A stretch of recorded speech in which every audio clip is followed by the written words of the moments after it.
你这个小贱蹄子，跟你娘一样馋不死你，鸡蛋你也敢偷？俺姐没偷，小姑你冤枉人。早上就这个贱蹄子没吃到饭，不是他是哪个？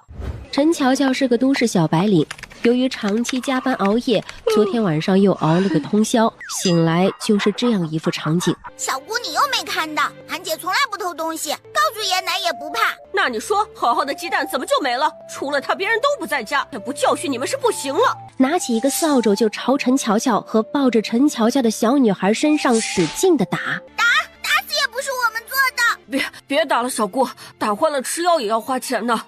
看，鸡蛋在这里，小姑拿去，别打了，再也不敢了。看看，我就说偷了，还不承认，一家子小偷贼！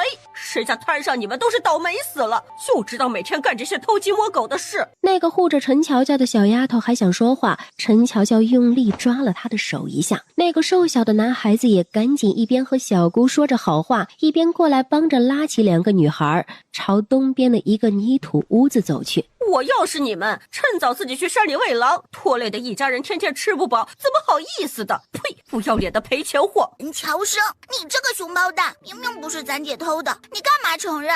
先把咱姐扶炕上去吧，找个东西给姐擦擦头上的血。陈乔乔微闭着眼睛，一边被小丫头照顾着，一边接收着原主的记忆。这个地方叫陈家村，陈乔乔一家爷爷陈老汉和奶奶陈李氏，下面有3个儿子，老大就是陈乔乔的父亲。陈老大3年前的冬天出去打工，遇到山匪被杀害了。陈老大娶了隔壁村王家沟的王春花，由于操劳过度，又因为失去丈夫后照顾4个孩子，实在是辛苦，在一场风寒里终究是没挺过来。吃糠咽菜老娘吃不下去呀，上山老娘怕蛇怕虫子，下海老娘怕蛇不会水，金手指也没有，这种穷乡僻壤遇到贵人的几率基本为0。爹呀娘啊，你们可算是回来了。这个小蹄子陈乔乔不学好，偷鸡蛋，说了2句一天都不干活，他天天白吃饭，什么时候是个头啊？他不是不出来吗？晚饭也不用吃了，明天呢，赶紧找个人嫁出去吧，我们老陈家养活不起这种大小姐。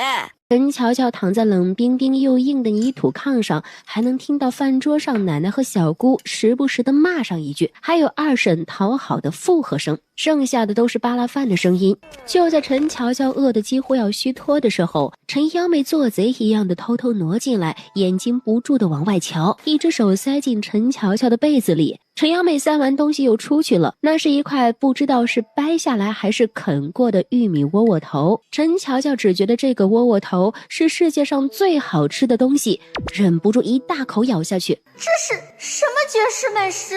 陈乔乔挣扎着爬了起来，跌跌撞撞的来到了堂屋，在众人还没反应过来之前，抓起一个窝窝头就往嘴里塞。你这个臭不要脸的玩意儿，把窝窝头放下，识相的赶紧给俺滚！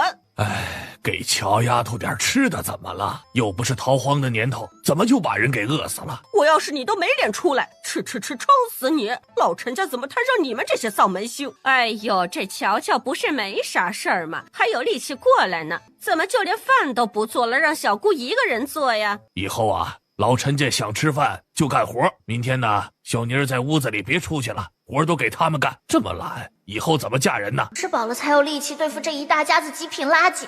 看看，为了狗吃的，真是，我说娘啊，还养着干啥？就是孩儿他爹说的没错，早点嫁了省心。吃完了都回去吧，不累啊就去收拾收拾明天干活用的家伙事儿。二叔二婶，我嫁不嫁人跟你们啥关系啊？你们二房那么着急，你们二房嫁呗。哦，乔梅太小了呀，二婶可以呀，二婶这么大了可以嫁人了。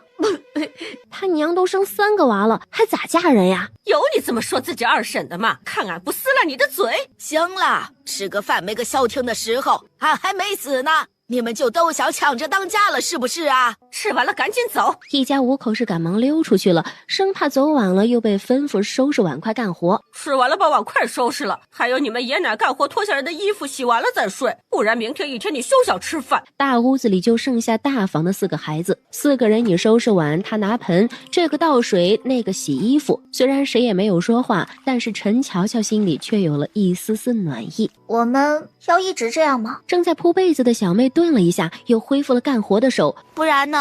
还能怎么样？再等等，快了！什么快了？等俺再过2年能娶媳妇了，娶个媳妇帮你们。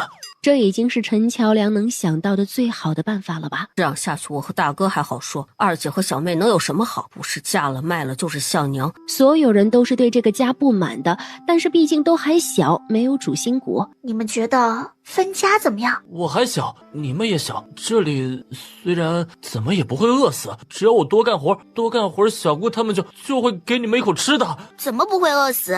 今天二姐要不是总之这个家呀，已经不是我们的家了。分家爷奶是不会同意的，而且分家我们怎么生活呀？靠大哥一个人种地吗？咱们能做什么？住哪里？吃的用的怎么来？家里没有大人，村里的无赖欺负上门怎么办？你们想的太简单了。咱们这样下去，你跟大哥一辈子都得给这个家当牛做马，我和小妹能有什么好下场？最好的下场是嫁人，可是爷奶又能给我们找什么好人家？我们如果分出去，种地咱们都会，不种地的时候，大哥可以找点什么活干，我和小妹也可以去山里看看，能不能弄点山货草药什么的卖一下，不是？怎么也不会比现在差。就是爷奶他们为了老陈家的面子，为了以后小姑好嫁人，也是绝对不会同意的。陈乔生苦笑地说了几句，算是给今天这个小小的插曲做了一个总结了。睡吧，明天还要干活。房那几个崽子一天白吃饭，不怪小姑生气。曹贵芬一边铺着被子一边嘟囔着：要俺说呀，两个丫头片子，赶紧找个人家视作童养媳，做个丫头什么的，也算是个去处啊。只要是娘和小妮儿同意，这事儿呀，基本就是成了。陈老二家的3个孩子正在炕上的角落里窃窃私语：我就说不会被发现吧，下次还这么干。嘿嘿，大哥说的对，大房那几个倒霉鬼真是傻，也不知道乔生那小子哪里来的鸡蛋，下次一定抢过来一起吃了。最小的陈乔梅吓得不敢出声，偷了鸡蛋也不给他吃。赶紧睡觉，一天天的就知道瞎玩，明天都给我继续去地里干活。陈乔乔是被小妹推醒的，早上烧水、做饭、喂猪、喂鸡这些活都是陈乔乔和幺妹2个人来做。李老太负责分，谁吃多少都在李老太的大勺子里。一些玉米饼子，还有一大盆的白菜土豆汤，另有一盆拌野菜，这已经是极其丰盛的了。要不是因为秋收，还没有这待遇呢。吃完饭后，陈老汉带头一声不响的拿起镰刀就朝外走去。吃了饭就跟没吃饭一样，能不能收拾得快一点啊？两个懒得能下蛋的玩意儿。陈乔乔姐妹俩像是没听见一样，依旧收拾着碗筷往厨房里去。妮儿，今天的鸡蛋和家里的馍都盯住了啊！再发现他们偷吃，打死了娘给你做主，不能惯着这些个不知道天高地厚的。放心吧娘，我陈小妮儿可不是好欺负的。把厨房收拾完，陈乔乔姐妹又开始喂猪喂鸡，收拾猪圈、猪粪和清扫鸡窝。陈乔乔，你赶紧把屋里屋外扫一遍，然后去割猪草，都剁好了。这猪啊可是能卖钱的呢。陈乔乔懒得和这个缺心眼的小姑说话，赶紧去找扫帚。我说幺妹儿，你也别闲着，赶紧去村东头河边割些野菜喂鸡。真是的，跟个木头似的，不指使都不知道干活。陈乔妹也是一声不吭，拿起一旁的箩筐就走。陈小妮趁着没人看到，悄悄来到村子东边的一户人家。这不是陈叔家的妮儿吗？来二赖哥这里有啥事啊？二赖哥，帮我教训个人呗。一边说话，一边陈小妮把袖子里藏着的2个还热乎的鸡蛋塞进了陈赖子手里。这你说的这是啥事儿啊？谁欺负我大妹子了？这村里还没有二赖哥收拾不了的。还不是我大哥家那2个死丫头，好吃懒做不说，还会偷东西了。俺爹娘心疼他们没爹娘也不管，我说他们几句还和我顶嘴。这样的忘恩负义的丫头片子，以后能有什么出息？说着，陈小妮凑到陈二赖的跟前说：二赖哥，你就这样。2个人凑在一起，小声嘀咕了半天。另一边，幺妹拿着小刀四处找着灰菜，这种菜家里的小鸡喜欢吃，爱下蛋。唉，幺妹的心里难受，脑子里是挥之不去的二姐说的分家。陈二赖躲在远处，一点点的靠近，都没有让乔妹发现。那人从后面捂住幺妹的嘴，抱着她就往远处的山里跑。虽然幺妹是拼了命的拳打脚踢，可是身后那人一点都没受影响。跑了大概有小半个时辰，这也算是深山了。陈二赖把幺妹死人一样的往一个小斜坡下扔去。要怪就怪自己不会投胎。哼。陈二赖抹了一把脸上的汗，想和陈小妮说的事情成了，可以说服陈老汉把陈老大家的2丫头给他做媳妇，他就顾不得别的了。要做晚饭了，陈乔乔呼的一下想起了5岁的小妹。小姑，小妹呢？她去哪里挖野菜？一大天了，人呢？喊什么喊？谁知道人家跑哪里偷懒去了？我这头看着你，那头也看不了他呀，看他爷奶回来怎么收拾他。可陈乔乔还是觉得不对，小妹从来不会离开这么久，这2天也特别的维护自己，不会为了出去玩不干活让自己挨骂的，何况午饭都没有回来。陈乔乔是越想越害怕，放下手里的柴就跑了出去。陈二赖那个狗东西，这次你可别让姑奶奶白浪费2个鸡蛋。幺妹，你在哪儿呢？听到了回姐一声。乔乔是彻底慌了，那可是一条人命啊！跌跌撞撞碰到一个庄稼汉，大叔，快去找村里管事的，我妹妹丢了，快去！哟，这不是陈老大家的乔乔吗？啥你妹妹丢了？咋丢的？啥时候丢的？哎呀，大叔别问了，快去找村长，赶紧发动人去找，再不找人就没了。我就去。庄稼汉还是憨厚的，一听到人丢了，二话不说就开跑。大哥乔生，幺妹出事了！陈老汉皱着眉头看着这个孙女儿，一脸的不满。这家里还装不下了，跑地里折腾了，这小蹄子。大哥小弟，你们走后，小姑让我哥猪草在家里干活，打发小妹去河边挖野菜。可是1天了，小妹都没回来。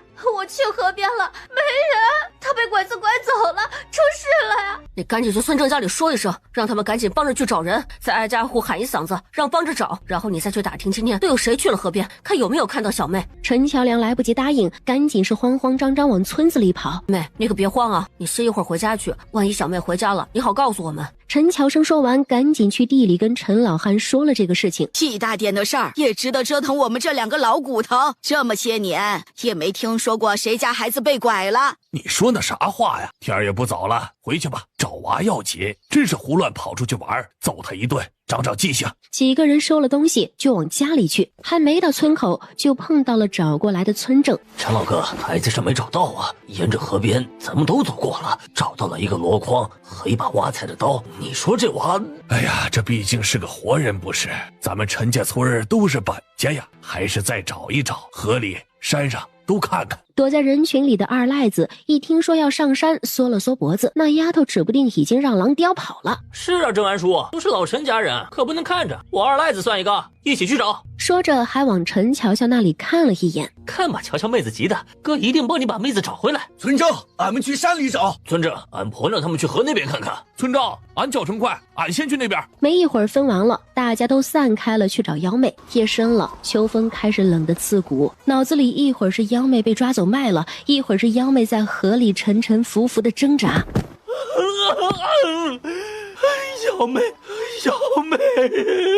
最冷静的就是陈乔生了，他一家家打听下午都是谁去了那里挖野菜，都是什么时候走的，路上有没有碰到什么人。你这小子不赶紧找你妹子，有完没完了？我家二丫头不都说过了吗？大娘，一条人命呢，让我再问问，找到了一定好好感谢咱家姐姐。奶和小姑和二叔一家竟然坐在那里吃饭。哟，乔生回来了，找到了这是。陈乔生什么都没说，转身走回他们大房的破土屋。出去玩回来晚了，咋咋呼呼的，弄得跟丢了魂似的，至于吗？一会儿你们2个吃完饭也赶紧出去找，不心疼那死丫头，你们爹你们自己都不知道心疼吗？推开门，陈乔乔正拿着菜刀要出门。乔生，我想过了，不能这么等着，我打算出去看看村里有没有什么平常好赌的或者不务正业的，兴许是他们对幺妹起了歪脑筋。姐，咱们想到一块儿去了。我现在觉得2个人可能有嫌疑，一个是村口的刘老狗，他没事儿吃喝嫖赌啥都干；一个是陈赖子，他天天游手好闲的。俺听人说他跟小姑好得很，都不是啥好人，没准就是为了给小姑出气干的缺德事。我们一个人去问一个。你去找刘老狗，陈赖子我去。不等陈乔生说什么，陈乔乔是风一样的冲了出去，手里还提着明晃晃的菜刀。虽然他不知道陈赖子家住在哪里，稍微打听就知道，就这边最破的一家就是他家了。陈赖子说是去找人，实际上绕了几个弯就回家了。干啥呢？老子的门！一开门，迎上他的就是一把大菜刀。我的姑奶奶，快把刀放下！我知道幺妹是你抓走的，你不说就砍了你，我再砍了我自己。你现在说出来她在哪儿？杀人了！裤裆一热，陈赖子竟然吓尿了。门外闯进来的邻居都吓坏了。各位乡亲做个见证，陈赖子拐走了我妹子，不说在哪里，我今天就杀了这个狗东西，给我们姐妹赔命。说着就要举刀往下砍。别杀我呀，在山上都是你们小姑的主意，跟我没关系啊！大妈，我小弟陈乔生在刘老狗家，你快去找他，告诉他我妹妹在山上呢。没一会儿，陈乔生就来了。山哪边？你赶紧说，你这是犯法，保官你是要坐牢挨板子的。我从东边上去的，顺着小道走到了深山里，扔到了一个斜坡那里，不关我的事啊！我就是从犯，都是陈小妮那个贱人让我干的，还说成了要把你二姐给我当媳妇儿，我才干的，不关我的事儿啊！你这个狗东西，小妮那指定是开玩笑呢，你还真敢把人拉去喂狼啊！这李大壮是陈乔乔奶奶李老太的弟弟，一听陈赖子说是自己的姐姐闺女指使的，他一点也不信。乔生，快去村里喊人，去山里找你妹子，这里交给俺们吧。快去吧，天都要黑了，再晚那上山就太危险了。有我们在啊，这个畜生跑不了，也伤不了你二姐。老爷山，有人吗？这是哪里呀？姐姐！幺妹走了几步就摔2次，膝盖手肘都有了青紫。她抹了一把汗，试图从左侧坡度比较小的一个地方爬上去。用了1刻钟，小幺妹终于爬了上来。噌的一声，不知道什么动物踩着幺妹的脚跳了过去。一个竖着的尖锐树枝贯穿了幺妹的整个右手手掌。大哥，二姐，你们在哪里？娘！幺妹，你在不在？此刻他已经累得双腿打颤，也顾不得会不会招来野兽。幺妹，你到底在不在这里？大哥坚持不住了，你回大哥一声。幺妹揉了揉眼睛，仿佛听到有人真的在叫她，只能拿起一旁的小石头敲着大石头，发出当当的声音。幺妹，是不是你？你再敲几下，大哥来了。陈乔良越靠近，那声音越大。幺妹，哥哥来救你了。陈乔良小心翼翼地往坑里挪动，小心翼翼地背起傻了一样的幺妹，一点点往坑外爬。娘的宝，屋里睡，阴处蚂蚁进不去。娘的宝，娘来的。陈乔良哼着小时候娘哄他们睡觉的曲子，背着陈幺妹慢慢地往大山外走去。大哥，你太累了，把幺妹给我吧，我背着。在陈乔生还有陈老汉的帮忙下，把幺妹放到了陈乔乔的肩膀上。在把幺妹交出去的那一刹那，陈乔良就瘫倒了。陈老汉也不是滋味，他每天早出晚归的干活，为的不就是多收一点粮食，别饿死家里人吗？家里本就不富裕，一家人难免舌头碰了牙。什么时候竟然有这么深的怨恨？亲小姑把自己去世大哥家的孩子扔山里喂野兽，你个死丫头，主意怎么这么大呀？你不怕你爹知道了？娘，你不知道那幺妹看我的眼神跟仇人一样，这样的养不熟。李老太叹了口气，事已至此，少了一张吃饭的嘴也好。娘，幺妹找到了，在山里找到的，外面都在说。他拿眼睛不敢置信，又透露着几分幸灾乐祸地看着陈小妮。你刚才说外面都在说啥？说啥？娘，外面都在说，是小姑指使人把幺妹扔大山里喂狼去了。哎呦，那个乱嚼舌根子的，我们小妮刀子嘴豆腐心，怎么可能让人把幺妹扔山里呀？你别听什么信什么啊，咱们老陈家不兴嚼舌根子。哎呦，我的娘啊，外面都传遍了，陈赖子亲口说的，还被乔乔拿刀砍了呢，那血流了一地呀，人都不一定活得成了。啥？陈乔乔把人砍死了？陈赖子都说啥了？慢点儿，别磕着，人都哪儿去了？快出来人帮忙啊！哎呦，这孩子咋的一身的血呀？这怎么不动了？是不是遇到狼了？哎呦，造孽呀！随后出来的陈小妮儿躲在李老太的身后，心虚地朝这边偷偷地看。老儿媳妇儿啊，快去找那个老大夫来，赶紧看看。哎呦，这咱们家这不是那狼心狗肺的，找大夫来给看看。小妮呀，快去拿点银子出来。曹桂芬一脸肉疼，一想到花银子她就难受。娘，就去。陈乔乔把人放好出了门，猛地抄起一旁的擀面杖，对着陈小妮就是劈头盖脸一顿打。你这个畜生毒妇，你竟然敢把人扔山里！好啊，你个小蹄子，翻天了呀，竟敢打你小姑！陈乔乔也顾不上别的了，管他是李老太还是陈小妮、曹桂芬，只管拿着擀面杖就是打。屋里的陈老汉刚把陈乔良放好，就听到屋外面又吵了起来，还夹杂着陈小妮喊救命的声音。哎呦，你个小贱人，打老娘也不怕遭雷劈呀！行了，都别折腾了，老村医来了，赶紧看看。正好这个时候，陈乔生领着老村医回来了。这么小的孩子，哎呦，遭罪呀！老村医一边捣鼓，一边给让旁边看戏的曹贵芬去烧点水。还行，没啥大问题，都是皮外伤，就是手上这有点严重啊，怕破伤风。老村医一边掀开陈央妹的裤腿，一边检查说：还有就是啊，肯定是有一些惊吓的，我开些管惊吓的药。还有这后半夜估计得发烧，还得要一些退烧的药，你们记得熬了给他喝。陈乔良的情况就更没什么大问题了，就是有些脱力了，也受了惊，吃2副管惊吓的药也就好了。李老太刚想和老村医说这么大的孩子了，没必要开药了，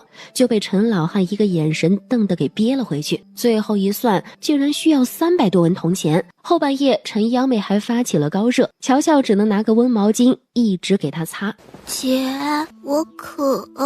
幺妹，你怎么样了？有哪里不舒服吗？一边说着，一边扶央妹坐了起来，给她喝一早预备好的温水。姐，别怕，以后大哥和二姐还有3弟都会保护好你的，再也不会让你一个人了。这一刻，她才觉得自己是一个姐姐。安抚好央妹，陈乔乔打算出去给央妹做一些吃的。幺妹醒了，给我拿2个鸡蛋。幺妹受伤了，需要吃点好的。家里本来也没多少，省着点儿。一片农田里，乔良、乔生，过来歇一会儿，喝点水。干了半天了，确实是又累又渴。没了爹娘的孩子，就是要多吃一些苦。哎，爷没本事，没办法给你们大富大贵，只希望你们都能长大成人，一家人磕磕碰碰，没办法的。早上吃饭，二房的二叔二婶还在那里阴阳怪气地说陈央妹这因祸得福。二叔二婶也去那山里试试，兴许回来别说鸡蛋，肉也是吃得的。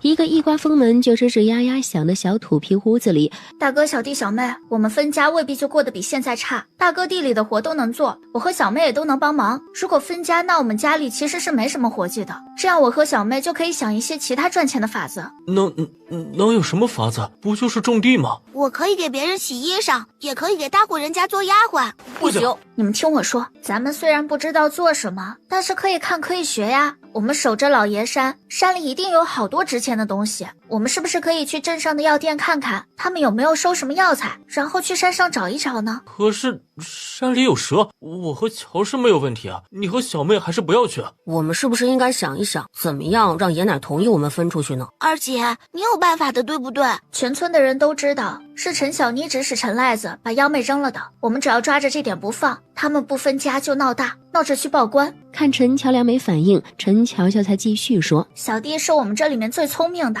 我们不但要分家，还要赚钱，争取1年后能让小弟去读书。二姐，我没想过读书的，你们也不要去想，我们能好好活下去就很好了。乔生，我们一定要想想其他出路，我和大哥一定会想到办法，到时候不单你可以读书，幺妹也可以，我们不会在这里一辈子的。乔生，大哥有力气，能干活，听你二姐的，我们以后就靠你了。三哥，我也能干很多活的，二姐变厉害了，我们以后都听二姐的，好不好？幺妹说的对，三哥也听二姐的，等三哥当了大官，我们一家都住大房子，吃最好吃的东西。好。第二天，每个人还是按部就班的做自己的事情，把竹草赶紧割了，还有那堆衣服快洗了，想什么呢？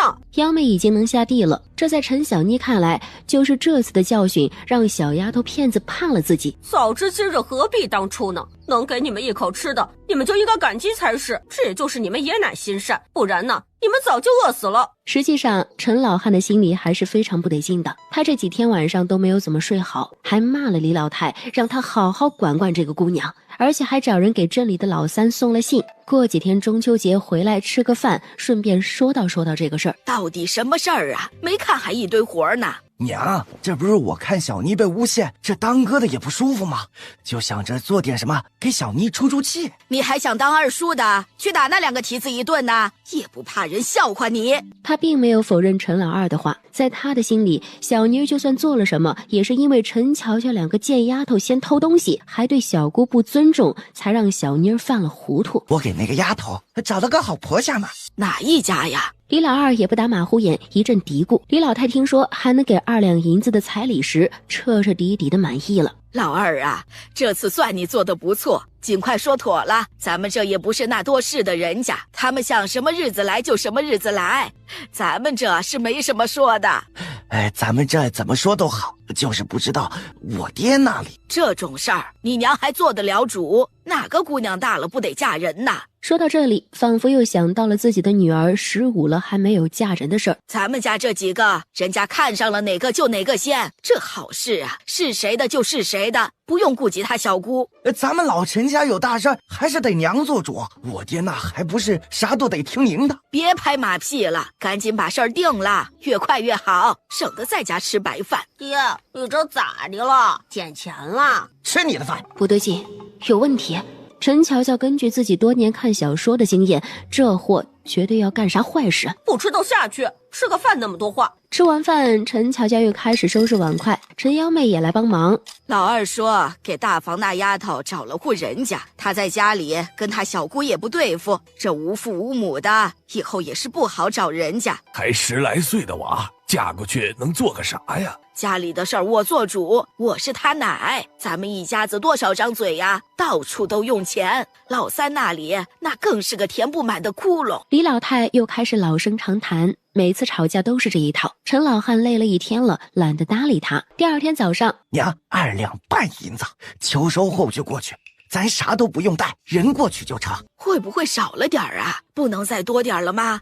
人家那是娶回去就能圆房，人家还有彩礼呢。咱们这一个干巴瘦的小丫头去了能干啥？还得白吃人家好几年饭呢。这能打发出去啊，就打发出去得了。那死丫头做饭洗衣服喂猪割草，啥干不了的。哎呀娘，我试问了好多，就这一家，您老寻思寻思吧，我这实在是没别的好去处了。陈老二拿了好处费，可着劲儿地说呀，我这研究研究，瞅你急的那样。大哥、二姐、三哥，二叔太坏了，他要把二姐嫁给别人做童养媳呢，还是个什么瘸子的。二妹才13岁，还有啥瘸子？我要去找爷。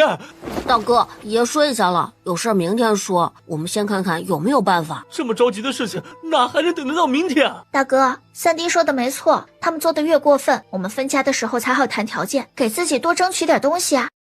天我和大哥去村镇和几个村里比较有威望的几个老人家里。幺妹，这段时间你多留意看看奶和二叔他们还说些什么，最好能知道找的什么人家。另外，最近小姑奶说啥也不要顶嘴，先忍着，马上中秋了，到时候三叔也会回来的，我们要分家，就在中秋趁人都在的时候说。还有大哥，你这2天留意一下家里的田地，看看大致都多少，哪里好的哪里不好。虽然我们基本上不会分到什么东西，田估计也是给最差的，但是还是要心里有个数才好。回应他的是逐渐响起的鼾声。第二天，一切看着表面平静，私底下那可以说是一部大型乱斗谍战剧了。你爷让你们来有事啊？找郑安叔啥事儿？咱们爷仨就坐这儿说吧。郑安叔，是俺们自己有事找您。你们2个小娃子找我能有啥事儿啊？说说看，怎么又有人欺负你们了？想到之前的事情，陈正安的心里也是一阵唏嘘，但是他也不太好干涉别人家的事儿。俺爹娘没了几年了，爷奶养活着一大家子不容易，还要供三叔读书。俺们大房不但出不了力，还总给家里添麻烦。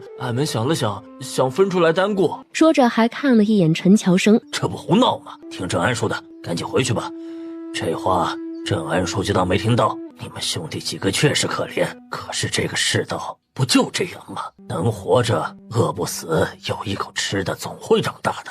郑安叔，俺们分出去，每天就算挨饿，可是却不会每天被冷嘲热讽，各种打骂。那你说说，你们分出去之后怎么办？住哪里？这个冬天怎么过？俺们都想好了，分出去肯定会分一些东西，俺们自己有手有脚，能去捡柴火，也能找一些野菜啥的。至于住的地方，郑安叔，村里有几个没人住的破房子，村里分我们一个，咱们签字画押，等俺们有钱了，俺们出钱买还不行吗？这样吧，你们去村里的几个族老那里，如果他们也同意，你们爷奶也同意，那俺也没话说。至于村里的房子，那儿虽然没有人住，也都是村里的，白住是不行的。到时候俺看看都有哪几个能让你们选的。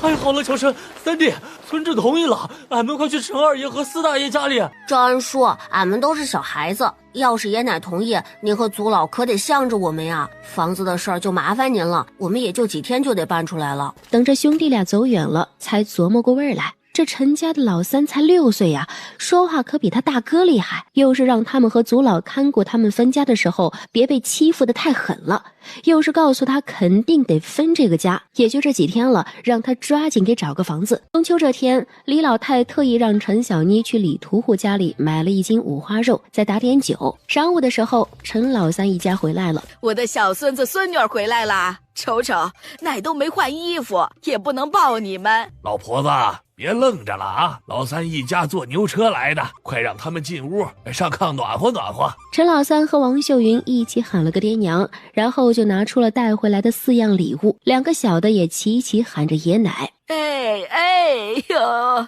都是好孩子，快进屋里歇着去。爹娘心疼我们也不能那么不懂事，我去厨房帮忙吧。王秀云一边说着，一边去了厨房打下手。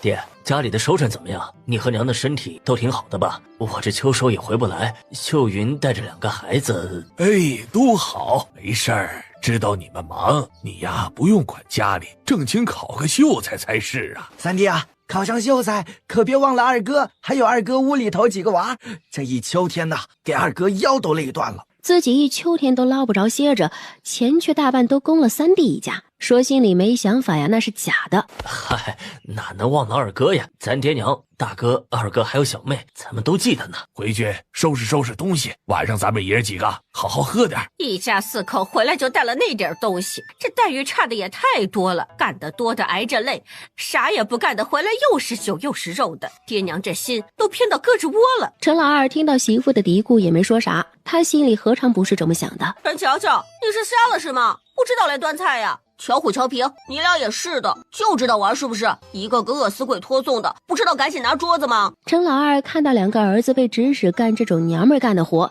脸上的颜色变了又变。小妮儿，咋的？三哥回来不高兴呢？这些活你三嫂和几个丫头就可以了。哪能呢哥？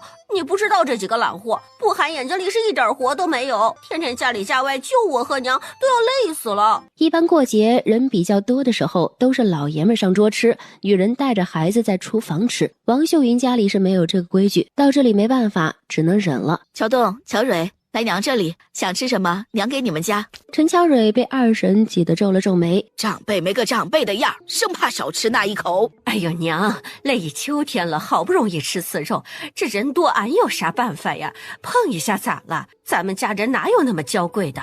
没事的娘，一家人不见外的，大家都吃。娘和小妮辛苦做了这么一桌子菜，何该多吃点？没眼力劲儿的东西！三婶他们好不容易回来一次，你们3个下去吃，没看挤得没地方了吗？陈小妮毫不客气地指着陈乔乔、陈乔梅和陈幺妹3个。秀云呐，老三这次复习的怎么样啊？有把握没有？咱们家里可都盼着呢。娘，相公很努力的，这次肯定行，您和爹就放心吧。正想问其他的，就听前面吃饭的男人屋里咣当一声。咋了？小妮去看看，是不是你爹喝高了？我这是来给亲家送点东西。爹，这谁啊？这是咋了？你去叫你娘来。亲家，我这带着我的儿子和你们过中秋了，顺便瞅瞅那未过门的儿媳妇。陈老二刚想阻止，就听一个声音说：小姑这是要出嫁了，大喜事啊，怎么都没提前说呢？不是，这娃子弄错了，我儿媳妇是你们家大房的那个大丫头，叫什么来着？爹，人家叫乔乔，陈乔乔。对，乔乔是这个。他们今天上午突然收到了一个去他们村卖货的货郎捎的口信，说陈老二让他们今天去陈家村一起过中秋，顺便趁着陈家说话最有分量的陈老三在家，把这个事儿给定了。宝贝，我二妹才13岁，谁说她要嫁人的？问过我们了吗？娘，爹叫你呢。来了2个人，一个年纪大的，还有一个30多的，不知道干嘛的，好像吵起来了。冻根儿、水饺吃完了，回屋里等娘。知道了，娘。曹贵芬一听有热闹看，又想多吃几口菜，使劲的往嘴里扒拉，差点没噎到。娘，等等我也去帮忙。你们是王家沟的？陈老二看到李老太好像是看到了救星，拉着李老太到一边开始嘀嘀咕咕的把事情说了。不是你让的，他们怎么来了？不说了，中秋后嘛，就这么急不得呀？娘，先别管他们怎么来了，既然都来了，事儿也都定了，今天就定下来就好了。哎，孩子他爷是这么回事儿。之前我不是说给乔乔那丫头找了人家吗？这就是咱们那未来亲家，卢家后甥愿意早早娶乔乔过去，好好养几年，等身子长开了再。太奶，这事儿你没跟我说是？这爷奶二妹不嫁，要嫁让小姑嫁去吧。分家再不分家，这2个妹妹以后指定是没好日子过。陈小良，你放屁！什么破烂人家让我嫁呀？我陈小妮找什么样的找不到，好心跟那小蹄子找个人家，你们还挑三拣四的，怎么还一辈子赖在我们老陈家了？这30多岁瘸腿弯腰的都能当他爹了，还想娶她？做梦去吧！小妮儿，你给我住口！爷，你听到了吧？分家吧！陈乔良低沉的声音瞬间让整个屋子都安静了。说啥呢？别胡咧咧！都冷静，让我问问。老三，没啥好问的，这是我给大房二丫头找的人家。奶，你给二妹找婆家可以，那怎么不带回来，让爷、让二叔、三叔和俺们相看相看？怎么直接他就来，好像明天就要把人领回家里一样？小王八羔子，轮不到你做主。人家老卢家人口简单，有地，能吃饱，还想找个啥样的？像你们这种没了爹娘又干不了什么活的货，还想找玉皇大帝是咋的？都别吵了，这2位就先回吧。这结亲呐，也不是这么结的，俺们再商量商量。今天是中秋节，一家人好不容易人齐吃个饭，陈老汉不想被外人给搅和了。哎呦，老哥，话不是这么说的，我们同您家老二都商量好了，钱都带来了。老二，什么钱呢？我这个家是你来当了吗？以后家里这几个孩子结婚娶媳妇儿都你管了是吗？爹，你老说什么呢？我哪里敢呢？我那不是让我娘和您说了，这误会呀。今天这事儿啊，谁说也没有用。二丫头过2天收拾收拾，就赶紧给我滚！你这个婆娘，这么大的事儿，你都不跟我吱个声。你们和二哥什么时候说好要娶我侄女的？都说了什么细节？麻烦这位老人家都说一下。你二哥10几天前就找俺们了，说他有个侄女13岁，家里养不起了，想给人做童养媳。我们这正好啊，想给我儿子找个媳妇不是？陈老三也是听得脸上一青，示意卢老头继续说。你二哥说3两银子，嫁妆彩礼啥的都不要，俺们给了钱，过2天直接把人就带回去。啥？3两银子？老二不是2两半？娘，哎呀娘，别打！我这不是想着过后告诉您吗？放你娘的狗臭屁，连你娘也骗！卢家大爷，你们要不就先回吧，我们商量好了再给你们去信。这媳妇咋办？还给不给俺们家？这都说好的。我们家现在乱成一锅粥，你们在这有啥用呢？要不是自己家，他还真想带着媳妇儿孩子转头就走。卢老头带着有些不是滋味的卢瘸子往出走。二哥，这事儿是你不对，我们老陈家也没有穷到卖孩子的地步啊，怎么没人都不找一个，就这么大大咧咧的就要把人带走了？三弟，爹娘起早贪黑，忙得很，一年存不下2个钱。你二哥我累得腰都要断了，还不是为你小子读书？你这是埋怨二哥了吗？二哥，这说二丫头的事儿呢，你怎么扯到我身上来了？爹娘，二哥这对我意见大着呢，这事儿还是你们说吧。都别说了，吃饭吧。爷，吃饭啥时候都可以，但是二妹肯定不会给卢瘸子做童养媳。好，你们都给我滚出去！俺们老陈家不养你们这一窝子混账东西。爷，您也听到了，我们可以走，但是不是滚，就像大哥说的，分家吧。乔生啊，你爷，就像奶和小姑说的，俺们一家白吃白喝是王八羔子，是白眼狼，给俺们分出去吧。俺和幺妹也同意。爷，弟弟妹妹们说的也是我想说的，就分了吧。要滚就赶紧滚，老娘没有东西给你们。哎呦，这大房这几个真有本事呀，娘嘞，不得了了呀！哎呀，爹，既然人乔梁几个有主意有本事，不想被咱们一家老小拖累，咱们也别强求啊。老子还没死呢，哪轮得到你们说话？所有人都静了声。老三，你也是这么想的吗？爹，家里的事儿肯定是听您的。老大2口子走了，他就不是你肚子里爬出来的了吗？陈老汉拿着烟袋指着李老太，老二，你大哥在的时候对你可不错呀，他才走了几年，你要拿他姑娘换钱，你不亏心吗？没了的是他的大儿子，被卖的是他的第一个孙女儿。他不明白这个家什么时候变成了这样。爹，你就当俺不是人，俺真是为了这个家。你看看小虎、小平，俺也想他们读书啊。老婆子，俺们两个都老了，小妮儿还小呢，你我要是没了，小妮儿会不会被拉去喂狼啊？我闺女我自己管，用不着他们。我这一辈子没能耐，没有让你们过上好日子。你们总说他们吃白饭，乔梁干的比老二少，还是二丫头干的比小妮儿少了？你们当我陈老汉瞎了吗？这话听着众人一阵心虚。孩子他也，俺也是为了这个家，也是。都别说了，我最后问一次，乔梁，你们要分家是真心的还是气话？俺也大了，能照顾好弟妹，就分了吧。哇，你们不分出去，我用我老命保证，二丫头不会被领走。你们出去可怎么活呀？爷，二叔虽然自私，说的也没错。小虎、小平能上学，俺们也跟着高兴，俺们也不求什么，给俺们分些能过冬的东西就行了。乔梁，你爷都说了，二丫的事他管，一家人过日子哪有不吵不闹的？你们4个孩子出去能干嘛呀？三叔，你这1年也不回来一次，上段时间我幺妹被小姑找人给扔山里去了，差点喂狼。你瞅瞅这手上这么大个疤，谁家吵吵闹闹就把人扔山里喂狼去了？陈乔乔看着这陈老三一副老好人的样子，气急了。啥？你小姑这是……是。你们三叔也是不想着一家说散就散了，都是为了这个家。娘和小姑心都是好的，你们还小，不知道这当家做主的难都是穷闹的。爷，您放心吧，俺的农活是您带的，您还不放心吗？乔梁，爷信，可是爷舍不得你们这……罢了，让小虎去喊村正吧。1刻钟的功夫，几个族老也到了。瞅你们把爷气的，要我说，这事就算了吧。你们真是铁了心分出去，以后有啥事儿，千万别来找我。老太爷，别说了，这也不赖几个孩子，是我这个爷没本事。我把俺们家的东西给他们分一份，以后啊，他们还得族里看顾着。李老太靠在那里，紧紧地盯着陈老汉，生怕他给多分了。咱们老陈家有36亩地，有好有坏，你们还小，就把靠山边那6亩多地给你们。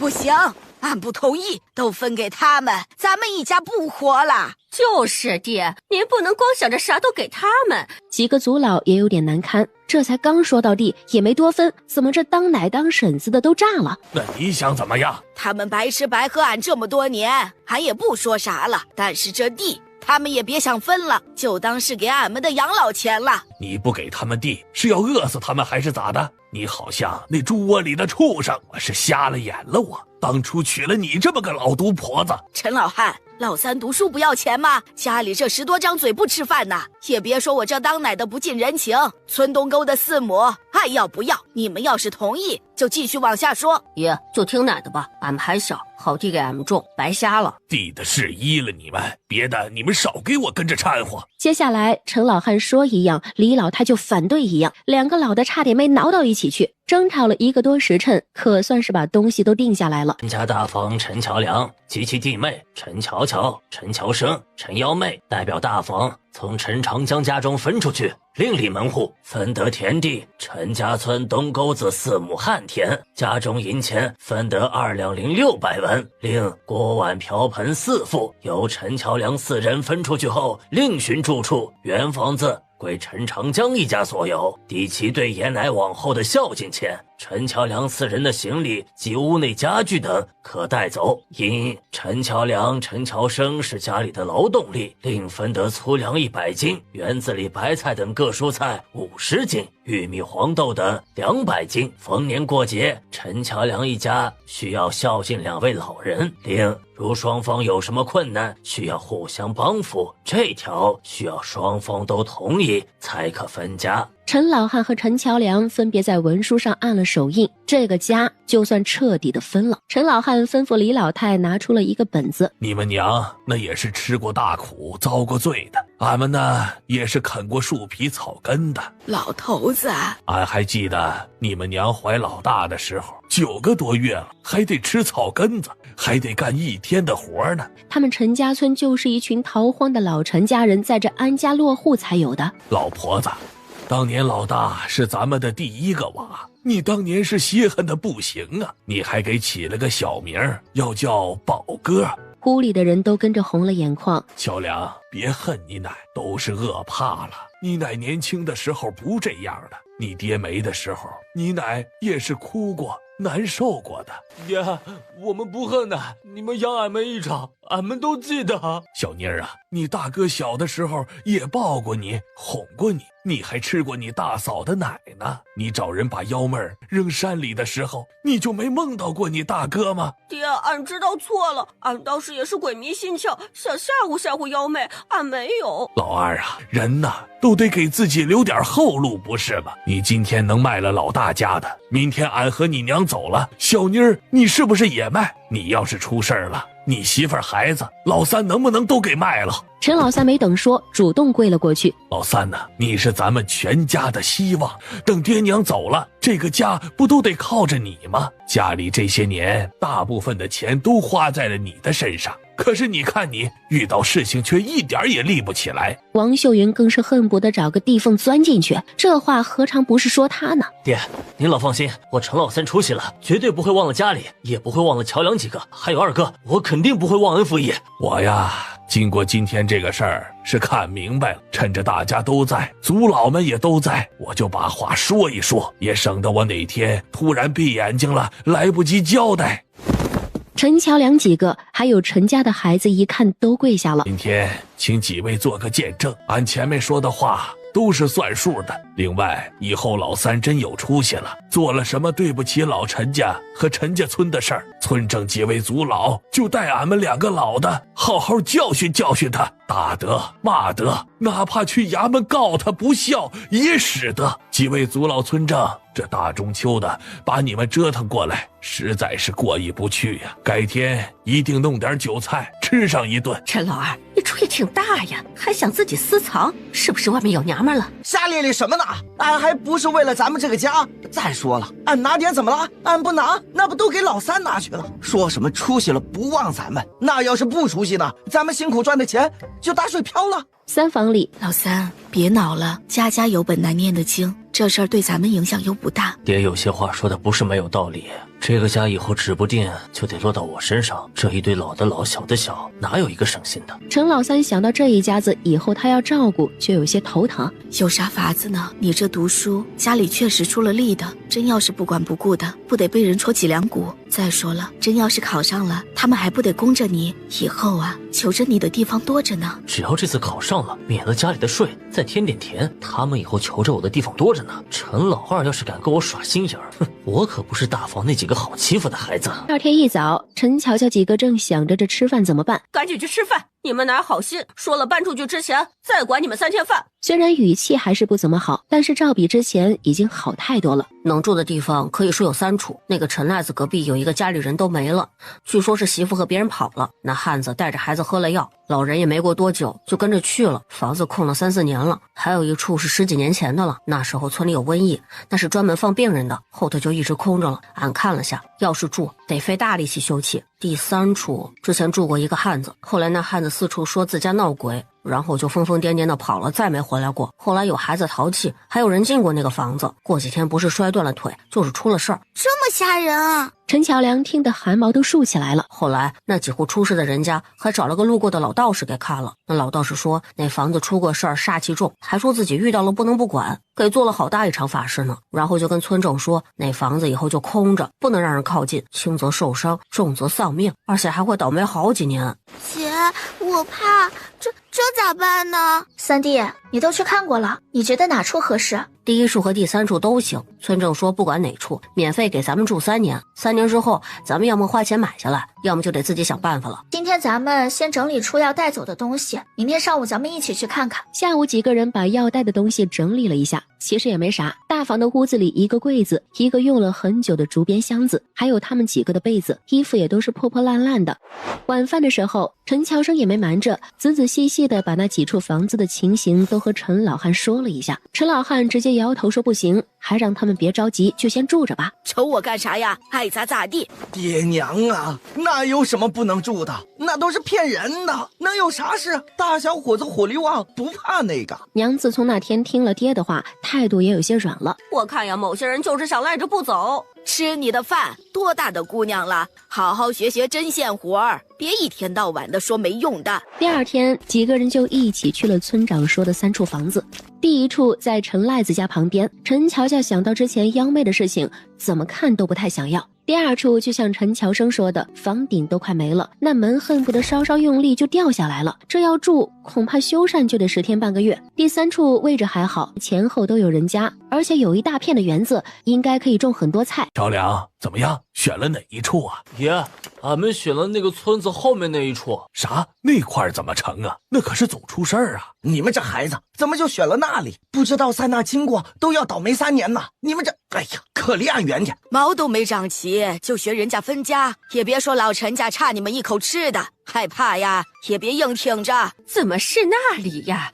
这可咋办？听说那里闹鬼呀，晚上还有人看到那屋子里头有鬼火呢。曹桂芬瞪大了眼睛，学着村里妇女比比划划的说着。二姐，本来已经不怎么害怕的陈幺妹一听更害怕了。害怕也没用，现在可别反悔，要不然就赶紧办。要帮忙吗？二姐，我可以去。不用了，乔梅，你有这份心，二姐记得了，让小姑知道了，肯定得骂你的。去不去都会骂的，都习惯了。没想到二房还有个这么通透的。好呀，那你有时间就跟着幺妹，你们都还小，做一些简单的就成。乔乔带着幺妹去那边把屋子先收拾了一番，别说这房子还不错，蛮结实的。进门就是灶台，然后左右各一间屋子，厨房够大，吃饭都没有问题。还有一个小仓库，可以装不少的东西。最让陈乔乔满意的其实是院子，这院子又大又宽敞，连成了一大片。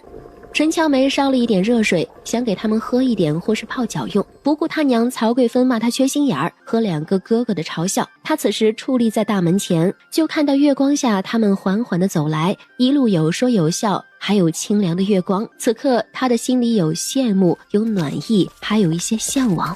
乔梅，咋的了？你娘骂你了？没，俺没有怎么，就是看到大哥你们从那边走来，特别羡慕，觉得那样才是一家人。俺也想这样，俺哥他们从来都不这样，他们总是骂俺，嘲笑俺。你也是俺妹，你们都一样，以后搬家了就过去玩，你哥欺负你了跟俺说，俺打他们，俺是大哥。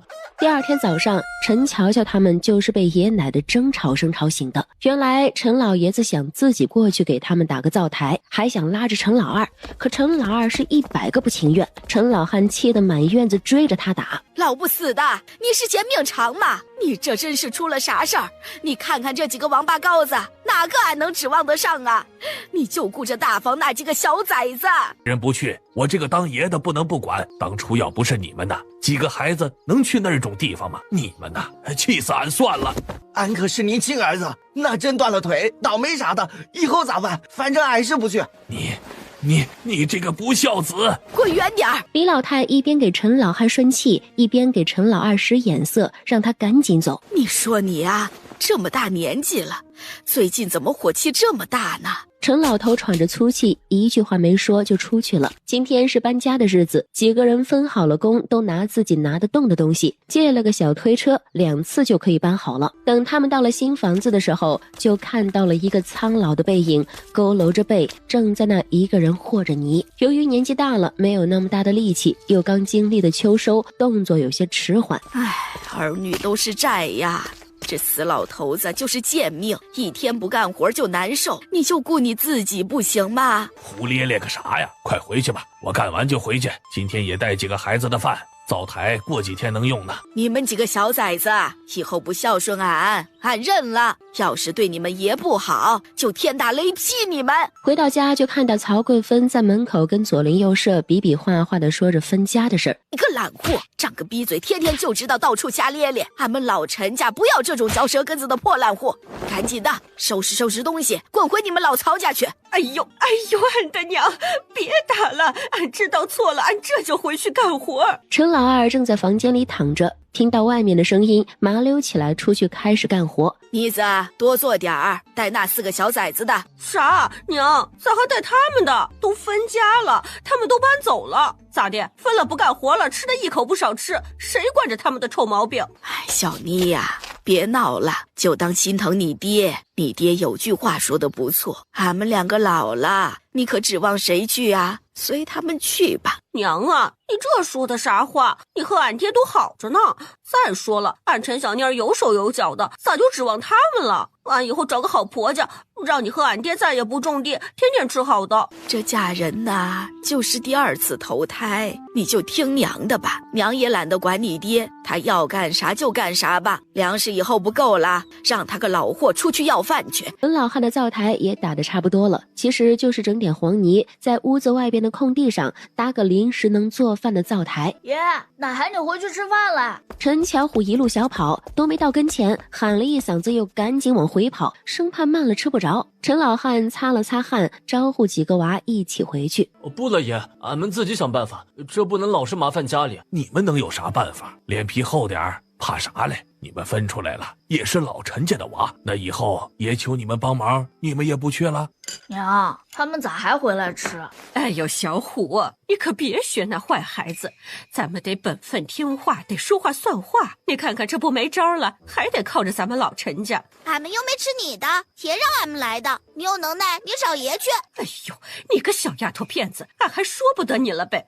瞧把你给能的，你真有那志气，你就往后别进这个门。老二家的，这个家还没轮到你们当家呢，是俺这个当爷爷的让他们来的。你要是不想吃，你就回你们二房去吧。哎呀，爹，俺和他们说笑呢，吃吧吃吧，真是的。一边说一边指着陈巧虎，让他去喊外面干活的陈乔平回来吃饭。一天到晚就知道顶嘴，赶紧出去喊你兄弟回来吃饭。没良心的东西，干活看不到，吃饭倒是勤快。吃了饭，陈乔乔几个没走，帮着把能干的家务都干了，就让陈乔良留下帮着收晒好的粮食。其他3个人回去了。咱们有自己的家了。是啊，大哥，以后俺们就不用挨骂了。咱们只要不多懒，多干活，多捡柴火，冬天就不冷了。乔生幺妹，咱们这个冬天最重要的就是柴火了。姐可把这重担交给你们俩了，一定要多拾一些回来。姐，你放心，俺和3哥给你捡一大堆，保证特别多。大哥，你也不要着急，等俺们的灶台能用了，我们就去镇上看看，看看啥药材值钱，啥山货贵，咱们心里有数了再去山里。二姐说的对，咱们要拧成一股绳，有啥事儿都商量着来。大哥脑袋一根筋，平常有事儿要听二姐的。幺妹还小，有啥事儿也不要一个人单独的，必须跟着大哥或者二姐。第一次换了新的地方，有点冷，外面呼呼的刮着风。再不是陈家的院子，隔壁没有爷也没有二叔，虽然二叔不咋地，但是也能给他们一点点安全感。第2天最先爬起来的是陈幺妹。丫头，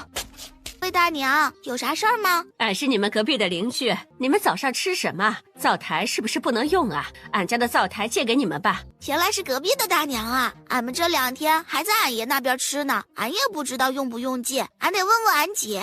成，你问问你姐，都是邻居，有啥需要的说一声。说着话，陈乔乔几个也都起来了。陈乔乔想着还是不要麻烦别人了，人心隔肚皮，他们这一屋子没个大人，还是小心点好。吃过早饭，陈乔乔和陈幺妹都自觉地帮着刷碗，又打猪槽、喂鸡、喂猪的，干完了才按自己的计划去干自己家的活。大娘，这里我们是刚搬过来的，想收拾收拾院子。大娘家里有没有铁锹呀？成，柱子，给你隔壁家小妹送个铁锹过去，拿去用。那啥，要是要帮忙的就说一声啊，俺们都是邻居。你们不知道这房子有问题吗？你还要来帮忙？你娘让你来吗？俺不知道，你们都没事儿，俺也没事儿吧？不过俺还是要问问俺娘。不用了，你们借东西就很感激了，快回去吧，帮我谢谢你娘。陈乔乔拿着铁锹又来到了这片让他头疼的园子。他要想挖个坑，就得先把里面藏着的瓦片、碎碗啥的挖出来。这一挖就是1个时辰，累得陈乔乔腰都直不起来了，都是尖锐的碎了的碗啊、瓦片什么的。陈乔乔本着反正也不会累死的决心，撸起袖子又挥起了革命的铁锹。吭的一声，铁锹下面传来一个被硬物卡住的声音。这次不是瓦片，这是……我靠，这不是真的吧？是你们，这也太吓人了吧！原来陈乔乔手里的竟然是一个拳头大小的银元宝。陈乔乔来到这个世界还是第一次见到这么多钱呢。冷静，陈乔乔啊，你是见过大世面的，这才多少钱啊？再说了，这万一是假的，不白激动白兴奋了吗？可陈乔乔转念一想，又想到了之前关于这个房子的传闻，感觉好像脑子里一下就明白了很多事儿。他抱着试试的态度继续挖，这一挖，陈乔乔感觉自己有点晕，这往下又挖了半米左右，竟然挖出了10来个大小不等的银元宝。老天爷，这要是真的，我是不是就发财了？首先，这个钱的事儿一定不能告诉大哥，还有2个小的，万一走漏了风声，那这就不是钱了，而是他们一共挖出来的28个银元宝藏在他挖的坑的最里面。他又往侧面挖了一个容纳这些银子的地方，然后用泥土给掩盖起来了，吭哧要把存的一些白菜、萝卜什么的都搬了进来，这样别人看这就是一个普通的菜窖了。做完这些，陈乔乔看着那堆瓦片，他大口地喘着气，忍着剧痛把左边的裤腿拉上来，那原本光滑的小腿青了好几个地方，脚脖子那里更是被瓦片刮出了血来。他忍着疼，一瘸一拐地回了屋子。陈乔乔休息了半个多时辰，捡柴火的陈乔生和幺妹回来了。姐，你这腿咋的了？这是怎么弄的？嗨，这事儿啊，有点邪门。跟你们2个说啊，是这样，昨天晚上我睡觉梦到了咱们爹娘，说这个地方没有问题，就园子有问题，告诉咱们一定要远离那里。但是我没当回事啊，这不今天到园子里挖菜窖的时候就受伤了。二姐，真的是爹娘？他们好不好啊？他们说到俺了吗？提到了，爹娘说大哥3弟是男子汉，能保护我们，能保护这个家了，还说幺妹最勇敢了，长大了也是个勇敢的小姑娘。旁边的陈乔生一副若有所思的表情。那以后怎么办呢？园子就不用了吗？蔬菜怎么办？姐，我也是梦里这样问爹娘的呢。爹娘教了我一个办法，但是暂时不能告诉你们呢。总之一定要告诉大哥还有村子里的人，千万不要进咱家园子，否则出了事咱们可不管医药费。二姐，你放心，我肯定告诉大哥，还要让爷告诉所有人。先别说这个了，二姐，你这个得上药。走，我和幺妹扶你去老村医家里。不出意外，经过曹贵芬那张嘴，第2天整个村子就都知道了陈乔乔摔伤了，还去看了老村医。这下子呀，更坚定了那房子有问题的传闻。结果第2天就又传出了陈小妮苛待侄子侄女的传言。傻妮，你真想要名声？平常喊的时候小声点啊！琢磨人的办法有的是，你就跟你娘一样，就靠一张嘴，别为着这个事儿自己郁闷啦。你3哥有出息，你还怕找不到好人家呀？你就把心放肚子里吧，这算个啥事儿？过2天就过去了。这天，陈老三一个人坐着牛车突然回来了。陈老二看着爹娘对3弟嘘寒问暖的，一脸的鄙夷之色。嘿，还能回来干什么？要钱呗。二哥，都挺好的吧？老三呐，你这读书人不知道啊，这秋收累的你2哥呀，这不你看粮食刚收上来，还需要天天晾晒，后面还一大堆活呢。辛苦二哥了，爹娘也都辛苦了，还有小妮和二嫂，等我这次种了秀才就能免税了，到时候还有其他补贴，咱们家就能够好起来了。小虎、小平，去打点酒，老婆子去屠户家整点肉，一秋天了，一家人也该补补了。梅丫头，去叫你乔梁哥他们几个晚上早点来，咱们一家人呐，一起热闹热闹。一听说有肉吃，孩子们都高兴地蹦了起来，各自领了差事就跑开了。你媳妇儿孩子怎么没来呀？爹，最近我丈人家那里店有点忙，孩子他娘去帮忙了，我一个老爷们儿带孩子也不方便，就没带回来。今年准备的怎么样啊？可有把握？爹，放心吧，这次肯定没有问题。近来做的文章，夫子都说有很大的进步呢。咱们呐都是泥腿子，供你读书，一方面是盼着你有出息，一方面呢也是希望咱们老陈家在你的带领下能过得越来越好。陈老三被说的有几分惭愧，眼神里有那么一点点挣扎。爹，您放心，儿子不让您失望，一定让咱们老陈家能过上好日子，让您和娘享享儿子的福。这次回来是有什么事儿吗？你这快考试了，还是不要总折腾，一定要复习好。来，陈老三的一个同窗，家里的亲戚是做官的，据说他们有关系，知道这届主考的一些出题习惯，还模拟出了几套卷子。陈老三就求着对方，让自己也借阅借阅。可对方说那是他花了人情关系和银子才得了的，非常不易。陈老三要想看呀，最低也得5两银子。三弟呀，咱们这粮食还没卖呢，大房又刚分出去一笔银子，你这时候回来要钱，你让爹娘上哪儿给你弄去？二哥，我也知道这让爹娘为难，要不是这卷子实在要紧，弟弟是无论如何不会开这个口的。就几张卷子要这么多呀？老三，你莫不是让人骗了？哎呦，我的娘啊，不是骗，您不懂，这考官的出题风格要是摸透了，文章得了考官的喜欢，那中秀才还不是事半功倍的事儿吗？爹娘，儿子也知道家里不宽裕，咱们挺过这几天，等儿子中了秀才就好了，这钱就当是我借的，一定能还上。说那些干啥呀？真要是有用的，我和你娘还有咱们陈家肯定是支持你的，这都有咱们家这么多年存的一点积蓄，是有事儿过河的钱。一边说一边示意陈老太去拿钱。爹，正好三弟回来了，我这也有点事，想问问咱们三弟，二房的小虎小平都长大了，不知道能不能也读个书啥的。二哥说的有道理，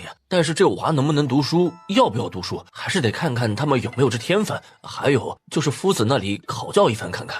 这事儿二哥也不要急，等我考完试了回来看看几个孩子的情况，如果真的有读书的苗子，肯定是要好好培养的。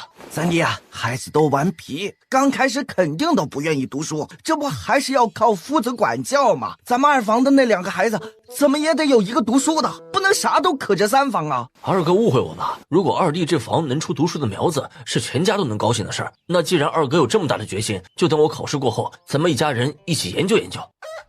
第二天一早，陈乔乔和幺妹2个人起得格外早，和了点玉米面，打算做点窝窝头，再用白菜做个汤。在老陈家就这他们还捞不着吃呢。哟，这是开火啦？是啊，大娘，您这也是起来做饭啊？嗨，叫婶子吧，我也就跟你们娘差不多。大娘听着老气，你们这第一天开火，咱们以后就是邻居了。婶子之前也知道你们家的事，不方便登门，以后咱们常来常往，大娘给你们拿几个鸡蛋，填个菜。一边说着，一边回了屋子，拿着摸了4个鸡蛋出来。陈乔乔和幺妹是赶紧拒绝，这4个鸡蛋在农户人家那也是好东西呀。哎呀，跟婶子客气啥？不说了，常来常往嘛。你们以后做好吃的，也别少了婶子一口，不就成了吗？再拒绝，就是不想跟我这个邻居处了啊。既然婶子这么说了，我们也不客气了。人家都说远亲不如近邻，咱们以后常走动。咱们家你柱子哥有力气，你们几个小，有啥重活需要的就喊一声。陈乔乔一连道了好几声谢。陈幺妹看着这几个鸡蛋，珍惜的不得了，还想放起来。陈乔乔就说这是人家婶子给咱们添的菜，第一天开火也图个吉利。陈乔生和陈乔良起床就闻到了香喷喷的炒鸡蛋和满屋子的窝窝头香味儿。哪里来的炒鸡蛋呢？幺妹就给2个哥哥解释了鸡蛋的事儿。陈乔良一边说不应该要，一边激动地想着以后怎么还人家这4个鸡蛋的人情。陈乔生则是阴谋论着，想着那家莫不是有成年的儿子看上了二姐，想好好处处关系，方便以后结亲。越想越觉得这鸡蛋不该收。一顿饭可以说是陈乔乔自从来到这里吃得最香、吃得最饱的一次了。咱们现在要紧的是怎么过这个冬天，家里这么冷，取暖只能靠柴火了，所以我建议咱们4个都去捡柴火。俺同意，冬天也做不了什么，咱们就去捡柴火好了。大哥幺妹不要急，你们忘了二姐之前说过吗？我们要先去镇里看一下药店有没有什么缺的药材，如果缺，我们再去山里找，这样就有了钱，有了钱什么都可以买，如果有炭，不是更好一些？那我们是不是今天就可以去镇里？还不行，二姐的腿要休息2天。今天的话，我们还是以捡柴禾为主，大哥还是去爷那里看看有没有什么活要做的。陈乔乔没有插嘴，他还在想那些钱怎么一点点变得合情合理。李老太拉着一个40-50岁的女人，一脸神秘地进了屋。哎呦，这不是隔壁村的富媒婆吗？娘这是要给小妮儿找人家了。小妮也到年纪了，嫁人那还不是早晚的事儿。跟咱们啥干系？小妮，来见见，这是你父婶子，咱们这10里8村有名的媒人了，只要你父婶子出面，什么顶好的人家都能找到。娘，陈小妮毕竟还是个10几岁的小丫头，说到自己的亲事是害羞的不行。这姑娘一脸的福相，以后定然是错不了。听说呀，还有个马上要做秀才的哥哥了。要我说，倒也不着急现在找，再有个把月，等他哥成了秀才，咱们呀还怕没人踏破您家的门槛吗？大妹子说的是，咱家小妮呀，农活家里家外都能干，没啥说的。咱们这不是想着先给您通个气儿，有好的可给俺们留着。俺这姑娘啊，眼珠子一样的长大，可是得找个好人家嘞。李老太非常满意富媒婆的态度，临走给富媒婆塞了10文钱。富媒婆一张老脸是笑得更真心实意了，拍着胸脯说有好的一定紧着小妮。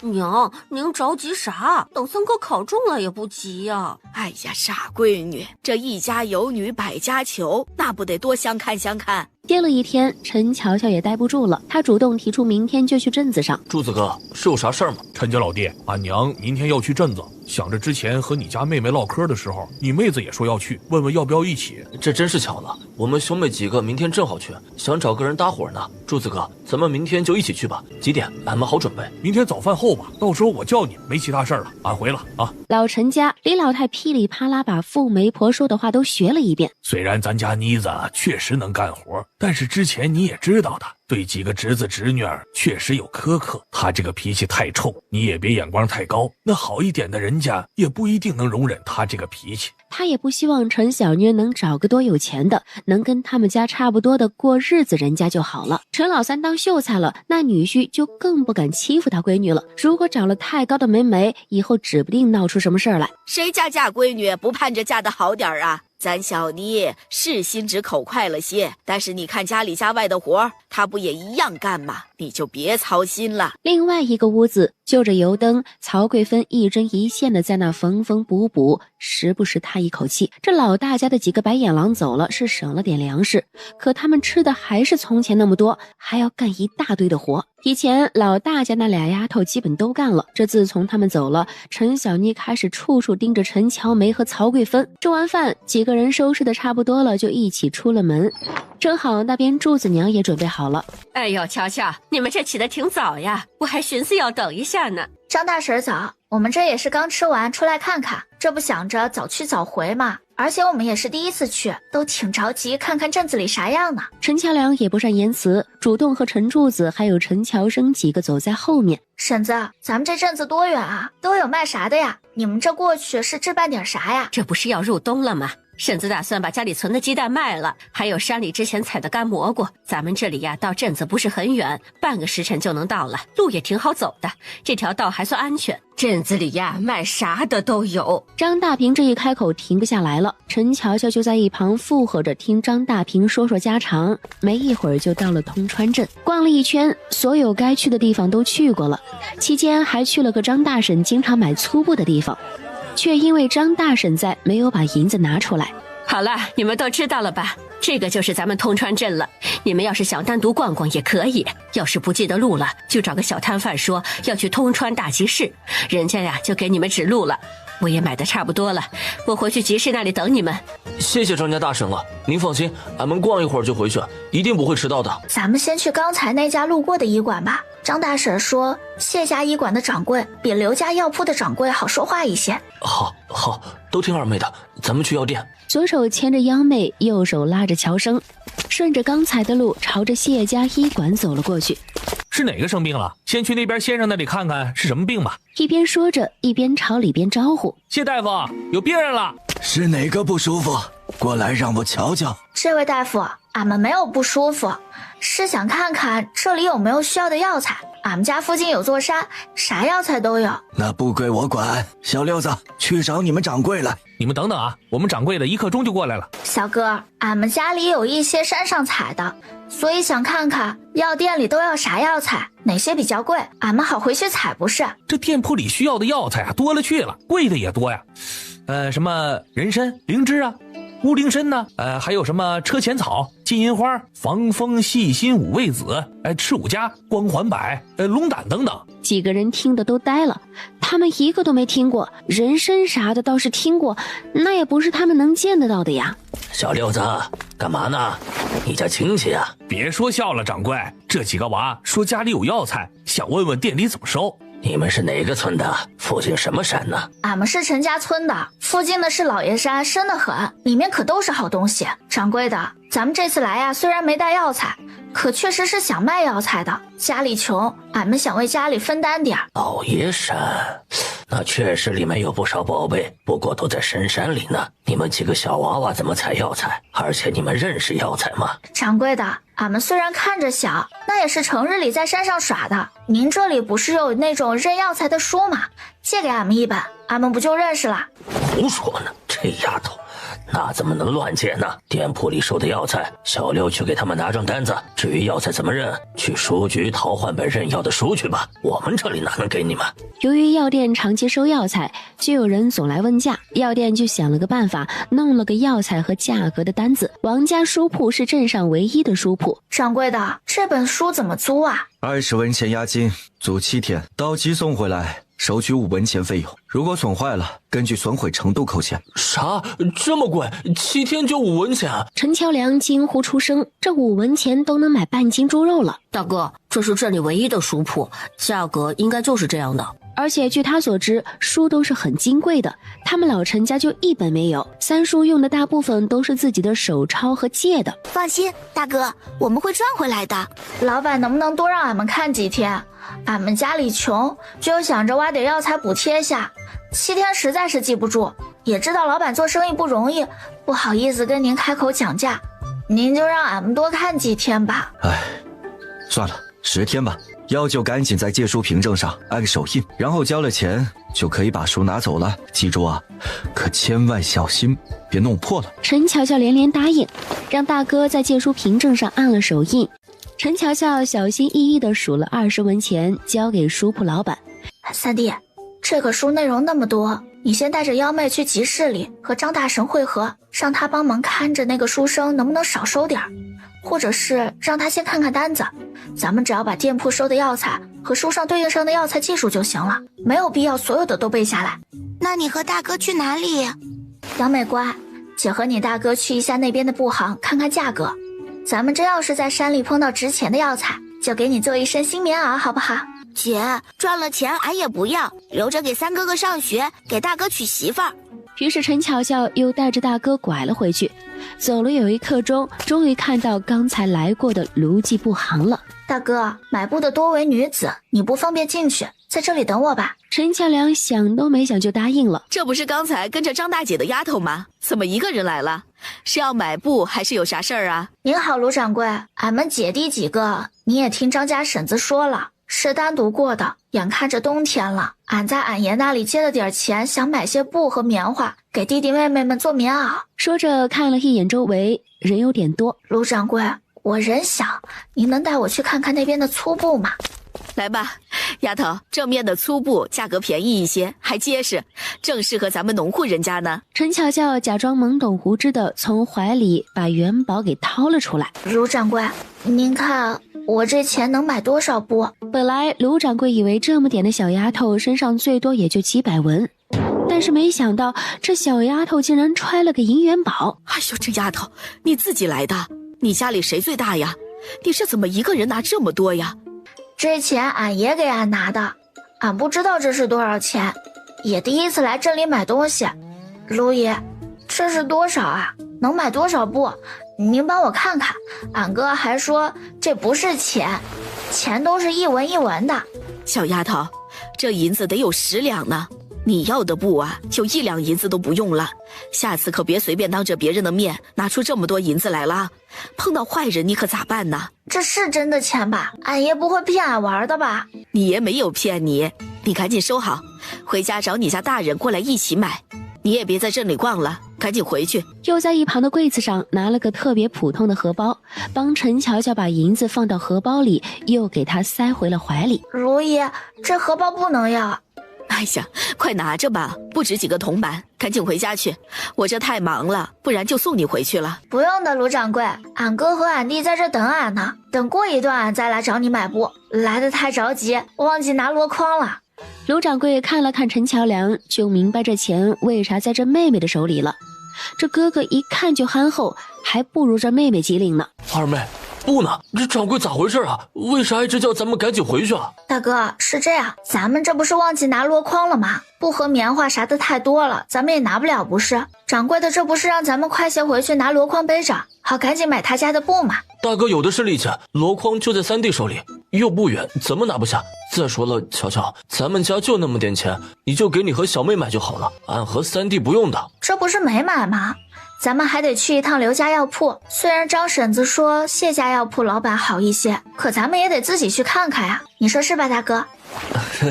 都听二妹的，大哥就有把子力气，咱家啥事都听你的。两个人又来到了刘家药铺，这个点药铺里已经有了不少的病人。掌柜的，俺爹病了，咱家店里有没有救命的人参呀？俺爹等着救命呢。小丫头，你爹是什么病啊？什么大夫看的？要啥样的人参？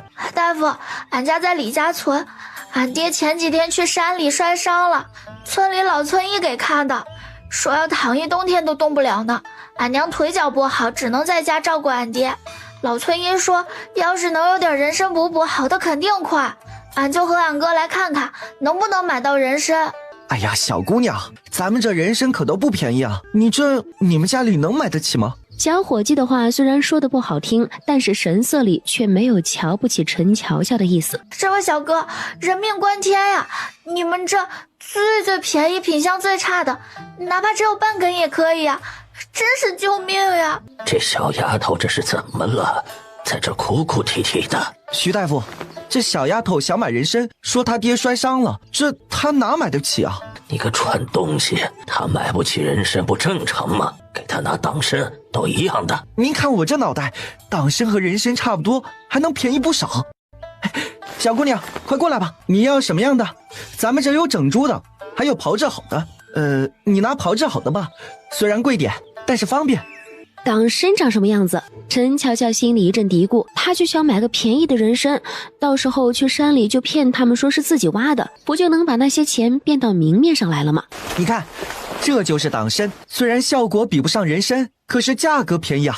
你们这种农户人家吃这个就行了，那人参别说是你，我都吃不起呢。这党参和人参长得好像呀。小姑娘，你竟然还认识人参呢？党参和人参本来就长得有点像，功效也相似，但是价格啊却是天差地别呢。这整株的怎么卖啊？我想要这个。你选的这个头大，品相好，要1两银子。如果需要帮你炮制好，那就1两半。陈乔乔马上摆手说不用，他才不要切了的，他就要这整株的。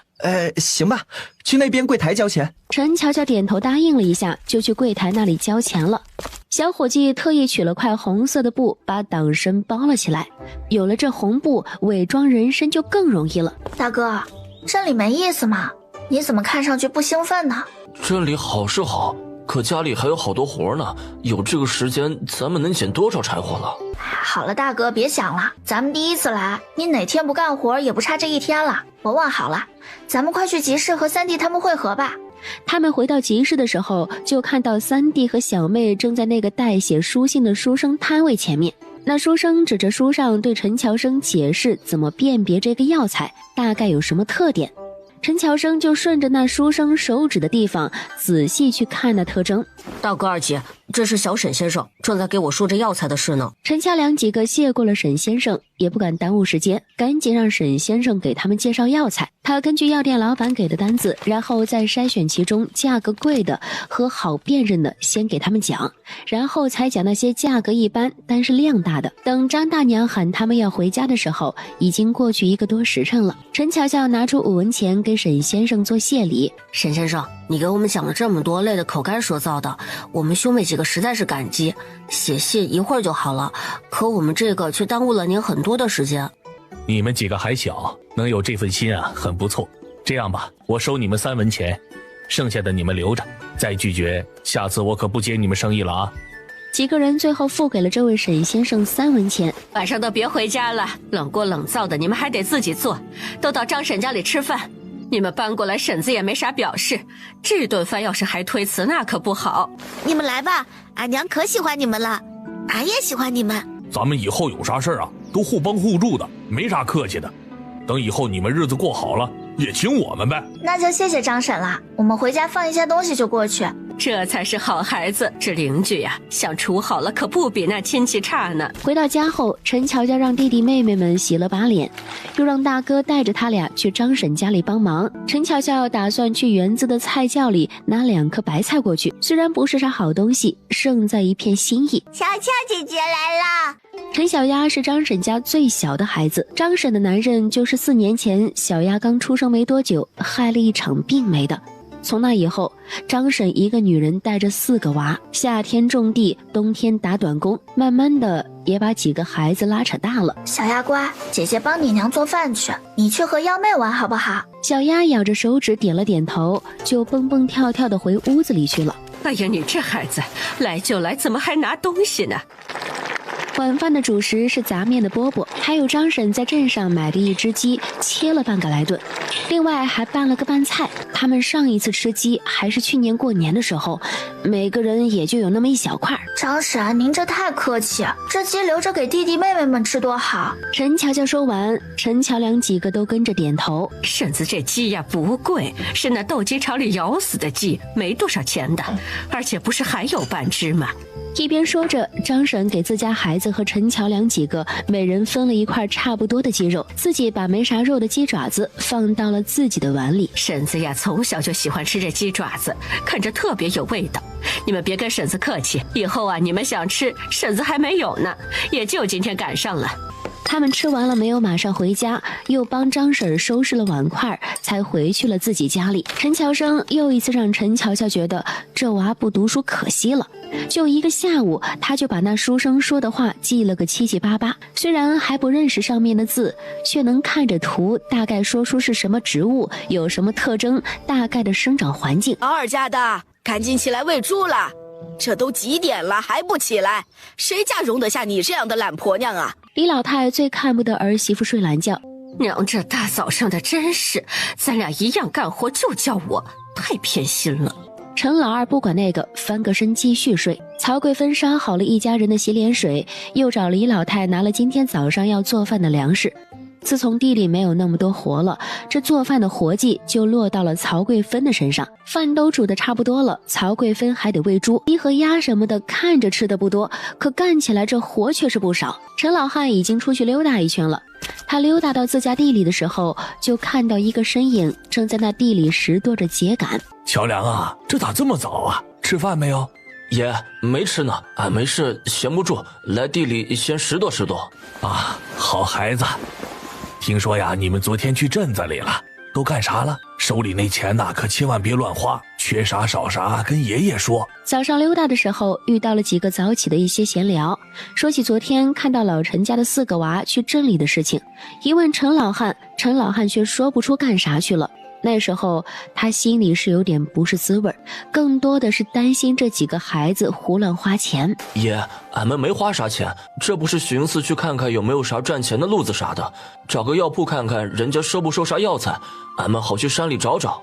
是这么个理儿。咱们这山里啊，东西不少，只要不懒呐，总能找到点赚钱的东西。上山的路有好几条，放眼望去，黄色铺满整个大山。姐，这还能找到药材吗？不要着急呀，这才走了几步路，咱们还要走很久呢。而且我们可以沿途捡一些柴火呀，咱们就当是来捡柴火的不就好了？陈乔梁根本不用乔乔说，早就去捡柴火了。一上午过去了，他们也走了挺远，虽然没有找到他们要找的几种药材，但是还是有收获的，捡了不少的柴火，吃过饼子，几个人靠在一起歇息了半天，就又开始往里面找去。越往里面就基本没有路了，但是没见过的植物也多了起来。二姐你快来，好多好多的蘑菇。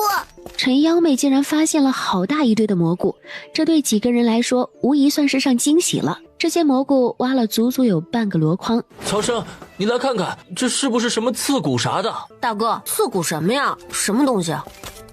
他赶紧把书找出来，翻了几页就看到了那和这片植物有着6分相似的图画，好像真的是呢。赶紧拿下箩筐，开始采摘刺五加。这片看着不少，采完了大概半筐左右。大哥真厉害，没想到还真找到了，我们赶紧找吧，也许里面还有呢。太阳都要落山了，他们除了那片刺五加外就没有碰到过别的了，只有几堆蘑菇，这也算是非常不错的收入了。咱们回去吧，下山要走很久呢，再不回去天黑在山里容易迷路。牵大哥的吧，我们明天再来。下山的时候气氛明显没那么活跃了，主要是太累了。啥？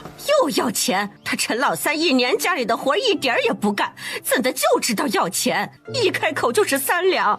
咱们二房1年这么多口子人，没日没夜的干这干那，有没有花上那5两呢？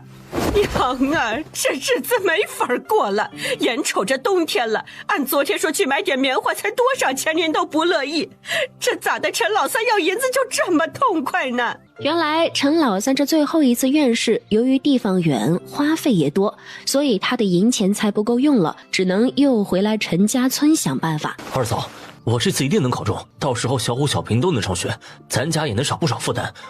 我这是实在是没办法了。陈老汉吧嗒吧嗒的抽着烟，爹呀，俺们二房也不要求多，给老三3两，给俺们500文就成。这累了1年了，俺们也想手里有点不是。哎呀，你个贱货！俺们老陈家娶了你是倒了8辈子霉了，还想要500文，做你娘的狗屁梦吧！俺老三是马上要考秀才的人了，等他考上秀才呀，你们一家要是不给我往跟前凑，俺今天就把钱给你。老三，这次你给娘争点气，考中了，要不然呐，这个家里恐怕是容不下俺们2个老不死的了。以后啊，俺们2个养老也得靠你了。李老太谁也没惯着，说完老二家，又开始絮叨起老三家。还有你那媳妇儿，下次领回来，我这当婆婆的1年到头也看不到她几次，秋收一个不见，要钱的时候想起来了。娘，你这说的啥话呀？秀云那不是忙吗？下次一定让他们回来。还有，您老别说那气话，养老的事儿，儿子想一个人担了，大房和二哥也不能同意啊。这要是让人知道了，还以为他们不孝呢。不过娘你放心，儿子不是那种狼心狗肺的，一定好好对您和爹。三弟呀，管外人怎么想的，咱们就听爹娘的就对了。你要是真做官了，可得带着咱爹娘享享福啊。陈老三暗道，陈老二这个犊子可真狡猾，就是让他自己养老呗，一样的儿子，凭啥你们不养老？李老太最后只给了陈老三2两，告诉他剩下的自己想办法。陈老三只能带着2两银子灰溜溜的回去了。给二房拿点儿，让他们买棉花吧。1年了，确实都挺辛苦的。给什么给呀？谁不辛苦啊？这个家就他们几口人最会躲活，俺小妮都比他们干得多。你今天给他们买棉花，明天他们就要钱买别的。再说了，俺老三马上就要是秀才了，到时候再买还不是一样啊？陈老汉也懒得搭理这疯婆子，拿着烟袋顺着大门就出去了。都怪你这个婆娘，瞎说什么玩意儿？你看你把娘气的，败家玩意儿！好你个陈老二，说的好像你心里愿意一样，俺才倒霉呢！嫁到你们老陈家，又是生孩子，又是当牛做马的，俺买棉花有一疙瘩是穿在俺身上吗？还不是穿在你们老陈家人身上，俺怎么就多懒了？天天早上俺哪天不起来干活呀？还不让活人喘口气儿了？我出去说说话也不行了。哎，你这个臭婆娘，你还敢哭？再哭老子打死你！3个孩子吓得躲在墙角，谁也不敢说话。我老婆子不活了，这一辈子辛辛苦苦拉扯大的儿子也不向着自己，娶个媳妇儿啊，还给俺老婆子受气。这还是能动弹自己干活呢，这以后不能动弹，不得给俺们撵出去呀！曹贵芬，你赶紧出来给俺娘认错！你这个贱人，俺们老陈家能留你，你就烧高香吧！天天懒得跟猪一样，吃好吃的你就在前面，干活你就躲屋子里，今天还敢说俺娘，俺要撕了你的嘴！小虎子，傻着这啥呢？赶紧去找你爷，就说家里吵起来了。陈小虎听他爹一说，撒腿就跑。爷，快回家吧，俺奶和小姑要撕了俺娘。到家门口正看到李老太坐那边嚎边骂呢，陈小妮已经进了二房，要把曹贵芬给拽出来。几个小的正在那哭着让他小姑撒手。陈老汉一句话也不说，脱了鞋照着李老太啪啪就是几下，打得李老太嗷的一下就站了起来。陈小妮已经很久没有见过陈老汉发火了，吓得是大气都不敢出。都给俺滚回去！能过过，不能过就给俺滚回你们老李家去！李老太也顾不得脸面了，拉着陈小妮就赶紧回屋子去。这不揍啊，俺们二房都要让他给搅和黄了，真是活该，太解气了，早就该收拾了，最好连陈小妮一起揍。妈的，败家老娘们儿，就你在这吐火，今天就打死你！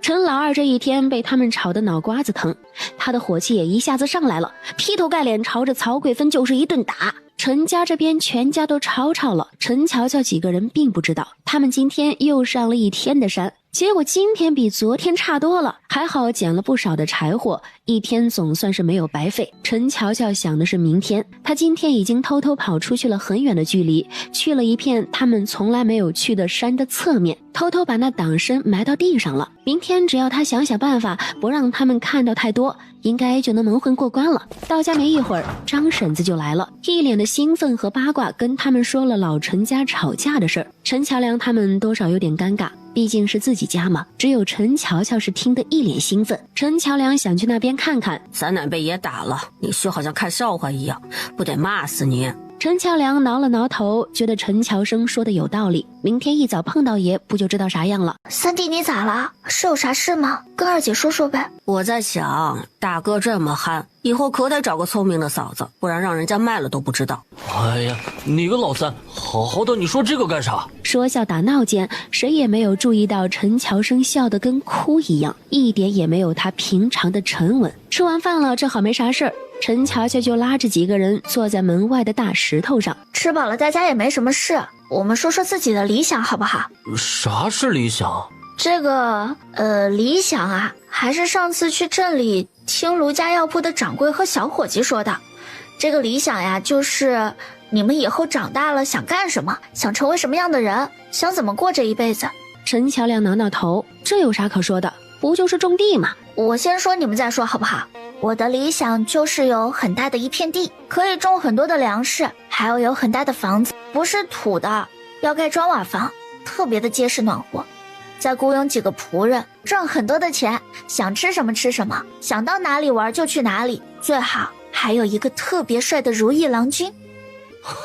二妹，你这不是什么理想，你这是做梦呢。就是啊，二姐，你是做梦都不敢这么做。你们几个也做一个给我看看，必须要说从大哥开始。俺就想种地，想吃饱，还想你们也吃饱，不挨饿，不冻着就成了，其他的没啥了。大哥，你不想有很多钱吗？不想找个媳妇儿生几个孩子吗？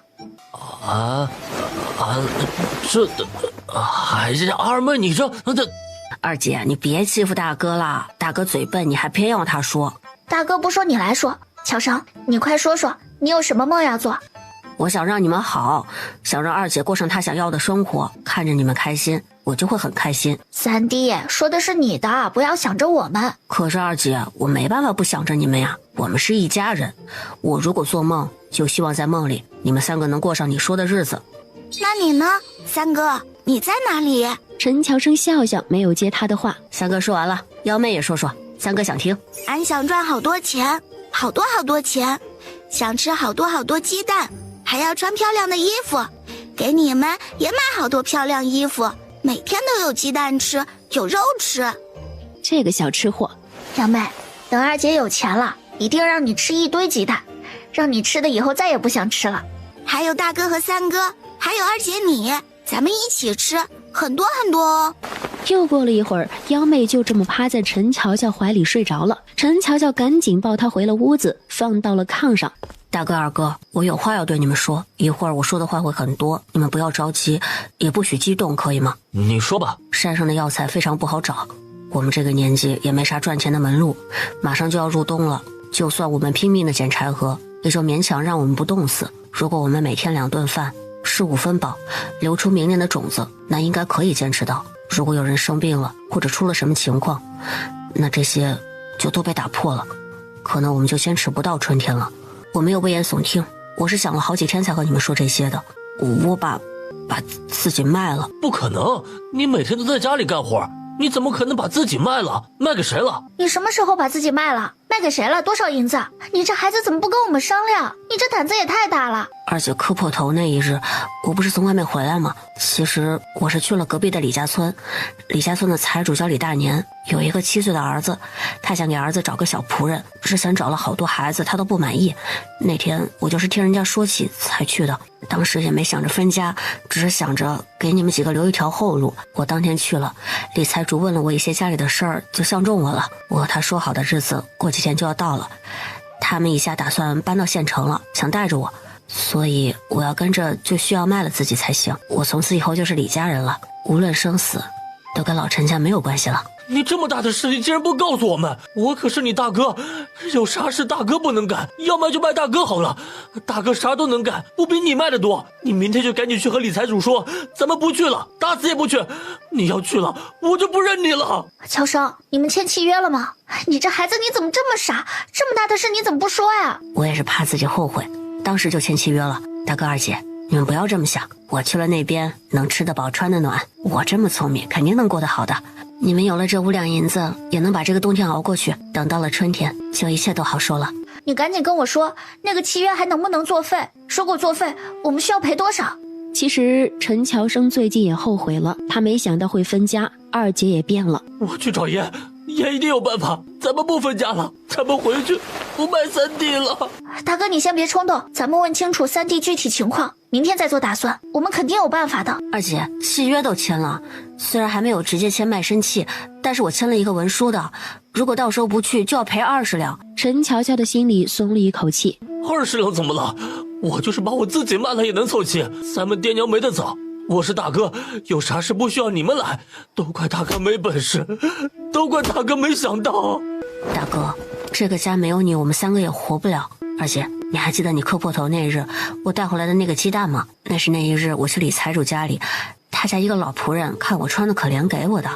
你看，他们家一个仆人都能给我一个鸡蛋，那我到了他们家岂不是天天都有鸡蛋吃了？因为有了解决办法，陈乔乔就没有那么紧张了。可陈乔良不知道呀，这鼻涕眼泪哭了一脸，真是没眼看呀。大哥别哭了，我有办法。就在1分钟前，陈乔乔其实还不想告诉他们这个秘密，他想的还是卖人参的办法呢。可是看着大哥这一脸的鼻涕，看着3弟那看似平静实际有眼睛也红了的小样子，他实在没有办法再继续演下去了。你们都别劝大哥，这事就这么决定了，我明天就跪着求咱爷拿这个钱，以后我也不娶媳妇了，就一辈子给老陈家当牛做马还这个钱。如果咱爷不同意，我就找个人把自己给卖了，俺身强力壮的，啥活都能干。哎呀，大哥3弟，我真的有办法，你们听我说，有一件事我一直瞒着你们。然后陈乔乔就从他开始挖菜窖，到发现了元宝，再然后去镇里怎么偷偷拿银子让布行老板看，怎么去卢家药铺买党参，打算冒充人参的事情全都交代了。3弟，快打大哥，大哥是不是做梦？这咋可能嘛？我们能去看看吗？当然可以了，不过我们得悄悄的，不能让人家发现。于是大晚上的，3个人穿好了衣服，就摸黑去了后面的园子。陈乔良和陈乔生长这么大都没有见过这么多钱，他们一人拿了3、4个银锭子，也顾不上干不干净，就放到嘴里咬。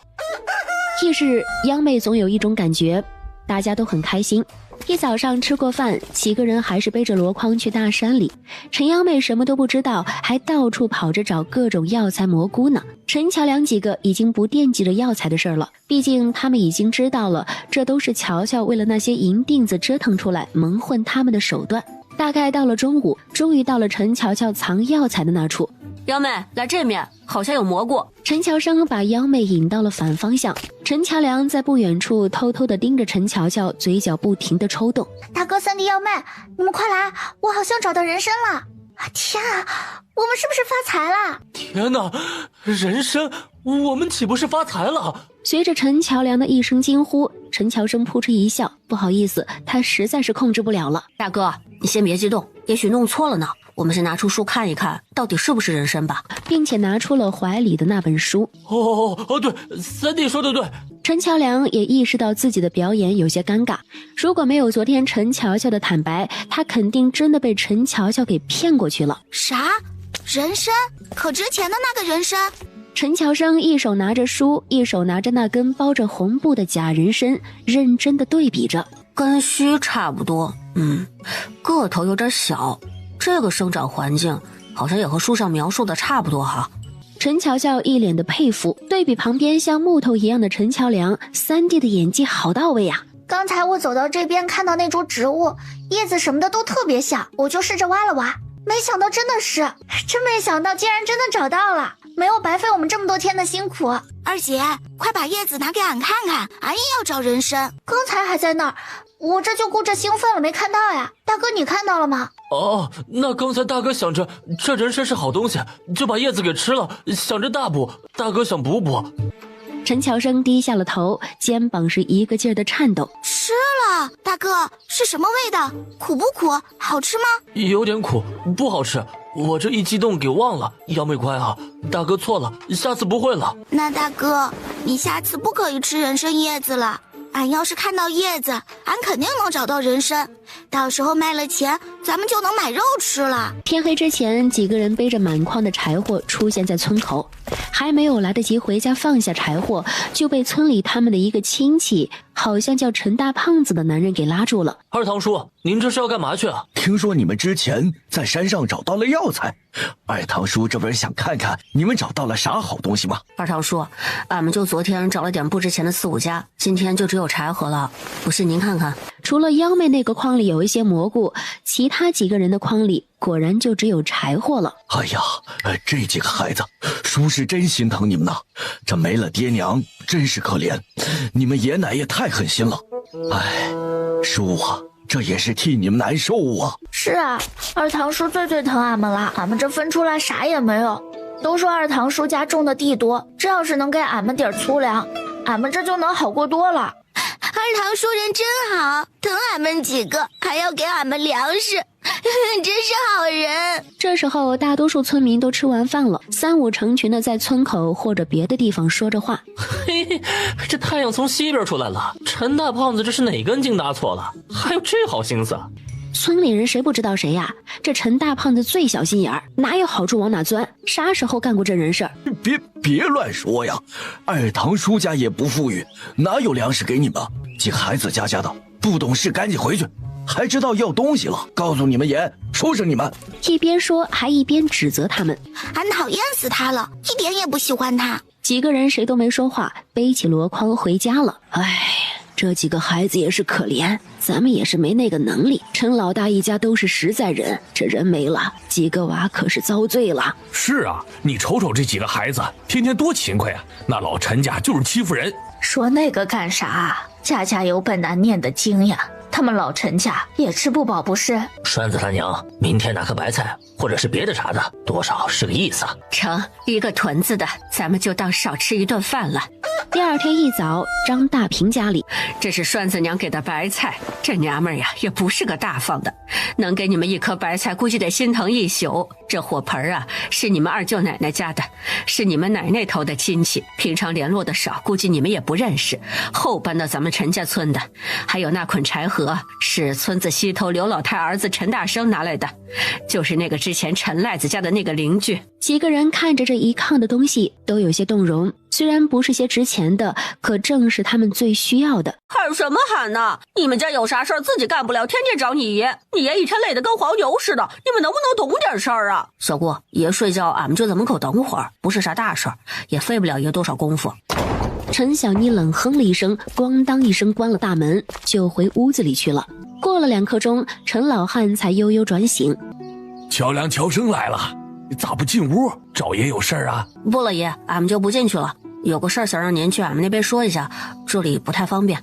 这孩子啥方便不方便的，走吧。一边走，陈乔梁就把他们找到值钱药材的事情小声和陈老汉说了。陈老汉听的也是一惊一乍的，但是他心里并不怎么相信，估摸着是长得差不多的东西吧。陈老汉小心翼翼地打量着那红布上的药材，还别说，这玩意儿还真像是人参。这件事儿你们几个没跟外人说吧？没爷，俺们就告诉你，这也不知道是不是真的。这样吧，这2天呢也有事儿，过半个月的，等你们三叔回来，爷和三叔陪着你们去一趟镇上的药店看看。你们三叔见多识广，如果是真的，肯定不让你们吃亏啊！这不用了，爷，俺们自己去就行了。大哥，你说什么呢？咱们找爷不就是想让爷跟咱们一起去吗？有三叔那就更好了，到时候一起去安全。陈乔生真想捂住陈乔良的嘴，再说2句，陈老汉都要怀疑了。看人家乔生都比你强，这么大的事儿，不得自家多去几个人呐？这头陈老汉一走，那头陈乔良就一脸焦急地看着陈乔生。这要是三叔跟着，咱们这肯定露馅儿。你这怎么跟乔乔交代啊？本来咱们找到人参就够惊世骇俗的了，你还想拒绝三叔他们一起去，你就不怕爷起疑心呐？这件事告诉了爷，就等于告诉了老陈家，告诉了村里这件事儿，你就不怕有人起疑心吗？那也不能。大哥放心好了，爷都说还要几天了，我们就不能找一天自己去吗？就说小孩子实在是心急没忍住啥的，到时候钱都拿回来了，想必爷也不会太埋怨咱们了。啊，还可以这样啊？老陈家人心里都装着一件事儿，这件事呢就是陈老三今年考试的事儿。最近家里忌讳的可多了，但凡是什么不吉利的话，一个字都不能说。还有一件喜事，就是陈小妮的婚事也有了着落，对方是李家村村正的儿子，生的是一表人才，现在正在镇里读书，能和这样的人家接亲，谁能不乐意呢？这李家小郎可是个好的，读书好，人品好，真是难得的好人家。这嫁人无非就是穿衣吃饭，他家的家底可是这个。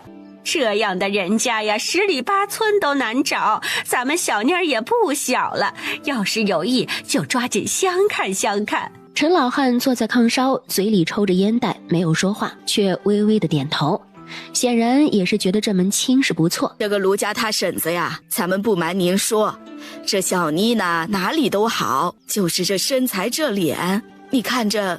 哎呦，老嫂子，您还担心这个？再没有咱们妮儿这么能干的了。咱们庄户人家找媳妇，又不是找花瓶，谁看那个哟？那行，听你的，咱们啥时候相看相看呢？成，得了咱们这头的信，俺也好回去交差。哪天相看，看咱们这面方便。陈老汉皱了皱眉，虽然他也觉得三儿子肯定是没问题了，可这亲事儿明显是冲着老三来的。退一万步，老三要是没考上，那这门亲事又会是个啥光景呀？就这样又过了3天，卢媒婆又来了。这次不但人来了，还带了不少礼物来，说是老李家的一点小心意，又表达了想赶紧相看的意思。那卢媒婆一口一个秀才娘，叫李老太人都飘了，就应下了2日后相看的事来。陈乔良几个人正是要去镇里卖人参，再晚陈乔生就要去地主家了。本来定好的日子都过了好几天了，他们也不好再推脱了。到了镇子上，柱子他们约定了一起回家的时间和地点，就分开了。几个人来到了一家药铺前，陈乔生以小孩子不要去药铺免得染了病为借口，把幺妹留在了外面，还是上次招待他们的那个伙计。不过那伙计显然也不认得他们了，只是问他们买什么药，家里什么人生病了。陈乔乔抿了抿嘴，拿出那根党参，这党参当初可是花了他2两银子呢，也不知道能卖多少。掌柜的，出来一下，有人卖药材。是哪个找掌柜的？谢掌柜，家里没吃的了，俺爹之前存了一根党参，想让俺们来镇子上看看能不能卖了。俺爹说谢氏药铺口碑好，不坑咱们农户人家，所以俺就直接来了。什么党参？拿出来瞧瞧。陈乔乔就把之前买的那根党参连带着那包着的红布递给了谢掌柜。1两银子，你们这就1根，也不知道放了多久了，我只能给你们这个价格了。掌柜的，你看这党参品相啥的多好呀，这要卖不得2两银子啊，您这给的忒少了点儿。你们这药材来历不明的，也不知是山上采的还是哪里来的，一般人敢收吗？陈乔乔忍不住一阵腹诽，又拿出了之前采集的那些刺五家。那您看看这个呢，一起也收了呗，这是俺们前段时间进山里采的。品相一般，晾晒的也不专业，200文吧。谈好之后，谢掌柜就让小伙计把药材带下去，自己到柜台里取了1两银子和200文钱给几个人。卖包子嘞，好吃的大肉包子嘞，皮薄馅大，4文钱1个，10文钱3个的大肉包子嘞。陈乔乔早就流口水了，陈乔良想阻止都已经来不及了。陈乔乔一口气买了12个大肉包子，因为买的多，店家还送了一个杂面馒头。一口下去，满嘴的肉香，那汤汁在嘴里一开，他发誓这是他吃过最好吃的包子了。大哥三哥，这肉包子太好吃了，你们快吃吧。一边说着又咬了一口，他也顾不得别的，赶紧吃了起来。陈乔良拿着包子很纠结，爷一定没吃过，他想给爷尝尝。大哥快点吃吧，这包子凉了可就不好吃了。咱们有了钱，哪天买条肉给爷送去岂不是更好？到时候奶他们不是也能跟着尝尝？最后的负担没了，陈乔良一口下去就是小半个包子。陈乔良长这么大，从来就没有吃过这么好吃的东西。柱子哥，这里。你们几个回来了，既然都逛完了，咱们就回吧。柱子哥还没吃饭吧？俺们刚才把刺五家卖了，还有别的药材买了吃的，这个是给你留的。这可不行，你们好不容易卖的钱自己吃就好了，不用管俺肚子不饿。柱子哥，之前去你家吃饭我们都没拒绝，咋的给你个包子你就不要呢？我们都吃过了，这个是特意留给你的，再不吃可就要凉了。就是你快吃，俺们都吃过了，你不吃就太见外了。都到了这个份上，柱子也只能无奈的接受。咬了一口，柱子就后悔了，这还是没忍住呀，不然给家里的妹妹们尝尝多好。谢谢你们，柱子哥从来没吃过这么好吃的东西，只是别怪柱子哥多嘴，咱们庄户人家还是得多留点钱，以后千万不能这么浪费了。知道了，柱子哥，这不是卖了东西高兴吗？以后俺们不会浪费了。李财主家在李家村坐拥几百亩田地，算得上是这一片的地主了。有何贵干呢？我们是陈家村陈乔生家的，来拜见李财主，说一说我弟弟卖身的事。你们等一下，我去问问管事的。这不是陈家小哥吗？这都晚了几日了，咱们这都收拾的差不多了。何管事，李老爷在何处？还望带我们过去。这是我家二姐，因着我私下里卖了自己，我这二姐特意来和李老爷商量下，看能不能看在下还年幼的份上换一个人。乔生实在愚钝，恐怕辜负了李老爷的心意。2个不知天高地厚的小娃娃，签了文书的还想毁约不成？你们也不打听打听，这10里8村想给我们小少爷做陪读的有多少？你这狗屎运赶上了还想毁约，这真是笑话。何管事，确实是我们的不是，麻烦您跟李老爷说一声，我们和李老爷当面解释。这次的等待就不像刚才了，足足过了1刻钟。进去吧。那何管事一路引着他们到了李财主家的大堂。我听老何说你想毁约。李老爷，实在是抱歉，小的身份低微，配不上给小公子做伴读。家里二姐知道了这事儿，打了小的一顿，说小的不知天高地厚，怕耽误了老爷家的小公子，还请李老爷给小公子寻找一个机灵懂事的伴读，才不至于耽误了小公子的大财。你们不知道毁约需要赔20两银子吗？看你们这打扮，估计也是拿不出。既然拿不出，又是凭什么毁约？是看我李家好欺负不成？李老爷，是我弟弟不懂事，给您添麻烦了。您是这10里8村威望最高的老爷了，千万不要因为我们动了气。我们也知道违约是要赔偿的，可是希望李老爷宽容，能不能赔得少一点？小丫头倒是会说话的，你也不用给我戴高帽子，也别让人说我有钱势大欺负你们。15两，把人领走吧。话虽说的好听，实则李财主的婆娘早几天竟然接来了自己娘家的几个侄子，说是要选2个给儿子做伴读。李财主别看表面威风，实则十分的惧内。李老爷，10两银子成不成？俺们家实在是没那么多，这还是俺们家管人借的呢。是啊，李老爷，家里还有4岁的小妹等着吃饭呢，俺们这一天都没吃饭，就为了凑钱来还您，求求您高抬贵手吧。算了，10两银子，老何，赶紧带他们下去，拿了银子给他们文书，可别在这里耽误我了。有这功夫，老爷赚的都不止10两了。感谢大老爷，乔生，快给大老爷磕头，咱们以后一定报答李老爷。今天老陈家很热闹，屋子里都是7大姑8大姨的，因着今天是陈小妮相看的日子。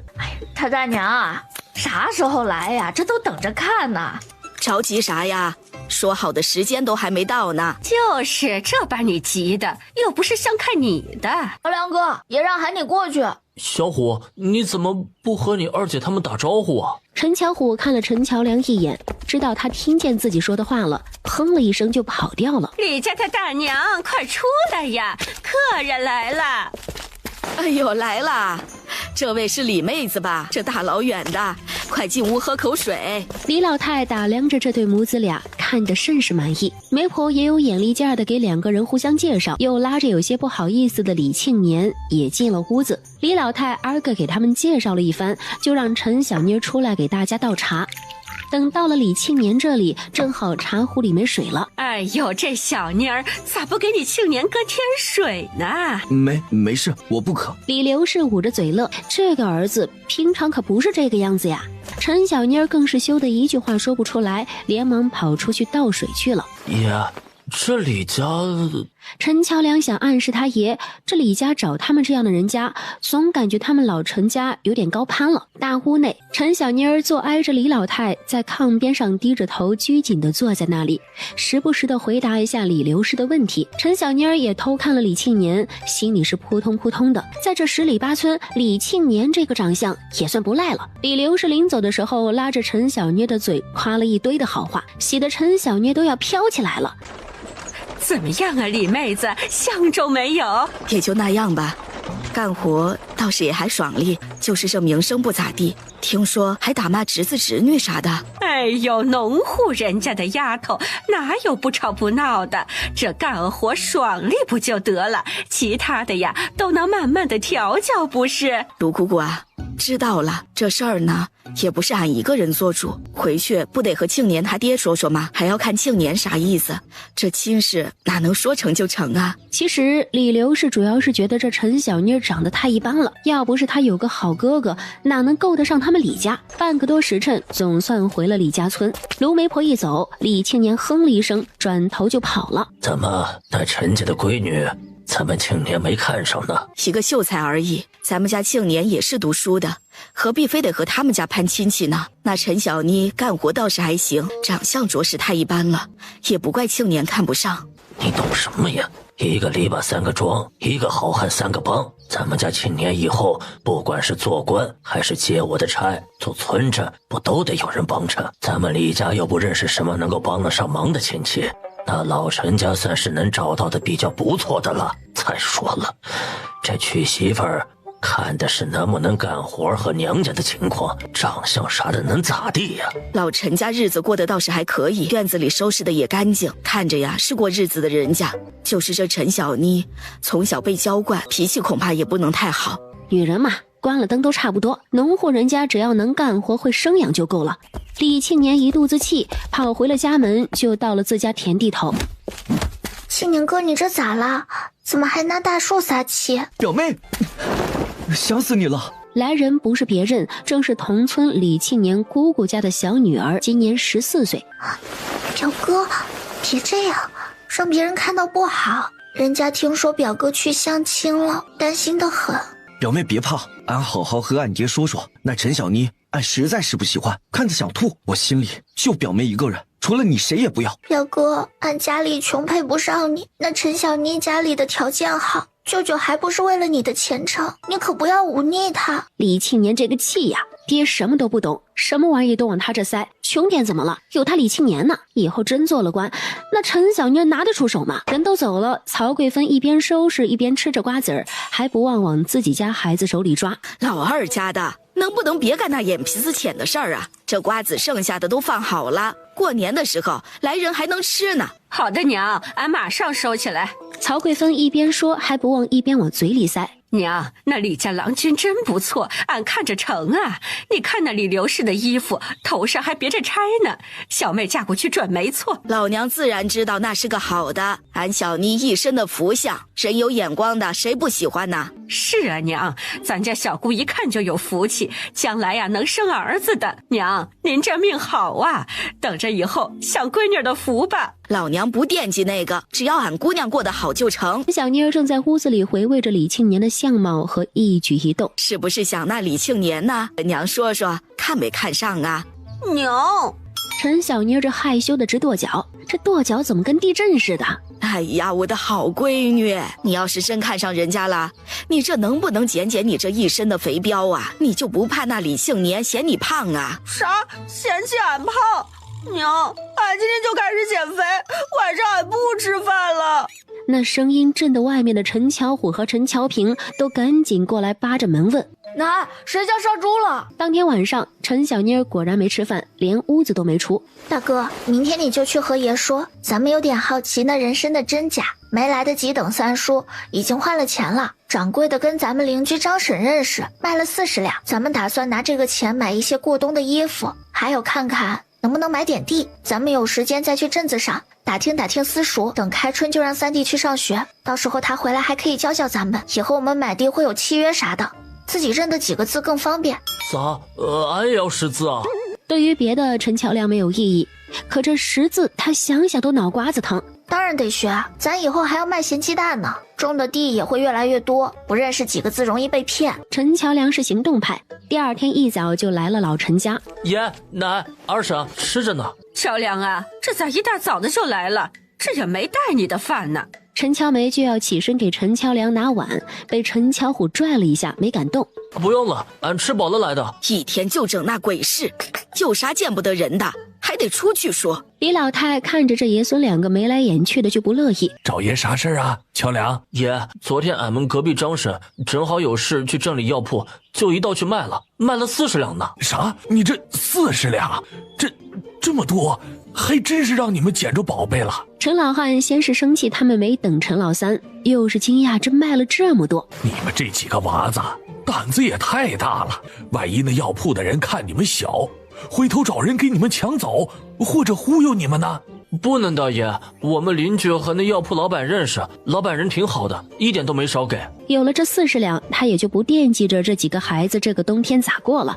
陈老汉这几天没事儿就上山捡柴火，上午捡的拿自己家，下午捡的就送到陈乔梁他们那里去。你们这个钱呢，回头就和外人说是20两，这事儿也瞒不住。你们买东西啊，人家肯定得打听，到时候俺也和你们奶说是20两。买东西啊，也尽量别买贵的，这钱呢看着多，不经用的千万要节省，明年种地还要花费不少呢。爷，俺们醒得的，你也不要老是来给俺们捡柴火了，俺们自己能干。您这干了一个秋天了，歇2天。胡扯呢，装活人家，歇什么歇呀？你们那点柴火啥事儿不大，爷趁着下雪前给你们再捡点。爷，都记住了。还有，您没事帮俺们看看有没有卖地的，俺们想多买点地种。好啊，乔梁，有钱呐就要多置地，啥也没粮食好啊。咋的？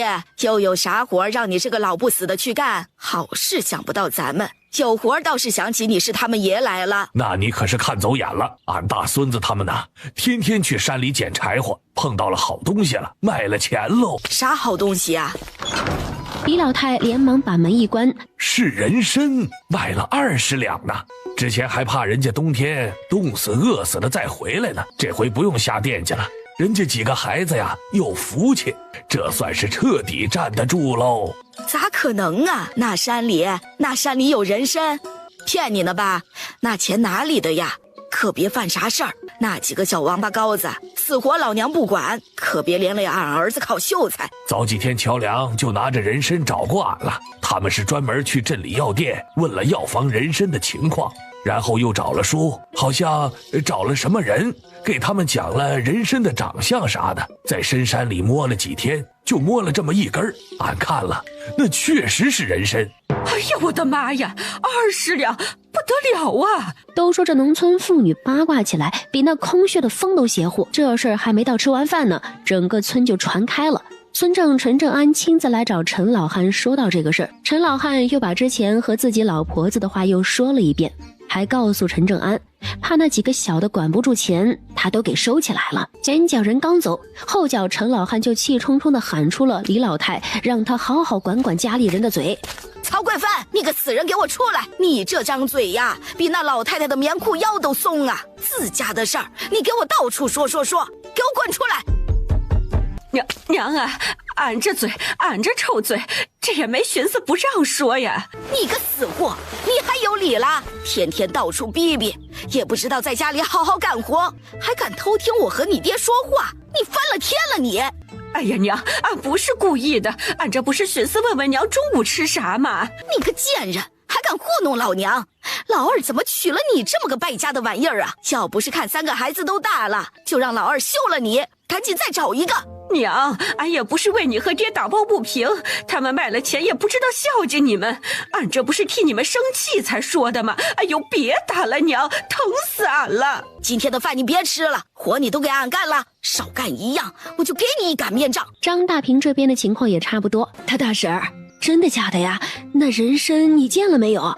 那当然了，俺跟着去的，长得手指这么长，有点像那个小的白萝卜，须子还不少呢，有红布包着。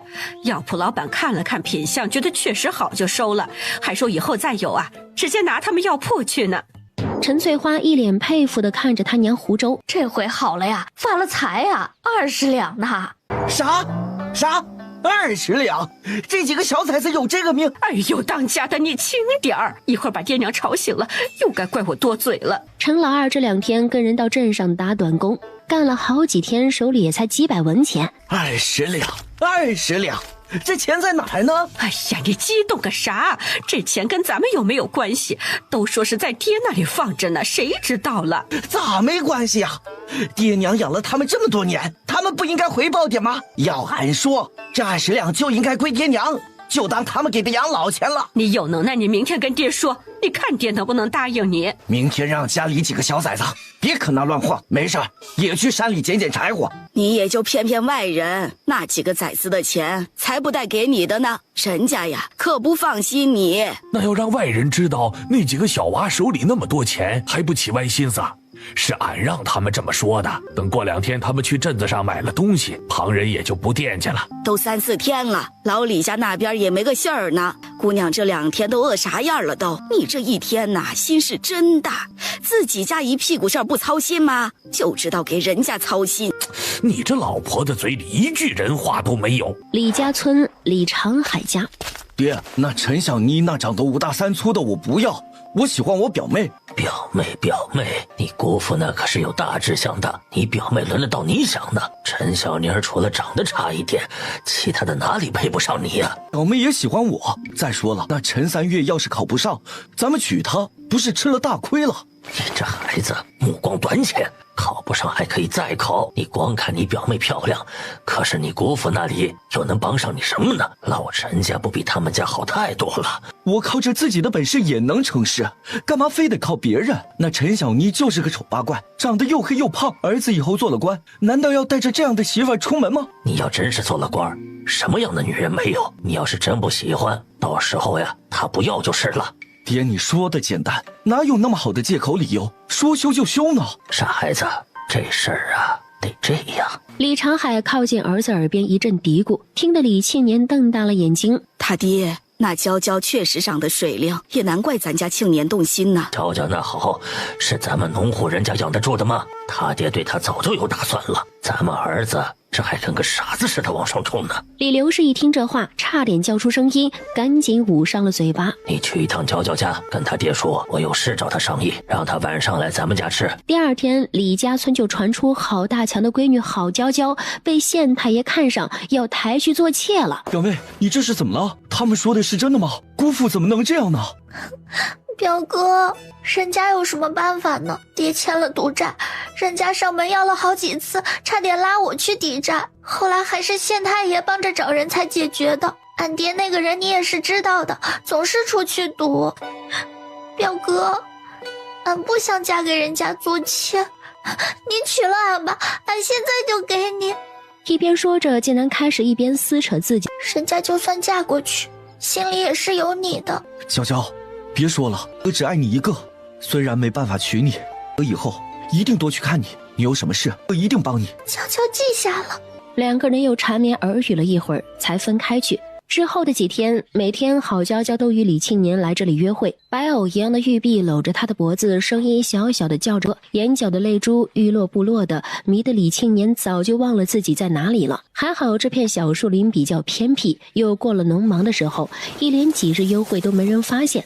李大娘啊，咱们小妮儿的事儿啊，李家给信儿了，巴不得现在就娶小妮儿过去呢，赶紧找个日子，两家赶紧定下来这好事吧，我老婆子也好喝个喜酒。吴媒婆呀，屋子里请，这么远的路，进来喝杯茶吧。李老太心里喜得不行，偏脸上还要装出一副淡定的样子。媒婆，那老李家那俊俏的小郎君真看上咱们家小姑了？这么多天没消息，俺们还以为对方看不上俺们家呢，都打算看看别人了。哎呦，老姐姐，这说的哪里话呀？人家这不是慎重吗？显得看重咱们闺女不是？今儿个俺来呢，主要是来传达老李家的诚意，具体的呢，还需要你们再见面沟通沟通这细节啥的。李老太也觉得说的在理，自己出去和老头子商量商量。是该见面谈一谈。这样吧，你跟卢媒婆说一声，上次是他们来的陈家村，这次俺带着老二几个过去李家村一趟，把事情好定下来。爷，听说乔梁他们挖了人参，20多两银子呢。是有这么回事儿，不过他们这又要买棉衣，又要置办过冬东西的，花完了也剩不下多少。哎呦爹，有5两银子够的了。再说了，他们身上不是有衣服吗？这孩子小啊，就是乱花钱，爹你为啥不帮他们收着呀？那是人家的钱，跟你爹有什么关系啊？哎呀娘，你也别生气，俺是觉得呀，这钱何该孝敬爹娘，这发了财都不知道给爹娘买点东西，真是一群白眼狼。就是二哥说的对，都是白眼狼，谁稀罕他们的臭钱？明天老二还有乔梁陪着我去李家村，你小妹的婚事需要去和李家谈一谈。成啊，小妹的事儿就是俺的事儿，明儿个咱们去一趟。李家吃得好用得好，去一趟绝对不吃亏，这种好差事陈老二可不会拒绝。这不是陈家小丫头吗？这次来要买点什么呀？卢掌柜好，过冬了，我们兄妹4人想买棉花和粗布做一身棉衣，卢掌柜帮看看需要多少棉花多少布料呗。这个呀需要量，而且你们肯定不是穿1年，怎么也得2、3年，所以这尺寸呢还要大一点，里面呢最好用棉布，比较软和还舒服，外面用粗布，比较结实还防风。自己做的话，我就直接给你们称棉花和布料了。卢掌柜，咱们这里做好的话需要多少银子呢？这4套棉衣棉裤需要的棉花大概是16斤棉花，布料呢大概28尺，手工费1件是50文，棉花45文钱1斤，需要720文，粗布是25文钱1尺，需要15尺，432文，棉布现在是35文1尺，需要455文，不算手工费的话，一共是1607文，另所需的针线另算，大概需要10文钱。几个人都没有买过布，但是却都觉得挺贵的。棉花和布料的钱呢，我给你们抹个零头，收你们1600文就好了。至于是自己做还是我们给你们做，就看你们自己了。卢掌柜，我们这儿还需要棉鞋呢，您看能不能给我们便宜一点？以后有其他需要，肯定还要来。这样吧，再加400文，给你们出8双鞋的棉花和料子，这总成了吧？不用，8双太多了，俺们1双就够了。陈乔乔气得瞪了他一眼，这是在讲价呢，搞什么乱呀？卢掌柜，就按您说的来，要是咱们有什么不要的碎布什么的，就送我们一点吧。俺幺妹还不会针线活，想给她练练手。刘掌柜点点头，算是答应了，不用店里做，直接把所有东西都称了重量，直接装箩筐里。二妹，大哥1双鞋就够了，真不用做那么多。哎，大哥呀，你说说你这1根筋，你自己心里没数吗？咱们自己1双是够了，那咱们有钱了，不得孝敬爷奶他们吗？别的不说，给爷做双鞋，那不应该吗？哦，对，得做，爷奶都要做。二妹，大哥这脑袋，你别介意，别生气啊。大哥笨，大哥是木头。接下来几个人又去了材料铺，陈乔生要了生姜、八角、花椒、大料，还有干辣椒以及3斤粗盐，就连黄酒也买了不少。心疼的陈乔梁差点没捂着胸口当场去世。看着陈乔乔又塞满了第2个箩筐，陈乔梁想着这下子总算是完事儿了吧，没想到陈乔乔一转头又去了肉铺，没2分钟提了2块五花肉，一堆猪骨头就出来了。大哥，这点肉加骨头才60文，瞅把你心疼的。以前咋没发现你这么抠搜呢？大哥，你又不是不知道有多少，你就让他用呗。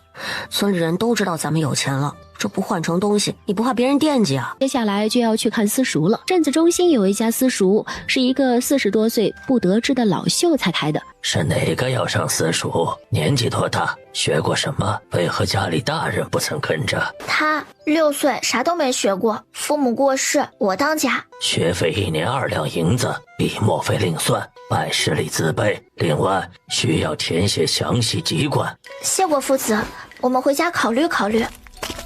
第2家私塾就有点偏僻了。这位姓冯的夫子先是带着几个人看了下孩子们读书的场所，又给他们介绍了平常孩子早晨几点到，晚上几点归家，以及所需要学习的内容。来我这里读书呢，就一个要求，我管孩子比较严格，打骂都是日常便饭，所以如果考虑来我这里，就要做好这个准备。谢谢冯夫子介绍，我们虽然分出来单过，也需要和家里商讨。如果设地来冯夫子这里，还请冯夫子不用手下留情，一定严加管教。冯夫子一听这话，眼睛都睁大了几分。多久没人来他这学堂了？令姐真是难得的贤良之人呐，管教孩子哪有不动手的？我们为人师的，还不是为了孩子成才吗？多少家长因为他对孩子太过严厉，3天2头的找他麻烦。三弟，你不经打，咱们还是另外选一家吧。爹，俺觉得这里不错，老师严格一些才能学到东西。三弟，你这么懂事又聪明，能教你的夫子，那都是上辈子修来的福分，给你找夫子是没办法，总得有人教你不是？既然是谁都行，那我们不应该选个温和一些的吗？趴在墙头上偷听的老冯都要骂人了好吗？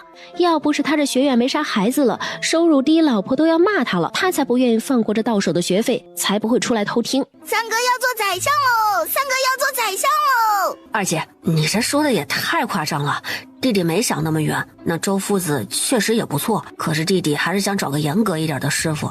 弟弟不小了，现在想要赶上师兄们，肯定要付出更多的努力。乔生啊，二姐是看那先生的戒尺打人都打得出油了，怕你挨打遭罪。那冯夫子一看就是个老古董。哎，这话说谁呢？你看那冯先生脸拉得跟驴似的。那小女子，你这说话也忒难听了吧？为人师表，不应一脸严肃，怎么教导好孩子？哼，我冯文举啊，不管是人品还是才学，哪点不比那周老匹夫强？你们不选我，那就是你们的损失。三弟，是二姐肤浅了，还是冯夫子靠谱？也不等春天了，过2天就来行拜师礼入学。这位陈家小淑女所言甚是啊。回去的路上，几个人都没有说话。乔梁哥，乔乔姐，你们先别回去，听我说。别着急，翠花姐有话慢慢说。今天你们刚走一会儿，你们家就来了几个人，说什么是你大姨，还有你大姨夫，还有3个孩子。俺娘说你们不在，让他们在外面等等。那个女的就你帮着拿到你家去。大哥，你把箩筐给翠花，然后赶紧回去，别让他们去园子。幺妹快去老宅找爷奶。陈乔梁放下东西就往回赶，谁也阻止不了他买田地，谁要是敢靠近他家园子，他就拼命。小王八羔子，我可是你姨父，你个小兔崽子跟我大呼小叫的。乔梁，俺是你大姨呀，是你娘的亲姐姐，这不听说你们分家了，来看看你们的吗？俺不认识你们，你们咋就随便上人家来了？都给俺出去，现在就走！他一回来就看到这一家5口做了1盆的玉米饼子，还有1盆白菜萝卜汤，他们晒的野菜也被拌了大半碗。3个特别埋汰的孩子正在他们炕上来回跑，平常他们4个人也做不了这么多吃的呀。气得陈乔梁一脚就把那个叫大山的中年男人踹倒了，拿起一旁的烧火棍就开始招呼。那蔡大山爬起来就抢过陈乔梁的烧火棍，王大梅也是把着陈乔梁的手，嘴里说着劝架，却让陈乔梁动弹不得。蔡大山找准时机，一连踹了陈乔梁好几下。狗娘养的，你个小畜生，还敢跟长辈动手了？老子今天踹死你！哎呀，别打了他姨父，再把孩子打坏了。哪里来的猪头狗脸的姨父？上俺们陈家村撒野，你欺负个孩子算啥？滚出来！柱子今天没有去镇里，上午帮着别人家去干活了，中午一回来就听到这面的声音，赶紧翻墙头就进来了，一把抱住蔡大山。你们老陈家怎么教孩子的？这是一个个的怎么这么没教养？这是乔乔吧？那扑面而来的馊气，陈乔乔差点没吐了。别过来了，你这一声会熏死我了。哎呦，这农户人家不都这味儿吗？你呀就是干活少，一看就不是过日子的人。大姨是吧？你们这是看俺们分家了来可怜俺们了吗？不知道大姨给俺们带来了多少银子，多少吃的呀？哎，妮子，俺们家哪有钱填你家这无底洞啊？哎，有话好好说，你一个大老爷们儿，别冲几个孩子比比划划的。俺是他们亲姨父，管自己家的孩子跟你有啥关系？这是俺们陈家村，你有能耐动我一下试试，看你能不能出俺们陈家村。就是，柱子别怕他，出来就打断他的腿。王大梅一看这气氛也不对呀，赶紧拉一旁的陈乔生，结果还没等碰上呢，陈乔生是一屁股坐在了地上。大姨推俺，大姨上俺家不拿东西，还吃俺们家活命的粮食，还推俺，还打俺哥。哎，你个小兔崽子，老娘啥时候推你了？赶紧给俺起来，别怪俺抽你啊！大姨，你们这出门也不知道换个干净衣服，把我家过冬的粮食都给吃了，是要饿死俺们吗？老娘今天就替你娘教教你咋跟长辈说话。陈乔良一把把陈乔乔拽了过去，后背结结实实的挨了王大梅一巴掌。哪个裤裆松的，把你们两个狗东西给露出来了，敢到俺们老陈家来撒野！你那死鬼妹妹死了4年，也不看你放个屁！前脚几个孩子人参卖了钱，几天呢，你们就跟那厕所里闻着味儿的蛆似的，就跟过来了，拍拍你们那比屁股还大的脸。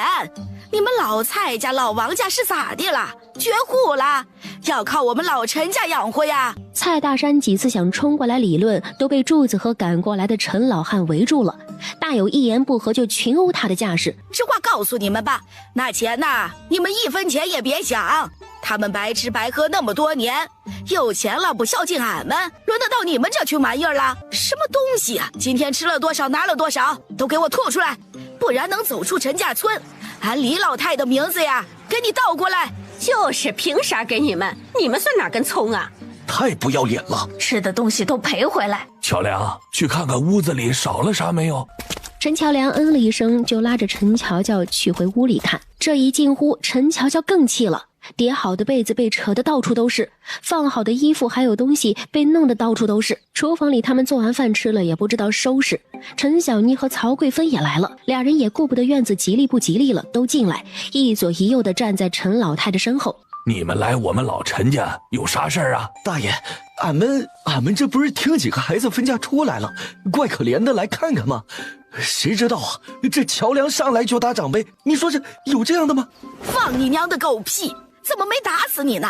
打死你就少了一个祸害。几个孩子分家了是可怜，粮食都不够吃，你们咋还有脸吃呢？俺们这走了1天了，这不是肚子饿了吗？这吃点东西也没啥哈。啥东西还给霍霍啦？哎呦，你们这些生孩子没屁眼的王八羔子，一辈子都吃不上1顿饱饭的玩意儿！李老太说完又一转身，指着陈乔良几个人，跟俺叫板那个劲儿哪去了？这样的就拿那菜刀砍，拿烧火棍往那裤裆里怼。四周看热闹的还有陈乔乔几个人都是一顿恶寒。这老太太太讷了，以后还是不要惹。俺这，他娘，你说俺们这不是想着，哎，俺们这也难呢，这。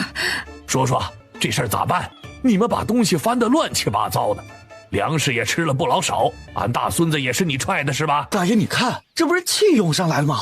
再说是那小兔，那小子先动的手，俺这肋巴还疼着呢。今天不给俺一个交代，俺就打断你一条腿。俺们没钱，俺们没有，这你让俺们咋办？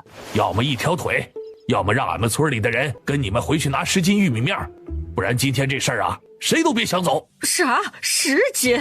俺们吃了哪儿那么多？你们这不是讹人吗？你们不是可怜你家妹子吗？10斤粮食都不拿，你可怜啥了你？王大梅你个贱人！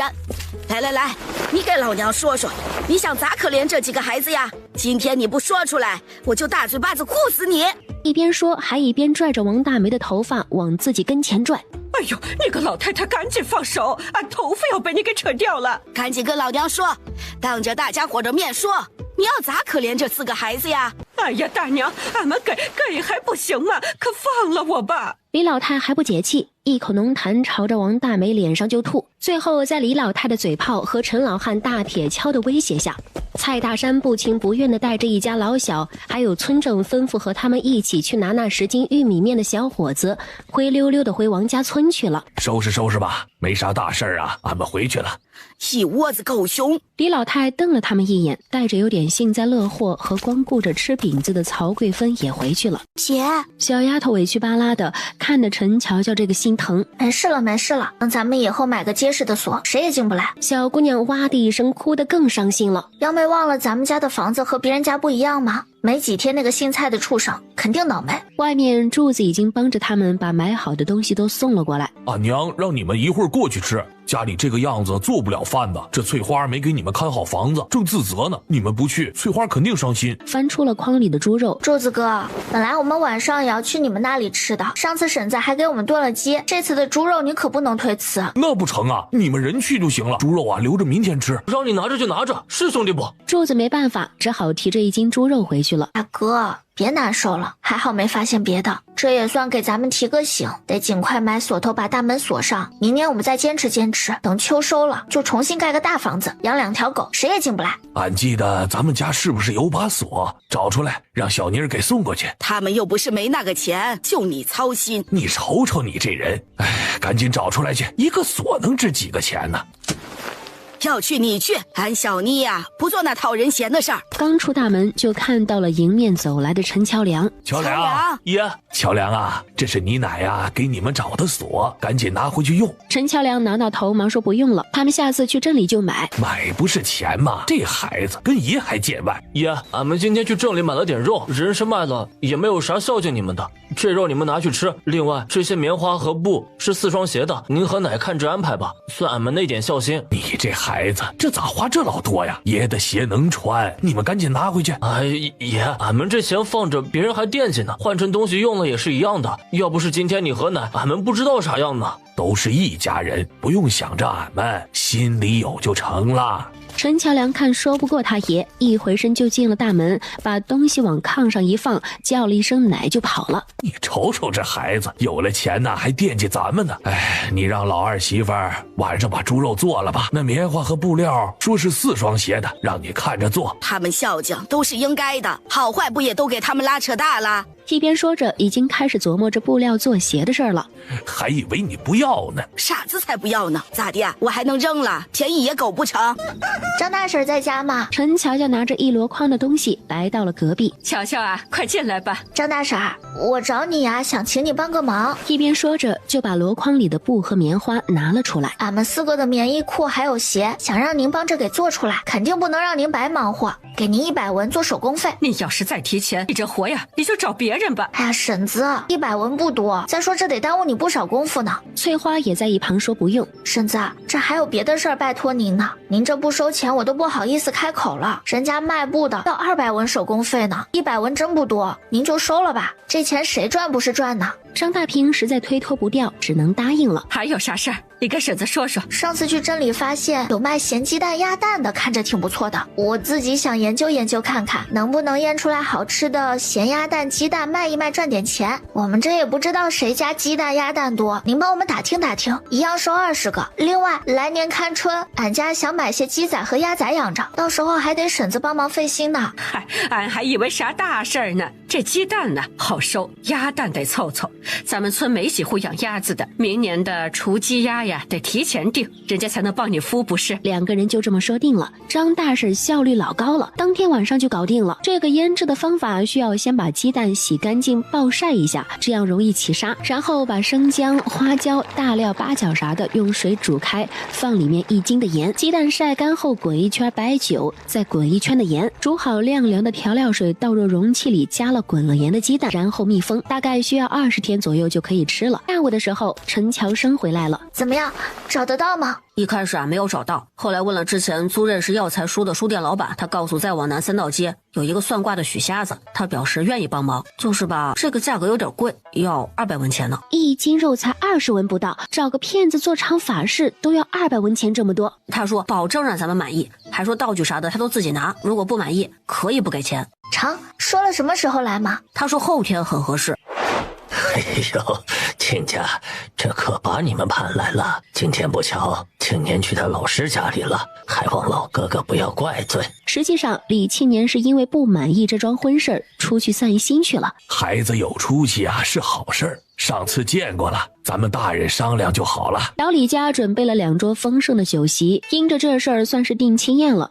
娇娇，在这过得好吗？表哥这心里惦记你呢。吃得好，穿得好，老爷对俺对我也好，夫人也不曾为难，这日子也算好吧。李青年左右看四下无人，一下冲到了郝娇娇跟前，抱着人就啃了2口，吓得郝娇娇一下就把人推开了。表哥别这样，被人看到我们2个就完了。我李青年这辈子一定要得到你。说了这一句，李青年逃也似的快步出了县城后宅。乔乔妹子，我进来了。进来吧，翠花姐，没啥事。听说了没？大早晨的，村里来了个游方道人，在咱们村口站了半天，嘴里念念有词的。有人告诉了村正，村正已经把人请家里去了。这人还真办事啊，这么早就来了。村正为啥请道士回去？这道士干嘛的？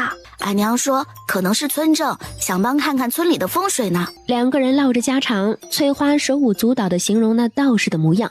村正家里，昨夜有妖邪入梦，老道我梦中与之缠斗良久，虽伤了那东西，却被他朝着西南方向逃了。今日我晨起，朝着西南方向一路寻找，到了贵宝地方，才有了一点点线索。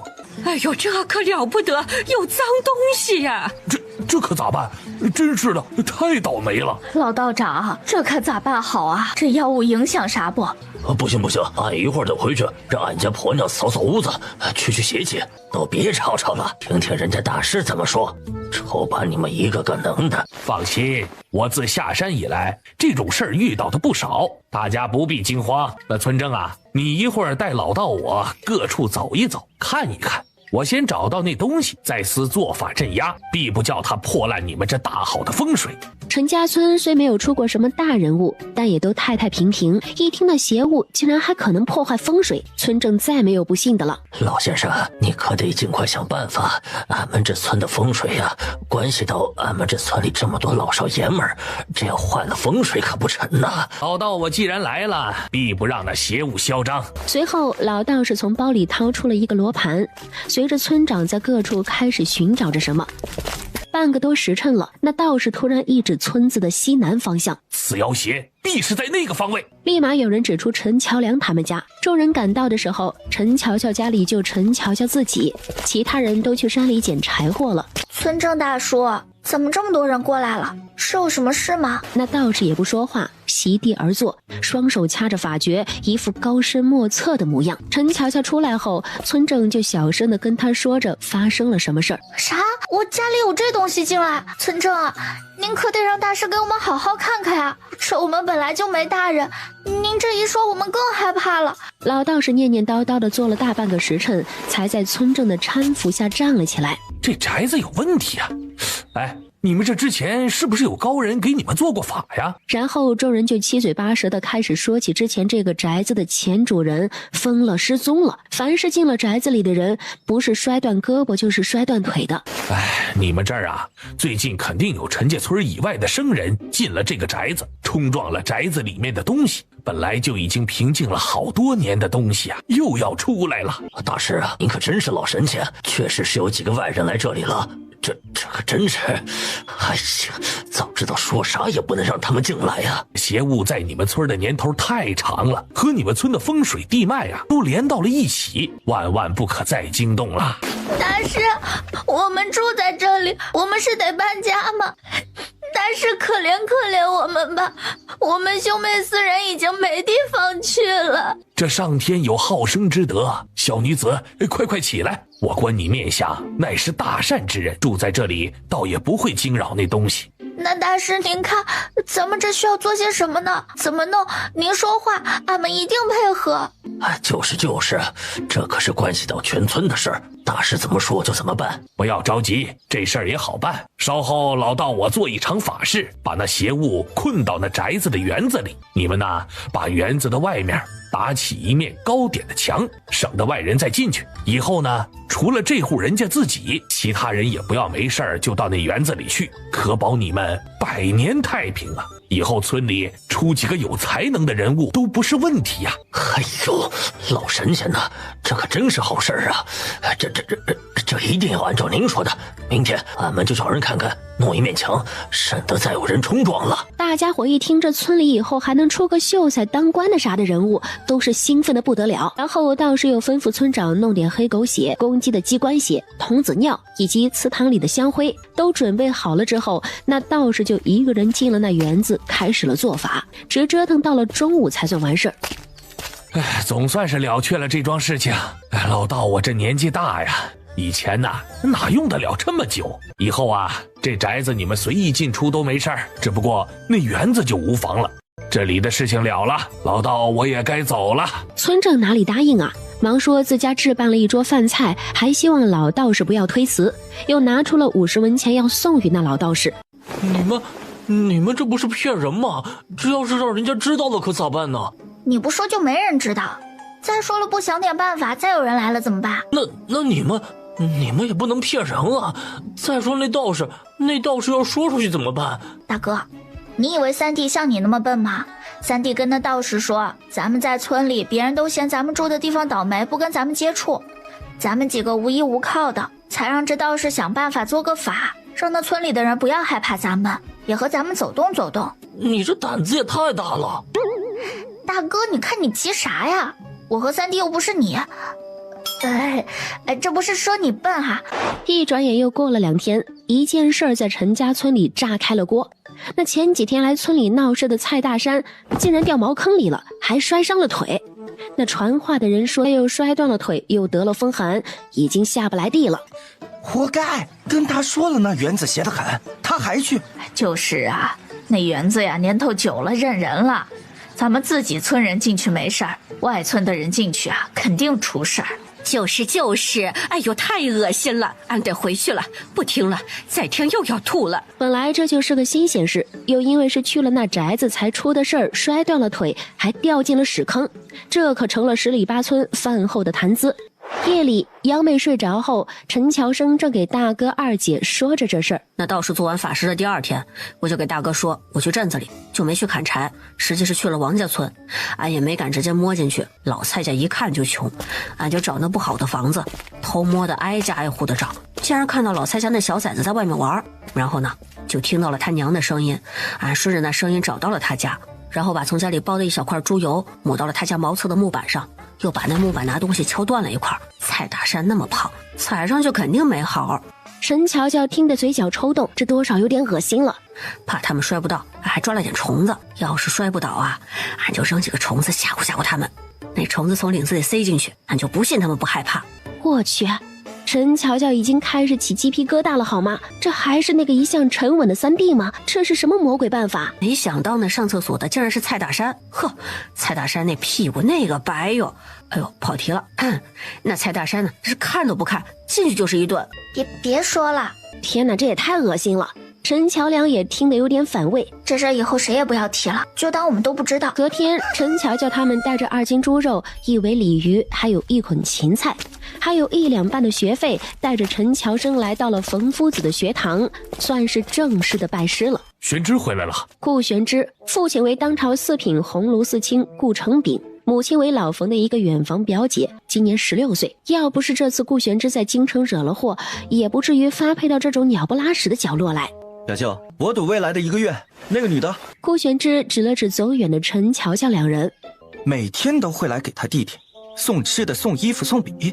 这小外甥长得确实不赖，那小丫头之前欺负自己，要是真能被小外甥迷得神魂颠倒，就全当为自己报仇了。一转眼10多天过去了，镇上冯家学堂里，无聊的顾玄之盯着那个正在读书的陈乔生，心里一阵不快。他赌输了，那小丫头一次没来过，老陈家也紧张得很。按照之前说好的日期，陈3月已经考完，知道结果了。哎呦，这个老二急死人了！这老3也是考完呐，不知道找人往家里捎个口信，有点正事啊，一个也不顶用。村镇还有几个族老都在陈正安家里等消息呢。这要不再派个人去看看，怎么还没醒呢？眼看着中午了。叔公啊，别急，已经派了2拨人了，咱们再等等，也许是有事耽搁了。陈乔梁在屋子里也坐不住，一会儿去老陈家看看，一会儿拾掇家里的东西。大哥，你这一趟趟的火急火燎的，你这是希望三叔考中还是考不中？胡说啥呢？那是咱们三叔，你这说的是什么糊涂话呀？三叔考中了也不会帮着咱们，之前咱们被欺负，他还说风凉话，俺不希望他考中。幺妹，不要乱说，他是你三叔，他每天忙着学习，哪有那么多时间？再说，就算他们不对，咱们过好自己的日子就成了。老陈家好，咱们也能跟着好。大哥，你想多了，他们好了跟咱们有啥关系？不欺负咱们就不错了。幺妹，不要再说那些话了，老陈家要是不好，咱们又能好到哪里去呢？陈乔乔转过头，惊讶地看着陈乔梁，大哥可真是大智若愚呀！哎，中了！娘，三弟真的中了！全村上下到处都有人在喊那2个字，中了。几个上了岁数的族老受不了刺激，陈村长还得挨个安抚，生怕他们有个好歹，喜事变丧事。老天保佑啊！老天保佑呀！真是大喜事儿！哎呦喂，这可是大喜事儿啊！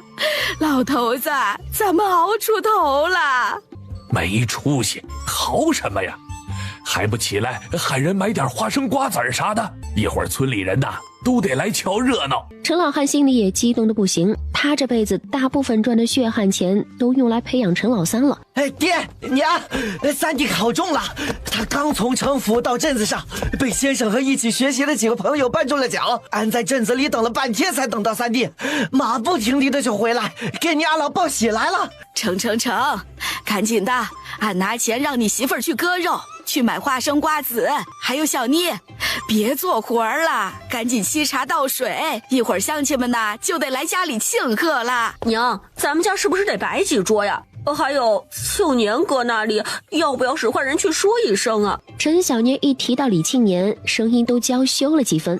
哎呦，这小姑子可真是会疼人，咱们老陈家的亲家多着呢。她可是给老陈家生了3个娃呢，凭啥先通知老李家？哎呀，你赶紧去买东西，别在这里打岔，家里有大喜事儿，谁给我找不痛快，过后一顿大棒子赏你们。陈乔梁几个也到了，乔乔，跟你二婶乔梅一道去，多买些肉，咱们家今天摆席。陈老汉没想到消息来得这么赶，家里也没准备啥。乔梁还有乔平、乔虎，各家各户喊一喊，老爷们带着桌椅板凳来，妇女们都过来帮忙做菜，都按着吩咐去办了。老叔啊，你给咱们村子里等了个好儿子，您老就别操心了，俺早就吩咐好了，这酒席怎么安排，咱们这面都帮您操持，您啊就打发孩子们去通知别的村的亲戚就成了。正安呐，咱们村的大喜事儿一定要热热闹闹的，该请的都请到了，咱们陈家村不是那差事儿的。看看，俺当时就说这门亲是结的。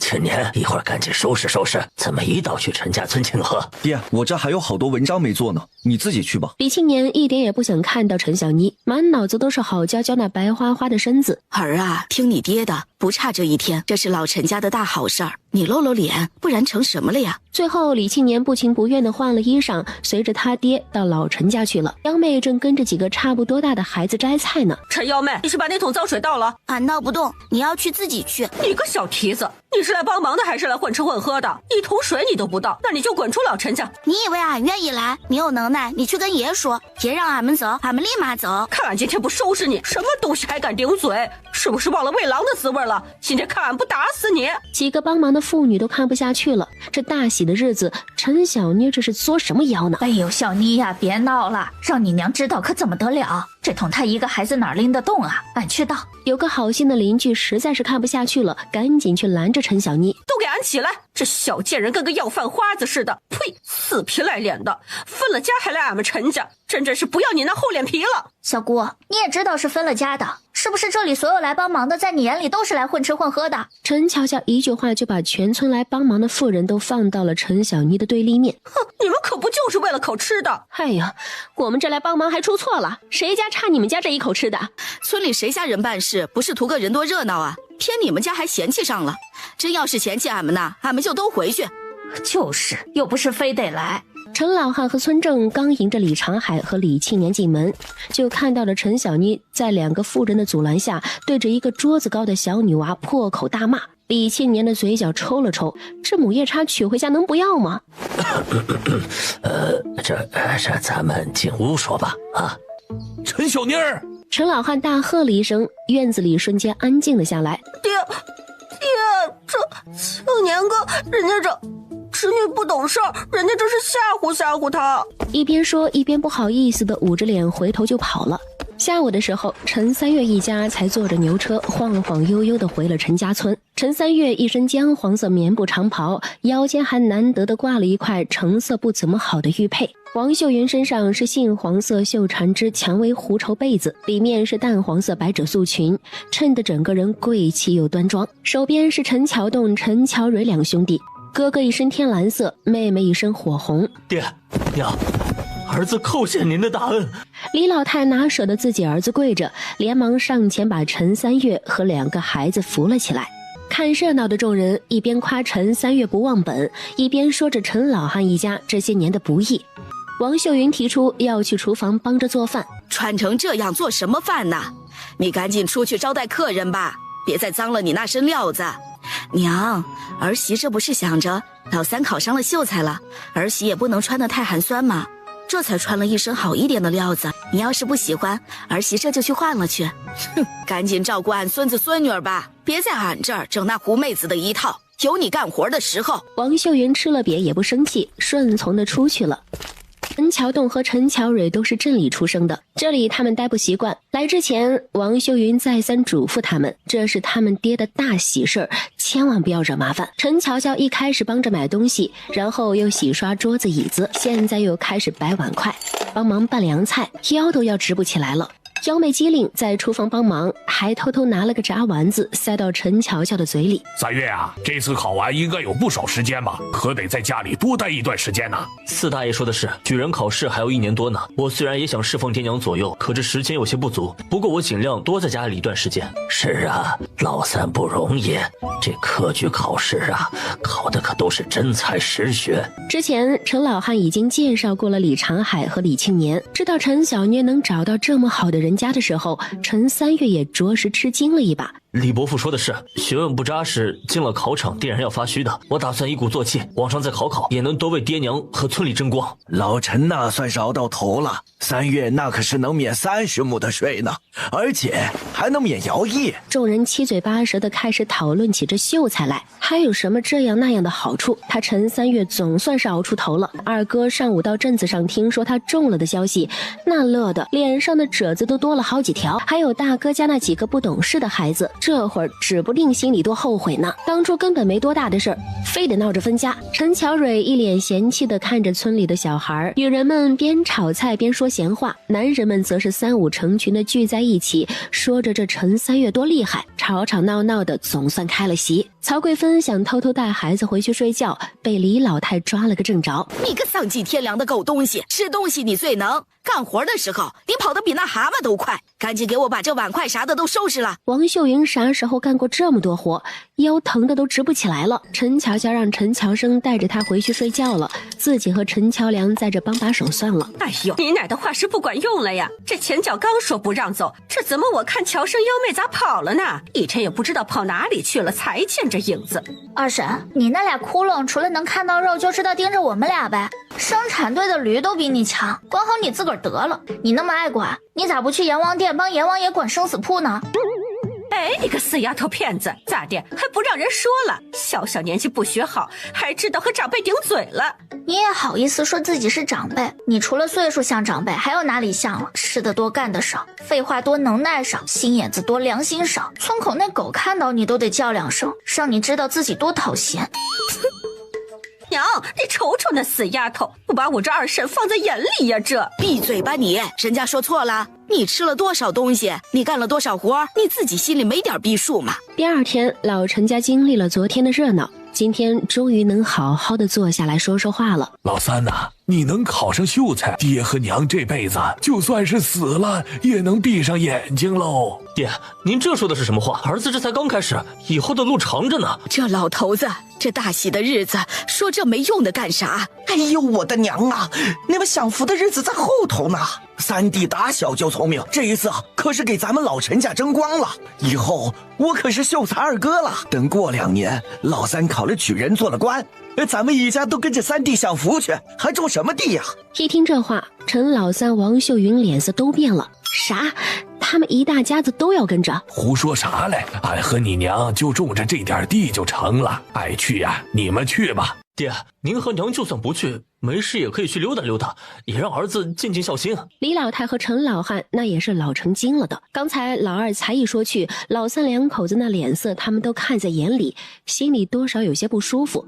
那都是以后的事儿了，你这成了秀才之后有什么打算呢？爹娘，我这以后打算一边给大户人家教2个孩子赚点银子，一面继续跟着先生学习个1年半载，然后再专心准备举人考试。爹娘二哥一家这些年也不容易，我也不好一直管你们要银子，所以想自己赚一些。三弟见外了，二哥看你读书比自己读书都高兴，花不花钱的有什么？再说了，你这成了秀才，可是能给家里免30亩地的税呢，那可是不少钱呢。还有每年3斗米3斗面，那可都是好东西啊。二哥说的是，家里正好30多亩地，基本就都能免了，也能让家里多一点银钱。24亩吧，乔梁他们还有6亩呢，算上刚好30亩。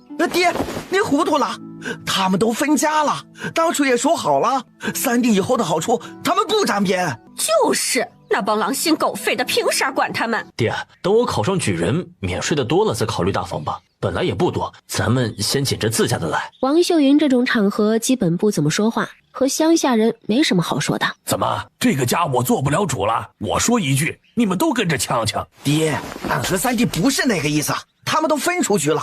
再说他们现在也不是没有钱，你咋还要管他们呢？那几个白眼狼给您管什么迷魂汤了？分出去了跟咱们可就没关系了。那你嫁出去也是外人是吧？那将来老二一家分出去，你二哥也是外人是吧？都没关系了是吧？哎呀爹，那怎么能一样呢？那反正就是不一样。这个家俺还是当家的，你们不同意的就都滚出去。大房，你眼里就那几个崽子是吧？他们要是真快饿死了，俺这个当奶的也不能真看着。老三也说了，以后会给他们免的，怎么就不能听听儿子们的？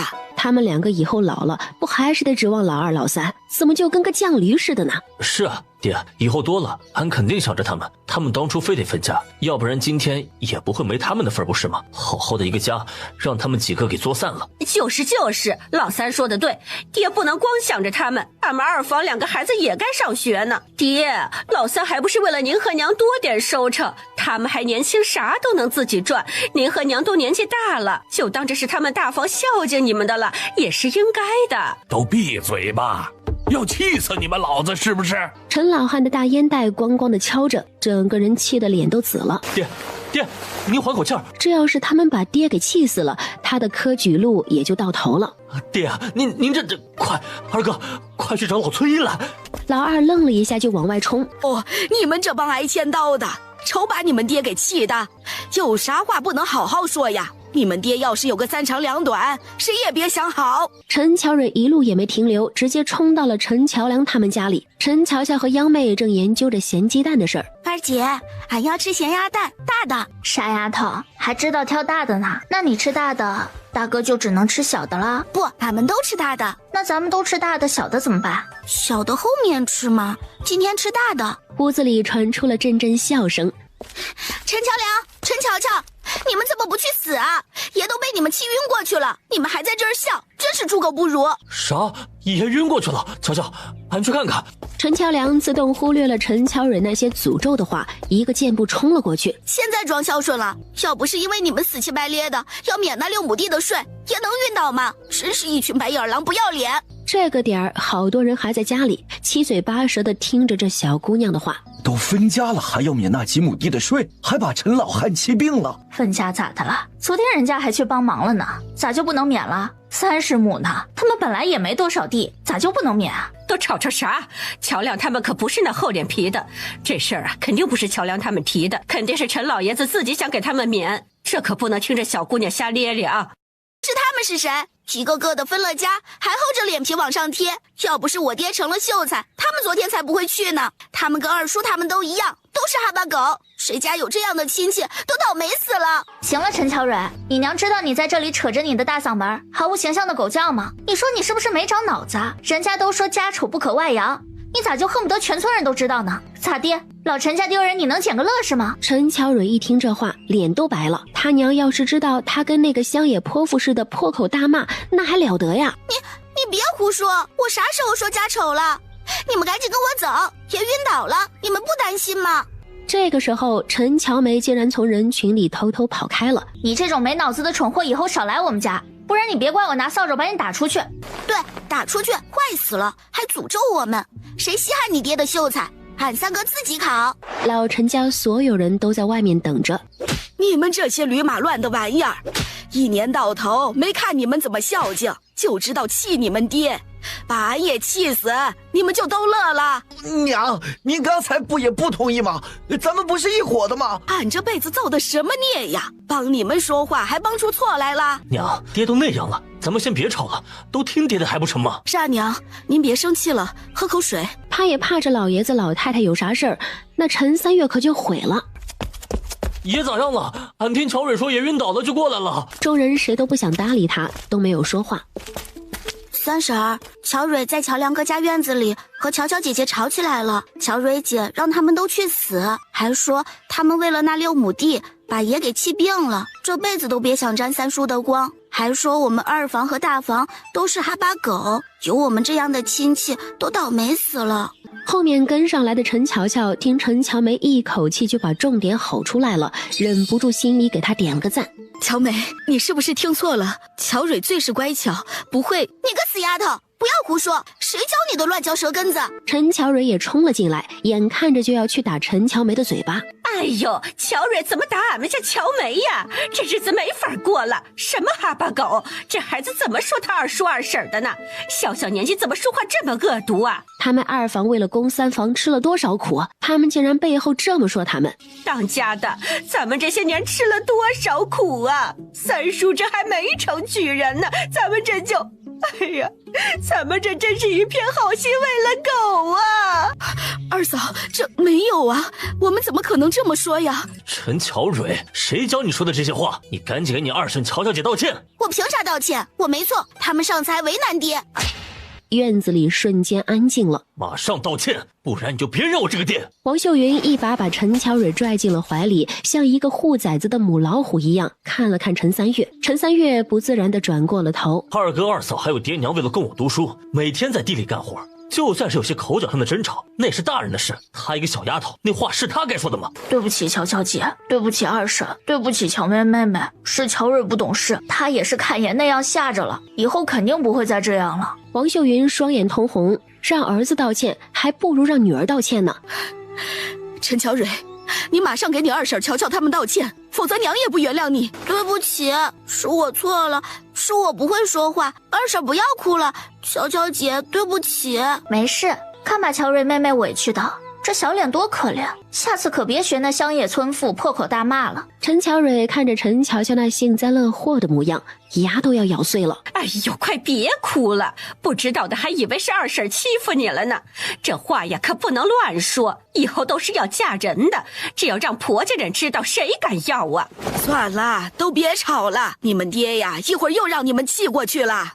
陈乔蕊哭着跑回屋子里去了。陈老二刚才没有出声，他也不信陈乔蕊那些话是自己突然就说的，但是他不在乎。陈老三敢不给他们二房好处，他就敢到处去闹，让他考不成举人。反正这个家他不好，别人也别想好。乔蕊，这些话你心里想，嘴上也不能说呀。你二叔他们就算有不是，也轮不到你来说嘴。你这样口无遮拦，会害了你爹，以后还会害了你自己呀。我就是没忍住嘛，我再也不想来这破地方了，每次来都没好事。我爹是秀才，以后是要做官的，为啥会有一群这样的家里人？烦死了！你爹以后会越走越远，你跟他们的差距会越来越大。以后你是举人的女儿，可能还会成为县令家的小姐。到时候你想到你今天跟个村妇似的破口大骂，你觉得光彩吗？又过了半个多钟头，老村医才出来。你们爹年纪大了，以后可不能动气了。你们呢，可悠着点儿。我回去再开几副药，吃吃就没事了。谢谢老村医了，我送您出去。爹，俺们错了，都听您的，您说啥是啥，俺们都照做。老头子，你说说你，有啥话不能好好说呀？好好商量，你说说你哟。爷，您别生气，俺都知道是咋回事，是俺们没本事，总让您惦记。孙子把话撂这儿，3年之内指定把日子过起来，买上30亩地，绝不让爷再为俺们操心。哎，你这孩子，你这孩子呀！爷，大哥要说的也是我们兄妹4人要说的。我们爹娘没得早，您没少为我们操心，我们也不知道怎么孝顺您。那税钱也没多少，就当是我们给您买酒喝啦。你们都是好孩子，是爷没本事啊！爹，乔梁，你们别说了，三叔不是那个意思。哎，这不是……哎，是啊，爹。大房要是真有事，俺们3房肯定不能看着不是。3月也是心疼您和娘，您就别生气了。爹娘，是俺们不对，你俺老别生气了。这个家没了你们2个，俺们咋能过下去啊？乔东啊，来爷这里。爷，您千万不能有事，您说啥孙子都听。陈老汉一手拉着陈桥洞，一手拉着陈桥梁。是爷没教好儿子，但是爷有2个好孙子，不管大人有什么恩怨，你们是兄弟，要多亲近些。众人都是一阵脸红，显然刚才门外的争吵，陈老爷子是听到了。你们也不用吵吵了，免税的事儿也不用管大房了。俺相信俺大孙子不靠你们这群白眼狼，也能把日子过起来。3年后，俺大孙子做不到，俺就分出去跟俺大孙子过，帮俺大孙子管家。到时候你们谁也不用管。这不是明晃晃的告诉别人2房3房不孝顺吗？你们呐，千万别有求着大房那一天。之后不管众人在说什么，陈老汉也不搭理他们了。谢谢你，乔梅，要不是你机灵，指不定陈乔蕊要怎么编排呢。不过陈小蕊明显恨上你了，你没事可得小心她。乔乔姐，俺就是看不过去，她骂得那么难听，俺跑得快，不会被欺负的。你没事的时候去找幺妹玩。哎，俺一定去。这次的事儿更坚定了陈乔乔赶紧赚钱的决心。当天夜里就让张婶子帮着联系，又收了200个鸡蛋。他们现在有钱了，不花出去，别人也会惦记。调料啥的之前买的还有，坛子鸡蛋一到位，陈乔乔就立马把这批鸡蛋给腌上了。他还在坛子不显眼的地方标注了日期。陈乔生因为启蒙晚，班里的很多孩子都比他小1岁，他有些羞愧，更加努力了。先生布置的功课，他每天不但能完成，还会自己加一定的量。而且二姐还交给了他一个重要的任务，每天回家里教陈乔乔认字。陈乔生一开始好奇，为何不叫大哥幺妹一起？因为我聪明呀，你一天可以教我20个，可他们一天学可能也就学5个，倒不如你教我，回头我再教给他们好啦。教了几天，陈乔生就有些惊讶二姐的天赋了，无论是识字还是读书，陈乔乔比自己还要快。二姐，你要是男孩子，肯定能拿个状元。耽搁了几天了，张大婶给他们的棉衣棉裤啥的都做好了，而且张大婶还省出了布料，给他们做了4副棉手套。这天晚上他们在张大婶家里吃饭，带了他们之前腌的咸鸡蛋和鸭蛋，每种拿了5个，因为是5种口味。哎呦，没想到乔乔还有这本事呢，这可真是厉害啊，个个都出油。而且婶子吃着呀，这味道确实比俺平常腌制的好吃多了，这蛋黄啊也比平常俺们做的好吃呢。好吃，乔乔妹子这手艺真好。陈乔乔的咸鸡蛋和鸭蛋受到了一致的好评。陈乔乔吃过饭也决定，明天开始就让张大婶鸡蛋鸭蛋各收100个。乔乔啊，这鸡蛋大婶呢马上就给你收够了，可这鸭蛋呢，冬天鸭子也不下蛋呢，咱们全村也凑不够100个呀。这个陈乔乔倒是没想到，那就先鸡蛋吧，鸭蛋看看再说。第二天一早，陈乔乔就随着陈乔良和陈乔生一起去镇里了。陈乔乔这边刚好送陈乔生到学堂，一出门就碰上了等在那里的顾玄之。我叫顾玄之，是这个学堂的，你是来送弟弟吗？哪来的登徒子？我就跟他打个招呼，怎么就登徒子了？那你怎么不和我打招呼？你顾玄之一阵无语，这哪来的呆头鹅？我是送弟弟来上学的，你是这学堂里的，那麻烦你照顾下家弟，他叫陈乔生。陈乔乔没有给他继续说话的机会，带着陈乔良转身就走了。玄之哥哥，你在看谁啊？怎么这么出神呢？没谁，快回去吧，娘喊你回去呢。那娇羞的样子，好似谁家的小媳妇一样。老陈家，陈三月正和王秀云他们在和陈老汉、李老太商量着，再过2天就回镇里的事儿。老三回去吧，你媳妇儿和2个孩子就留下来吧。俺这年纪大了，几个儿媳妇儿，就3媳妇儿总不在跟前。人家邻居都说，俺这享不到儿媳妇儿的福。王秀云心里一惊，让他带孩子留在这地方，他不得难受死啊！爹娘，这乔栋还上着学呢，肯定不成。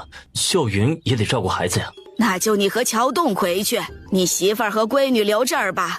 那么大的丫头了，说话口无遮拦的。你这媳妇儿也不会带孩子，难免我这做婆婆的费心。陈三月还能说什么？只能答应了。陈乔蕊都要哭了，要知道这样，打死他也不会去骂陈乔乔那个贱人，还有陈乔梅那个小蹄子，嘴都想给他撕烂了。爹，我不要在这儿，我要回家。王秀云也垂着头不说话。乖，你和你娘委屈几天，等爹过几天和你姥爷商量个理由，把你和你娘接回去。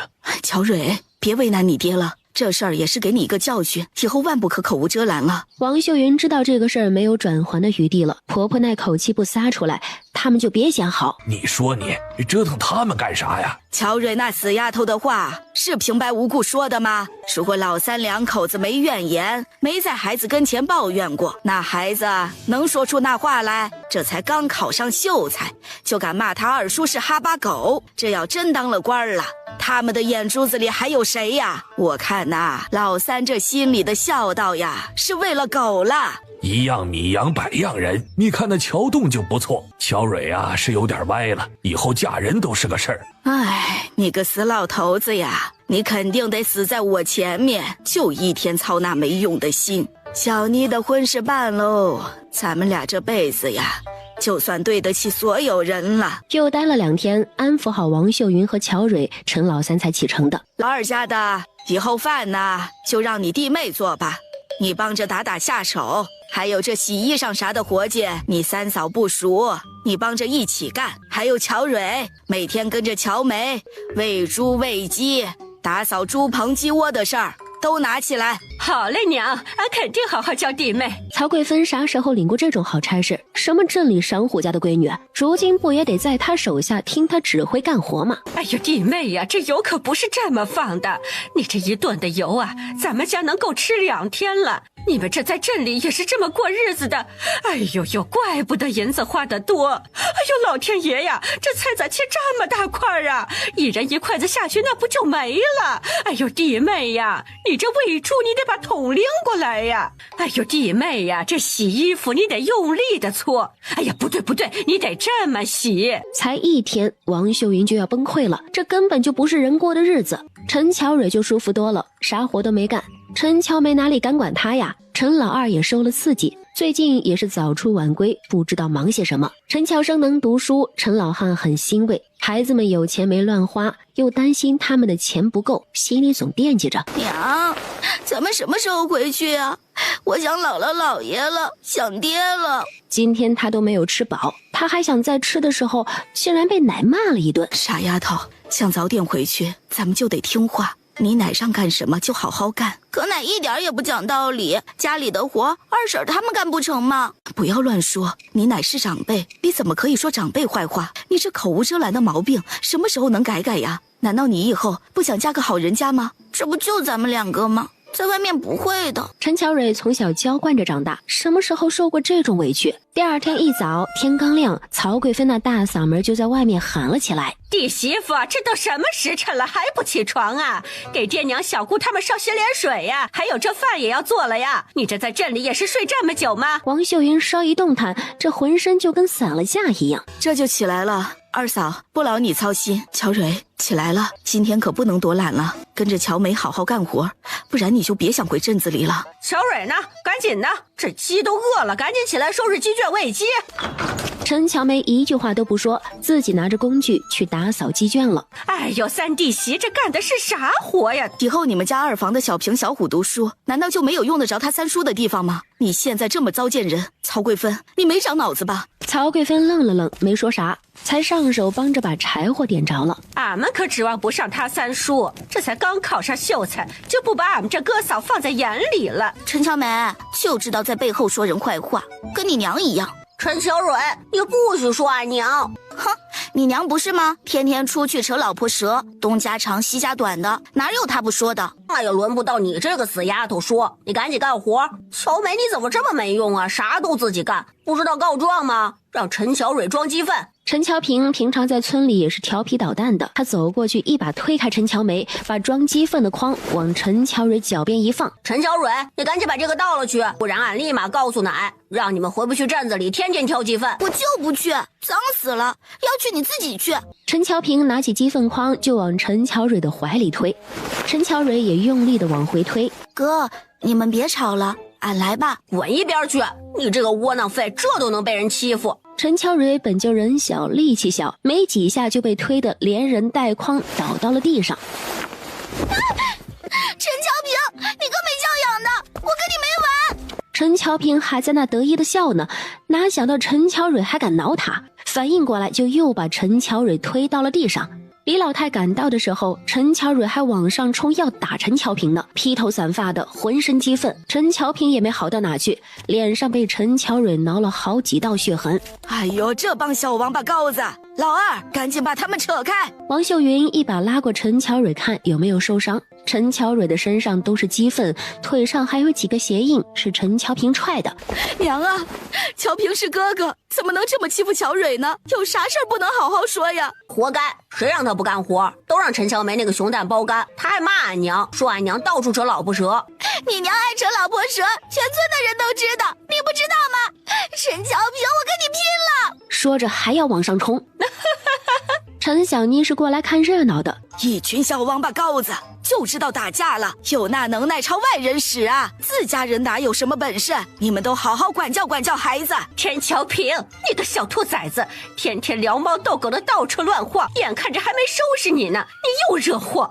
你出息了，你还打比你小的乔蕊，等你爷回来收拾你。虽然曹贵芬心里也觉得解气，乔蕊啊，快跟你娘回去收拾收拾，别哭了，这一身的鸡粪，赶紧换衣服吧，等你们爷回来一定让他揍乔平。今天的早饭你们两个小犊子都别吃了，明天开始啊，这活儿也别让乔梅干了。你们两个不是能耐吗？你们两个干，干不完就不许吃饭，不用管他们俩，谁把谁打死了，那就是谁本事大。俺怎么生出你这样的窝囊废？你看看你大哥二哥，看看人家大房三房的，就你这样出去屎都吃不上。陈乔梅低着头，一个字都不敢说，也不想说。去，快出去！看着你就来气。这个死丫头也不知道像谁，三棍子打不出个屁来。通川镇酒馆里，唉，这通川镇怎地这么小？小爷这能去的地方都去过了，就没啥新鲜的地儿。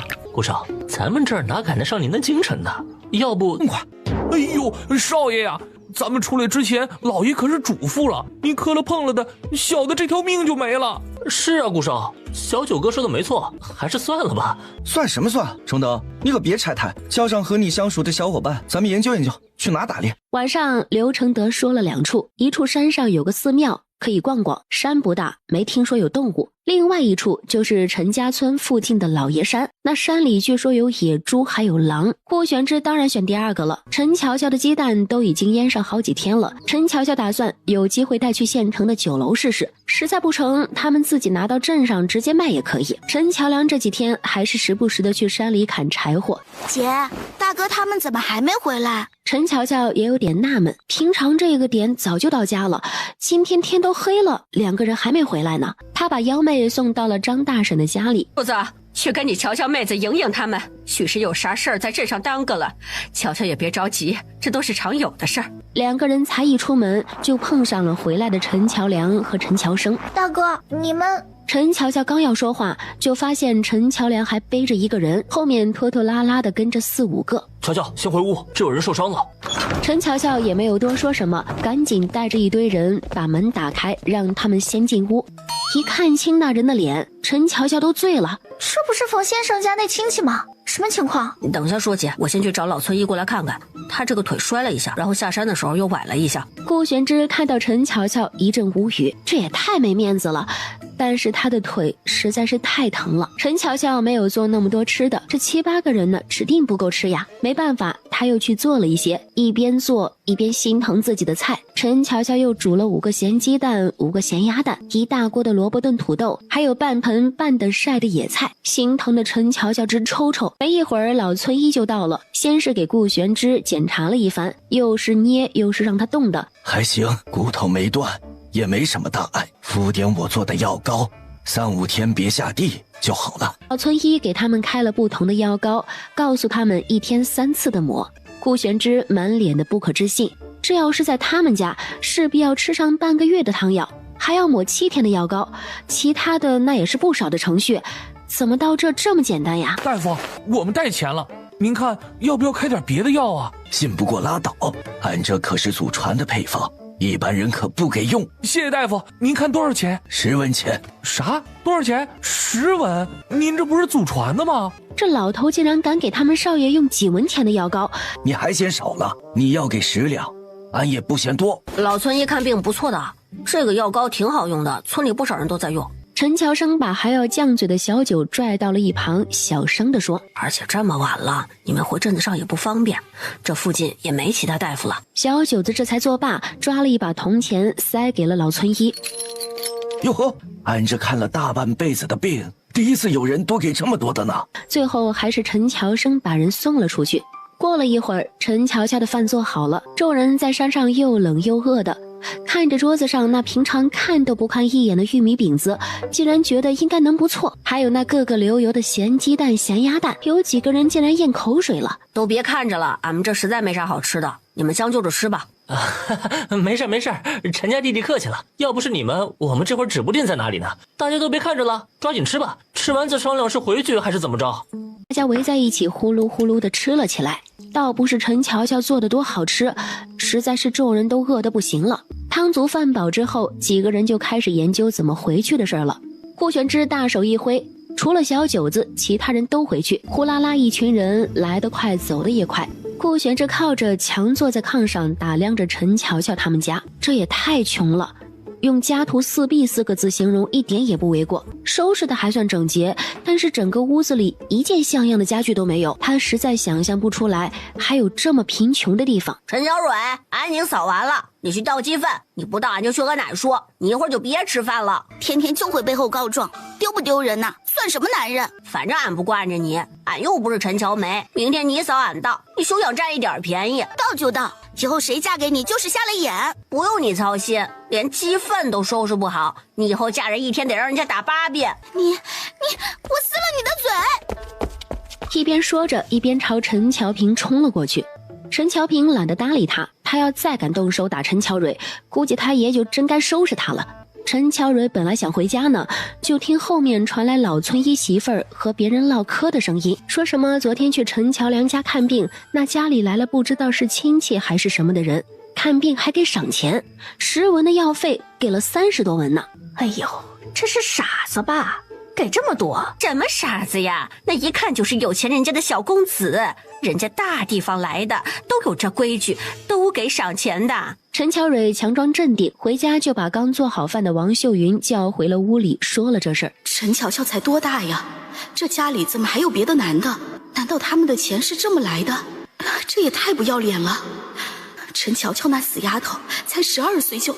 王秀云转了转眼珠子，小声在陈乔蕊身边耳语嘀咕了几句。乔梅，这村里太无聊了，要不然一会儿咱们去乔乔他们家里看看吧，毕竟我们是姐妹啊，这吵闹归吵闹，也不能不来往啊。陈乔梅又不傻，但是他还是答应了下来，到时候偷偷告诉乔乔姐就好了。另外一边，王秀云一边刷着碗，一边听着曹贵芬在那数落她刷的不干净，东西放的不对什么的。二嫂啊，你就别说了，我都知道了，这咱们都是妯娌，都在娘手下讨生活，你这么较真儿干啥呢？曹贵芬还想刺他2句呢，王秀云话头一转，就说到了陈乔乔家里的事儿。二嫂，你知道乔梁他们是怎么有钱的吗？谁不知道他们狗屎运找了个人参呢？哎呦，二嫂，你可真是实在人，这老爷山多少年了，进去的多了，咋就几个孩子就能找到人参了？人怎么就找不到呢？都说了是狗屎运，爹还说了，他们呢还租了一本书呢，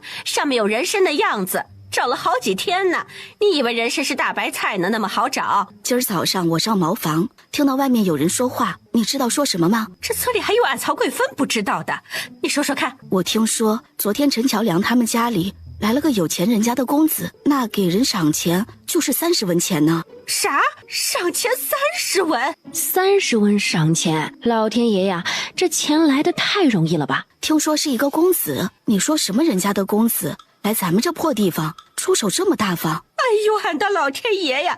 难道他们那20两不是找到了人参，也是这人给的？我就是好奇，这么有钱的公子为啥去陈乔乔家里呢？姨妹呢，这可是大事儿，这难道这陈乔乔和那男的？哎呦，俺的天哪，可不得了了！咱们老陈家可是好人家，这要出大事儿啊，俺得赶紧找娘去。哎呦娘啊，大事不好了，天塌了，我的老娘啊，快出来呀！咋的？是你曹贵芬远在曹家岭的爹娘死了，还是咋的啊？值得你这么大呼小叫的？娘，您看您这话，不过俺这次找您可是大事儿啊，天大的祸事儿啊！有话快说，有屁快放，俺们老陈家都是好事儿。你这张逼嘴，再给我胡说八道，你看我大鞋底子怎么抽你！嫂，你咋一句有用的没有？啥事你就不能直说？你急死个人你！是陈乔乔啊娘，偷人了，那死丫头偷人了，根本没有什么人参，那都是别的野男人给她的。啥？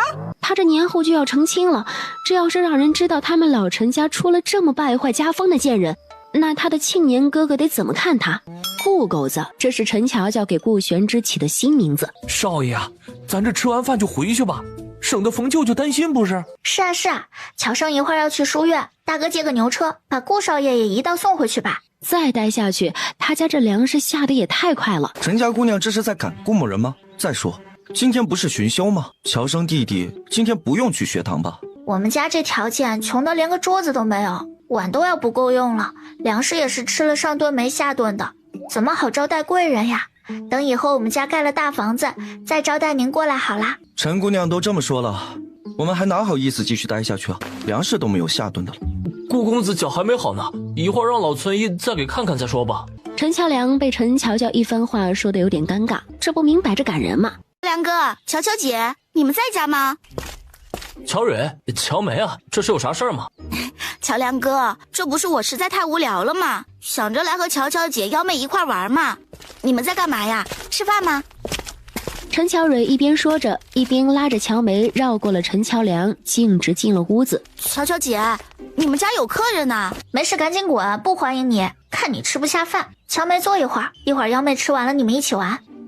我也是想着之前做错了事，给乔乔姐赔个不是。乔乔姐怎么这样粗俗啊？女孩子怎么能这样说话？陈乔蕊，你装什么装呀？前2天你自己跟个泼妇似的，你在这装什么大尾巴狼啊？前几天是蕊蕊不懂事，乔乔姐不要和妹妹计较。妹妹也是听村里人都传，乔乔姐家里昨天突然来了2个陌生男人，说的可难听了。妹妹是想提醒姐姐要注意自己的名声，不然……好的，知道了，说完了就回去吧。7、8岁的孩子，一箩筐的心眼，妥妥的一个小绿茶。顾玄之之前压根没想到这层，现在这个不知道是哪里冒出来的凡人精一说，好似他们这样确实有点耽误人家姑娘的名声。小九，你去当镇里，让刘承德内司赶紧找个车来接小爷。又想到了什么，顾玄之又扯着小九子的耳朵吩咐了几句。陈乔梅拉着央妹出去了。陈乔乔，你这个小蹄子，就算你分家了，也是老陈家的人，你怎么能做这么败坏自己名声的事呢？哎呦，真是有辱家门呐！放你娘的狗臭屁！把嘴给老娘闭上！这虎娘们儿不知道家丑不能外扬吗？这还没怎么地呢，瞎逼逼什么玩意儿呢？奶、小姑、二婶、三婶，你们这是……李老太进来扫了一圈，最后眼睛落到了顾玄之身上。这是谁呀？来你们家干嘛？昨天还在这儿过的夜？奶，这是乔生他们学堂先生的外甥，昨天去山里玩把脚摔了，夜里不方便回去，才在俺们这儿将就了一晚上。什么不三不四的野男人都敢往家里领？哎呦呦啊！老陈家的名声都要被你们败光了！死贱货！俺就说你们哪儿能挖到人参做狗屎运，分明是陈乔乔勾搭的野男人给的银子，现在还把人领家里来了，真是不要你那张脸了是吧？俺们乔梅可要被耽误了，咱们老陈家以后可抬不起头来了。小骚货，这才多大就学会勾引男人了？你们胡说什么呢？奶，你听二婶小姑说的是啥话呀？这是，那人参确实是俺们找到的，人家顾公子，人家这……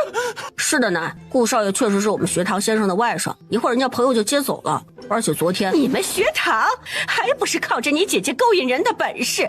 俺就说你们穷的裤衩子都要穿不上了，哪来的钱上学堂呢？原来是你姐学会了那下贱的勾当。够了！没等顾玄之在说话，陈乔乔拿着烧火棍对着曹贵芬就是一顿揍，一时间屋子里鬼哭狼嚎的。够了，陈乔乔，别以为俺没说你，你就是个好东西了，还敢打你二姑乔婶儿了？他们两个满嘴喷粪，我打他们两个打谁啊？我勾引谁了？咋的？我勾引的时候你俩就在旁边看着是怎么着？不就是眼红我找到人参了吗？还名声？当初把幺妹扔狼窝里的时候，咋没看你们要名声？奶，上次我大姨他们来是你帮着赶跑的，我不想跟你说难听话，但是你活这么大岁数了，怎么听风就是雨的？咱们已经分家了，我们爱怎么过就怎么过。你们当初干的那些事，哪一件是人能干得出来的？人都在你家了，你还想狡辩？你个小蹄子！王秀云一边拉着陈小妮，一边朝着陈乔蕊眨了眨眼睛。哎呦，大家都别生气了，乔乔这不也是年纪小没人教吗？这孤男寡女的晚上睡一个炕，说出去了成什么事儿了？李老太一听这话，火气呼呼往上冒。她闺女的亲事要是因为陈乔乔耽搁了，她不活劈了这个死贱人！小贱人，你不要自己的脸，也不要老陈家的吗？你们爷为了你们天天累死累活的，你们怎么报答的？就这么把人直挺挺的都领回来了？娘啊，俺不活了！要是庆年哥不要俺就一头撞死！顾公子，这里太吵了，而且你在这里也不好，要不随着我去我们老宅吧。众人正吵得不可开交，谁也没有注意陈乔蕊什么时候凑到了顾玄之身边，正一脸娇羞地望着顾玄之。都干啥呢？在这儿一个个的家里没活了是吧？都给俺回家去，这事儿俺都知道了，别一天天的听外人说三道四的。和陈老汉一起进来的还有村正，他们后面正是出去玩的乔梅和幺妹。爹呀，您咋这么偏心呢？今天这事儿不给俺们一个说法，俺就不走了。凭啥他们做了这么不要脸的事儿，您还替他们遮掩？就是呀，爹，您这心都偏到肋巴扇上去了。他们今天能干出来这么不要脸的事儿，明天指不定啊，就能拿别的野男人再来村里。咱们村里成啥了？成了那养汉子的窝子了。俺可丢不起那个人呢。乔乔虽然打了你们，也是一时着急。他还小，不知道这人心险恶，坏了自个儿的清白不说，还连累了家里。可怜我夫君寒窗苦读多年，才将考上了秀才，家里就出了这样丢人的事儿。乔乔，你要是真心喜欢顾公子，也该和爷奶说一声，找媒人不是？我爹将来可是要做官的，家里怎么能容得下你这么败坏名声啊？顾玄之现在是满脑瓜子的问号。没看出来，这家里最聪明的原来是三婶啊！三婶这煽风点火的本事，要是用在三叔身上呀，三叔指不定要怎么跟爷奶生分呢。这白的都能被你说成黑的，你瞅瞅你那闺女，被你教的吧？她要是不提前知道我家里有男人，用得着穿得跟鸡毛掸子成精似的吗？李老太多精明的人，一听到陈乔乔这么说，瞬间气得脸都白了。曹贵芬，你说说，这事儿谁告诉你的？娘，我也是，你给我闭嘴！是弟妹说的，说陈乔乔没挖到人参，还要野男人。好你个姓王的小贱人啊！俺们老陈家哪里对不住你了？你在这里扯这王八犊子，你倒是给老娘说说，你这逼嘴天天是吃屎了吗？啥都往外秃噜。娘，我也是猜的，谁知道二嫂不等人说完就冲了出去。好你个王秀云，明明是你！都给俺滚回去！老娘特喵的这辈子造的什么孽呀，摊上了你们这群贱人！哎，慢着，你们想来作妖就作妖，想走就走。你还想让老娘给你跪下磕头道歉咋的呀？那倒是也不用，我陈乔乔没那么小肚鸡肠，可二婶、三婶、小姑是不是得道歉呀？还有陈乔蕊，一大早上到我们家里闹，什么话埋汰就说什么话，都分家了还管得这么快？咋的？你家住大海啊？赶紧滚过去道歉！败家娘们儿，一天就知道乱嚼舌根子。乔乔，是婶子不对，以后再也不说这闲话了。陈乔乔头抬得老高了，拿个下巴对着他们，看向陈小妮儿。陈小妮没办法，也道了歉。这做人媳妇儿呀，还是要安分守己的好。青天白日的说那些有的没的，有那时间还不如好好教教自家闺女。瞅瞅，都要踢人家男人身上去了。陈乔蕊此刻正一脸吃相地望着顾玄之呢。乔蕊，快给你乔乔姐道歉，是咱们误会了。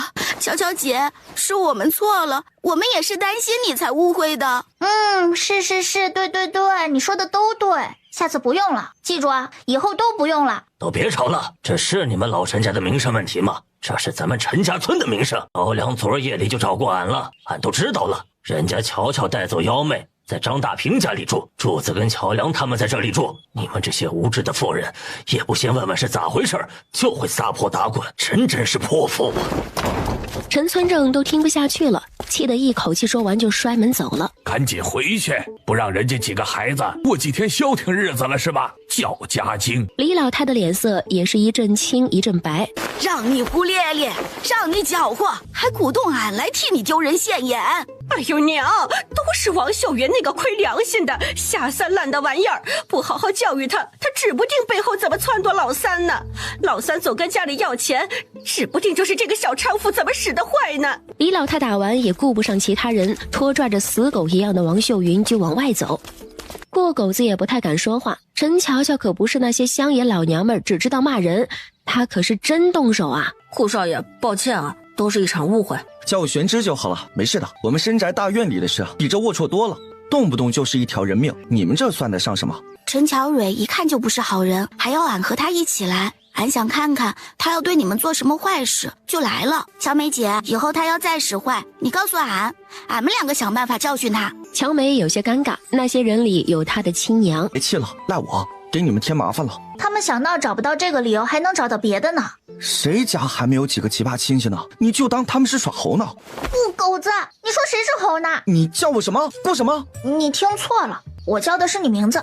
不是，你再说一次，你叫的什么？我说的顾玄之。在两个人突然打闹起来后，屋子里的气氛终于好了起来。过后，陈乔乔有点意识到这样不太对呀，他这跟男的打闹，那要是被别人看到了，得传成什么样？小九子可算带着刘承德他们过来了。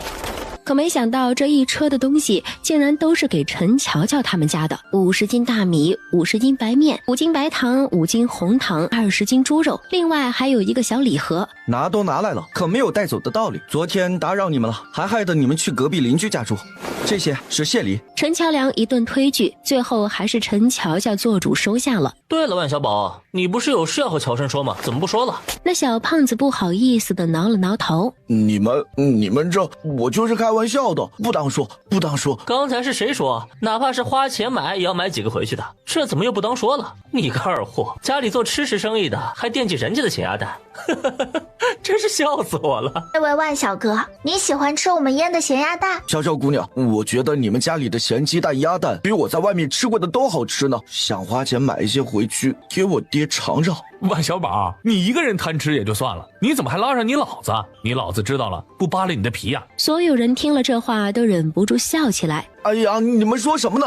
我这不是想着我爹他们铺子里的鸡蛋不如这个好吃吗？陈乔生和陈乔梁的眼睛都亮了起来，赶紧拉着万小宝细细地问了起来。原来万小宝他爹万金富是通川县城做14的，虽然不是连锁，也有好几家呢，有客栈，还有早点铺子，还有那种用来接待达官贵人人的大餐馆。昨个吃了陈乔乔家里的咸鸭蛋，就记起他们那里管事的之前抱怨，这客人只想吃带油的咸鸭蛋，没油的就不好卖。这不，万小宝想着，要是有这咸鸡蛋鸭蛋，多少能帮点他爹小忙，不是吗？别说，你们家那咸鸭蛋还真不如陈乔生他们家里的呢。难得一个有油的还不多，更别提味道了。有的咸有的淡，不像乔生他们家的，这味道除了咸还有点香，特别好吃啊。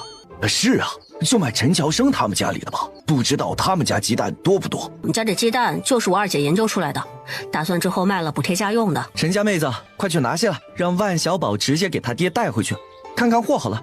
乔乔没想到顾狗子还能给他带来这生意呢，兴冲冲的回去，咸鸡蛋咸鸭蛋的各装了10个。万小宝想要给钱，都被陈乔乔给拒绝了。万小哥别客气了，我跟你说说这鸡蛋吧，咱们家这鸡蛋腌的时候用了我自己的配方，保证个个出油，味道也比正常的鸡蛋好上许多。这咸鸭蛋味道要比那鸡蛋更好呢，到时候都给伯父尝尝啊。等陈乔乔终于介绍完了他的宝贝鸡蛋，几个人才上了车回镇里去了。送走了人，陈乔乔开心的不得了，他的鸡蛋鸭蛋不用去自己找商家就有了销路，能不开心吗？陈乔良这时候把顾玄之的礼盒拿了出来，盒子有3层，第1层是糖果，第2层是糕点。俺回去了，还有活呢，改天俺再来。乔梅不许走，乔小姐一会儿还要你帮忙呢，你一会儿再回去。陈乔梅也是个孩子，啥时候见过这种好吃的东西？她又想走，又挪不动步子。陈乔乔给每个人都分了1块糕点和糖，特别是乔梅，让她吃了再回去。谢谢乔乔姐，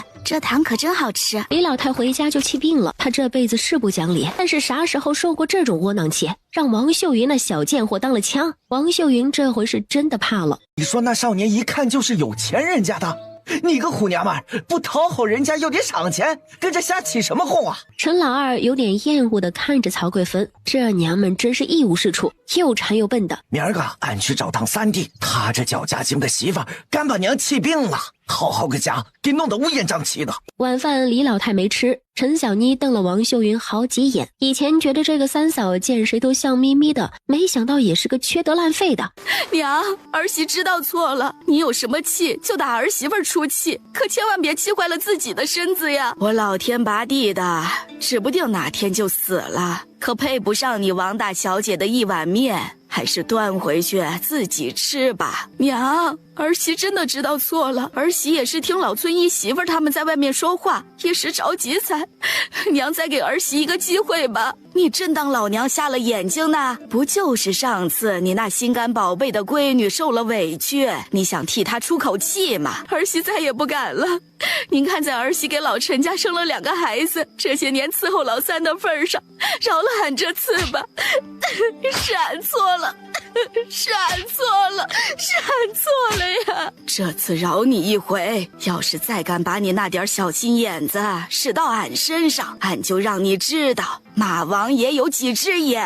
娘，陈乔蕊看着王秀云肿了的脸，心痛的哭了起来。别怕，娘没事的，囡囡，是娘不小心犯到了你奶手里。陈家这一窝子上不得台面的东西，今天的事情他王秀云记下了。娘，爹怎么还不来接咱们呢？娘，我想回去了。王秀云更是气得直哆嗦。陈三月这个狼心狗肺的，怕是忘了他王秀云这些年为他吃了多少苦。明天娘就给你老爷去信，咱们马上就能回去了。二妹三弟啊，俺不明白，爷对咱们那么好，为什么奶他们总是这样啊？咱们不是一家人吗？上次大姨他们来闹事，还是奶把他们赶走的。大哥，爷是爷，他们是他们，如果你想报恩，你就对爷一个人好就是了。这人都有亲疏远近，大姨他们是疏，咱们是近，奶奶也不是帮咱们，是为了帮爷。这次咱们是疏，小姑是亲，哪怕咱们影响了小姑的名声。乔生说的对，你想怎么回报爷我们都不拦着，但是陈家的其他人做过那么多缺德事，要是幺妹真的回不来了，要是我嫁给了那个瘸子，你想过吗？屋子里的气氛都变得低沉了。二妹三弟，俺记住了，可乔梅也有像乔梅一样的。大哥，你分开来看，谁对我们好我们就对谁好，谁对我们不好我们就不搭理他。第二日一早，王秀云起得比平日还要早。陈乔蕊也不像往常一样和陈乔平斗嘴了，乖乖的把活都干完了。王秀云烧好了饭，又烧了水，洗了衣服，才恭恭敬敬的喊李老太吃饭。早这样不就没那么多事了吗？这老娘们啊，就是得收拾。不吃就滚出去。吃过饭，陈老二又要出去。当家的，你这又要干啥去啊？你这天天往镇子里跑的撒。老娘们家管那么多干啥？老子在外面赚钱，管好你自己得了。曹贵芬还想说啥，陈老二早就不见了影子了。自从生了陈乔梅后，曹贵芬这身子也不如从前了，最近几个月都没有碰她了。曹贵芬是越想越不对。巧虎，快出来！咋的了娘？俺还要出去玩呢。今儿娘有事儿，你把那猪喂了，再帮着把鸡也给喂了。别出去了，你奶有啥事儿你就去干了啊！这都是平常他娘的活，凭啥让他干？你个死孩子，去不去你？不去老娘不掐死你！说完也来不及换衣服，就追着陈老二跑了出去。陈老二到了镇子上，竟然没有停，又往县城去了。曹贵芬咬了咬牙，也跟了上去。今儿个李哥可说了，他们这单买卖做成了，一人可能分到1两银子呢。他往家里加20文，再给曹贵芬的娘们20文，剩下的可不就都是他的。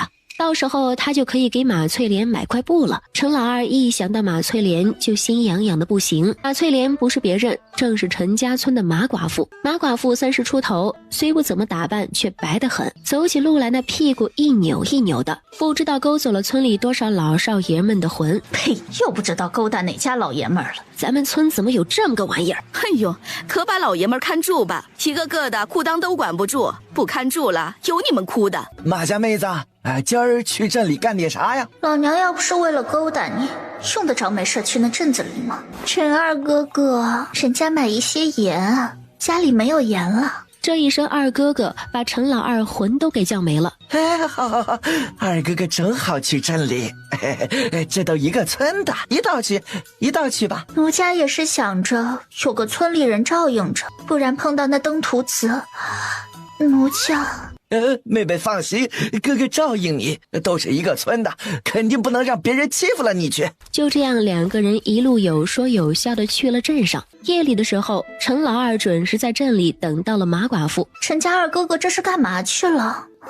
人家等的腿都酸了。陈老二赶紧解释说自己给人家干活去了，这才干完，又说主家给了工钱，要带马寡妇去吃碗馄饨。陈老二大手一挥，要了2个大碗馄饨，又要了1壶酒，2个小菜。妹子，天寒地冻的，喝点酒暖和着呢。马寡妇推拒了几下，没有推开，也就喝了。两人酒足饭饱后就回了陈家村，眼看着到村口了，两个人不免走得急了些。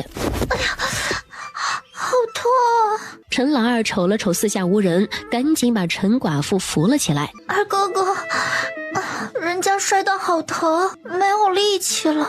哎呦，哥哥送你回去。妹妹，小心脚下，可别再摔喽，哥哥看着都心疼。马寡妇家里的2个孩子早就睡了，也不知道晚上怎么吃的饭。二哥哥，人家到了就不留你了，家里嫂子肯定等着急了。马寡妇说着送客的话，手却没有从陈老二的手里松开。妹妹说的对，妹妹这到了。妹妹，人家也舍不得二哥哥，可是太晚了，这孤男寡女的说出去不好。说着话，整个人都贴到了陈老二的怀里。陈老二脑子里轰的一下，好像着了火，再也顾不得别的了。马寡妇一开始还用小手抵着陈老二的胸膛，却被陈老二那满是胡茬的嘴亲得马上也投降了，热情地回应着陈老二。陈老二这还有啥不明白的？二人干柴烈火的就成了好事儿。来了呀，老二！来了，这不想着多赢点？完了，这占了赌哪有一个有好下场的？爹知道了不打死这王八犊子！老二此时正跟着几个庄稼安排好的人，在一个外地富商旁边起哄。呀呵，俺不信你还能赢，俺压大。就是，俺也压大。曹贵芬啥时候来过这种地方？他也不敢喊，只能一桌一桌的找。陈二海！曹贵芬喊了好几声，陈老二才突然看到这个娘们儿。陈老二赶紧和旁边人低声说了什么，那人不耐烦地朝着曹贵芬的方向看了一眼。陈老二，你给老娘放开！陈老二还是一声不吭，扯着曹贵芬就进了旁边的小巷子里，一把把曹贵芬甩了出去。陈老二，你个没良心的，你还敢赌博了你？你跟踪我，你个败家的玩意儿！呸！本来以为你是着了哪个小妖精的道，没想到你真行啊，陈老二！家里穷的屁都没有，你竟然还有钱赌！曹贵芬，你个贱人！今天要是坏了爷的好事，爷回去就休了你。现在赶紧给俺滚回去，要不然俺现在就锤死你！曹贵芬做事要哭，败家娘们，一天天不知道干活，还敢跟踪俺！爷在外面累死累活的赚钱，没给你拿回去吗？好好的日子不过，你他娘的跑来这里做什么呀？哎呦，老二，别打了，别打了！俺回去还不成吗？你个作死的贱人，回去敢多说一个字！现在赶紧给俺滚回去，再让俺知道你跟踪俺，俺这拳头可不是吃素的。曹贵芬吓得连连点头，悻悻的一个人一瘸一拐的赶紧往回走。爷，真的要收1000个鸡蛋呢？陈乔良虽然嘴上不说，心里却也是震惊的不行。1000个只是开始，后续咱们呀要收的更多，到时候还需要人手帮忙呢，不然咱们自己哪儿腌得过来？陈乔乔对自己可是信心十足的，就算万小宝不成，做吃食生意的多了去了，总有人能看上他的咸鸡蛋。成，听乔乔的，要是真做成了，那可是不少收入呢。乔乔，要大哥做啥你就说，大哥去给你跑腿儿。而且俺也给你跑腿儿，还有乔梅也愿意。好，大哥，咱们明天去镇子里订调料和坛子，坛子估摸着得现订，怕人家没有这么多存货，咱们订好，过2天再找个牛车拉回来。哎，晓得了，二妹。大哥，你跟爷说咱们打算做咸鸡蛋，把万小宝的事也和爷说了，就说已经谈好了。陈乔良点了点头，就往外走。二姐，俺呢？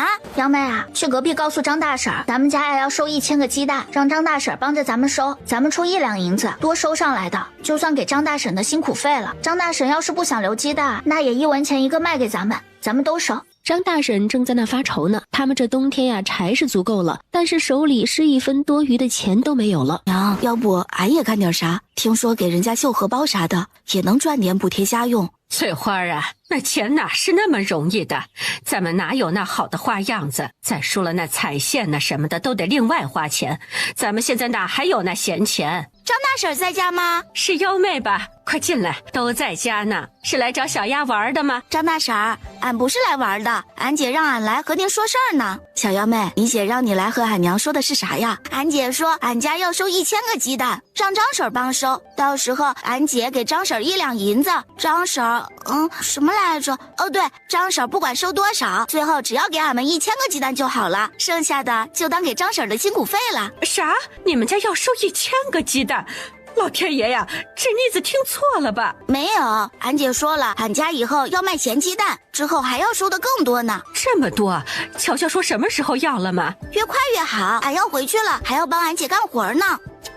小丫头说完就跑出去了。你和娘一起去看看吧，幺妹还小，这说的也太玄乎了，哪能用得到1000个？于是母女2人又来到了陈乔乔他们家里。当时你们没听错，我们确实要收1000个鸡蛋，而且这只是刚开始，之后估计会更多。乔乔啊，不是婶子泼你冷水，你这腌鸡蛋做的确实比庞家的好很多，可这至于能不能卖出去还不一定呢。你一下子收这么多，万一不好卖，岂不是砸手里了吗？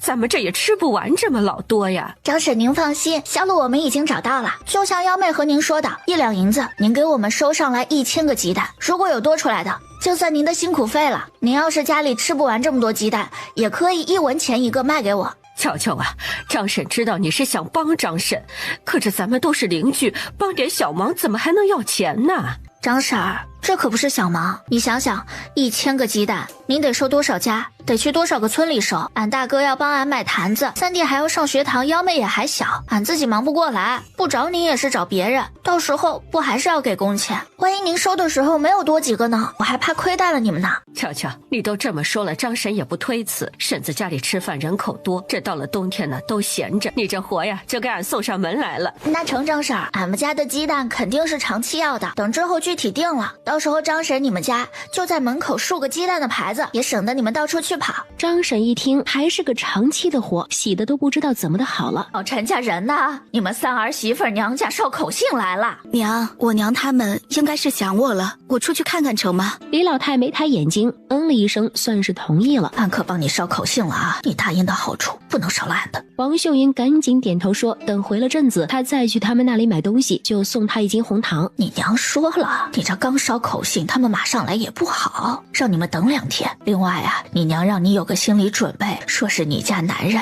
在县城找了个大户人家，给人家小少爷做先生呢，最近都不怎么回镇子里的家，让你回去啊照顾桥洞呢。王秀云面上不显，心里却把陈老三骂了个狗血淋头。这喝点酒参加个诗会啥的，他倒是不介意，就怕这男人喝花酒，真要是整出段露水情缘来，他王秀云不得呕死呀。娘，我娘捎口信说，老三在县城找了个大户人家，给那家大户人家的孩子做先生呢，就是不怎么回镇里，也没办法照顾桥洞了。老三呐，总算还有点正事儿。要是家里没人照看，你就带着乔蕊回去吧，也在家里待了不少时间了。才这么2天就要回去呀？不是还有桥洞他姥姥的吗？陈乔蕊低着头，眼泪都快溢出来了。娘说的对，之后老三肯定会越来越忙。我这个做儿媳妇的和乔蕊这个孙女儿，理应替他爹爹多孝顺孝顺您二老。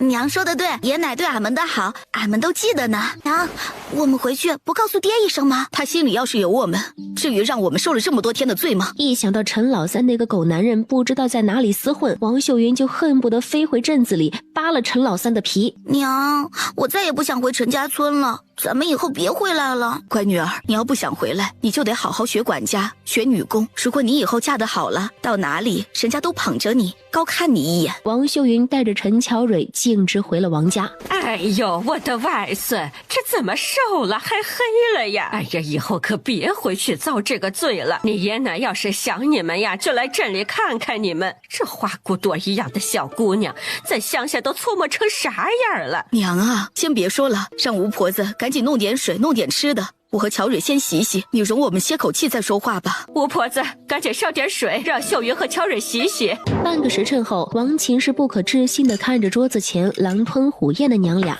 哎呦，慢点吃，慢点吃，咋的？你爷奶还不给你们吃饱饭呢？姥姥，每天都是玉米面饼子，还有野菜，就那都不够吃。姥姥，你那个缺了8辈子德的婆婆，呸！我的外孙女，我一口米一口面喂大的，谁去吃她那猪食啊？陈老三那个白眼狼，好几天看不到一次。早知道你们过的这种日子，我说啥也不让陈老三好过。咋的娘？陈老三天天不在家，那他去哪里了？你爹他听人说陈老三在县城和人家没事就喝酒，参加什么诗会什么的，这样下去我看呢，这举人也是难。娘啊，你照顾着乔蕊，我去一趟县城。这个陈老三太不像话了，我得把他找回来。秀云呐，你这样去，他在外人面前哪里还有面子？听娘的，别着急，等晚上他回来再说。娘，你不用管，咱们老王家对他陈老三可不薄。我看他最近在闹什么幺蛾子。这一日，陈老三刚从那户人家里出来，正要赴几个好友的约。好你个白眼狼陈老三，我不在的这些日子，你好不嚣张啊！王秀云说着就当街捏着陈老三的耳朵。哎呦，秀云，放手！当街这么多人，有什么事回家说。回家？我以为你没有家呢，干脆和离，让你天天出来玩多好呢。哎呀，秀云，有话好好说，我们先回家，先回家。街上人多，这要是被同窗看到他这副模样，他以后可怎么见人呀？赶紧给我滚回家，不然有你好看的。也不看陈老三，一个人就要回镇子。秀云啊，你怎么回来了？这怎么也不提前打个招呼？为父也好去接你啊。你不在家好好读书，到处喝酒吟诗作对，真是快活呀！别以为我不在家，你的事儿我就不知道。陈老三，你真是好本事啊！哎呦，娘子，为父这天天这不是教书，然后和同窗交流学问吗？再说为父这考上的秀才，你还不让为父休息几日？我的好娘子，你就别生气了。我和乔蕊在陈家村受你娘的气，你在外面天天的花天酒地。你要实在闲着没事儿，你帮我爹娘管管店里的生意也好，在家辅导冬儿也行，我都不怪你。可你看看你干的这叫什么事儿啊？别人不说你白眼狼，你心里刺挠是吧？娘子说的是，你回来了，我一定改过，好好读书，再不出去了。陈老三，你这个白眼狼，我们王家怎么对你的？你怎么对我的？他从小也是被捧着长大，什么时候受过这种气呀？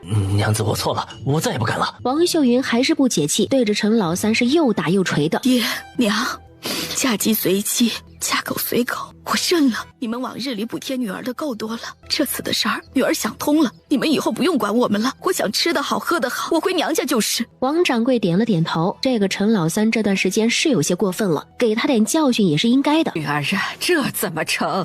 你们夫妻这样是要生分的呀，爹娘就你一个女儿，不贴补你又贴补谁呢？我王秀云虽然不是什么好人，可我对自家人都是好的，你们不知道，陈老三对自家大哥留下的孩子不管不顾的，他对自家人尚且如此呢，何况是我们呢？这些年陈老三没发达，对你们二老倒也尊重，谁知道他以后真当了官会怎么样？你们的钱你们留着，我们老王家只要钱还在，人还在，任他陈老三蹦得再高，也别想欺负我们老王家。陈老二买了包红糖，又买了块大红色的布料，花了100多文。马寡妇正在家里做饭呢，2个脏兮兮的孩子在一旁不知道玩着什么。陈老二到了门口也没进去，轻轻咳嗽了2声。二哥哥吓了人家一跳，怎的这个时候过来了？说着往屋里看了一眼，显然是告诉陈老二孩子还没睡呢。俺这不是想你想得紧，俺心里也惦记着二哥哥呢。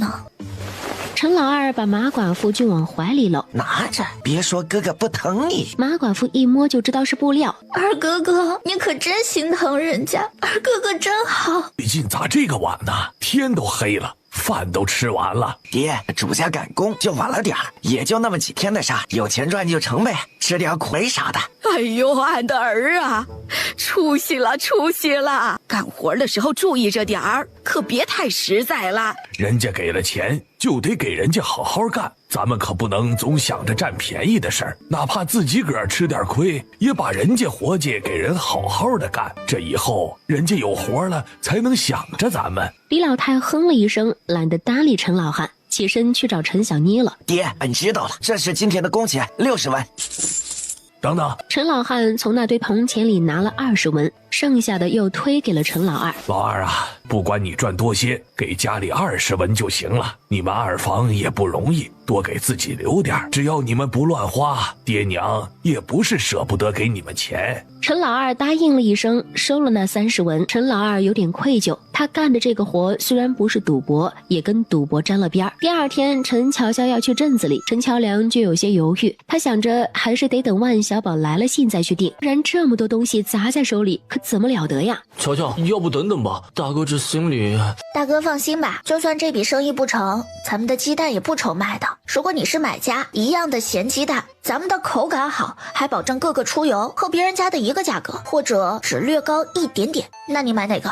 那1000个也不少啊。哎呀，大哥你放心吧，咸鸡蛋能放很久呢，保证能卖出去的，不耽误你明年买地，还能给你多买，你可放心吧。一说到地，陈乔良才算有了点像模样，兄妹4个又一起集体镇子一日游去了。曹贵芬到现在还恍恍惚惚的，陈老二昨天竟然给了他200文钱，原来他家男人出息了，不是赌博，是帮庄家下套，专门坑那些有钱的外地商人。还说昨天他差点就耽误了他们的大事。到了镇子上，陈乔生自己去了学堂。陈乔生是一个非常自律的孩子，冯夫子每每都敬佩他。别的孩子坐一会儿就坐不住了，只陈乔生需要把所有问题都弄明白了才出去一会儿。没了陈老大跟着，陈乔乔带着央妹终于可以好好的逛逛了。看到卖馄饨的，姐妹2个一人1碗，喝的连汤都没剩下。又想尝尝别人家的咸鸡蛋，陈乔乔买了10个，她想着让张婶他们也帮着尝尝。没一会儿，陈乔乔身上的箩筐就满了。二姐，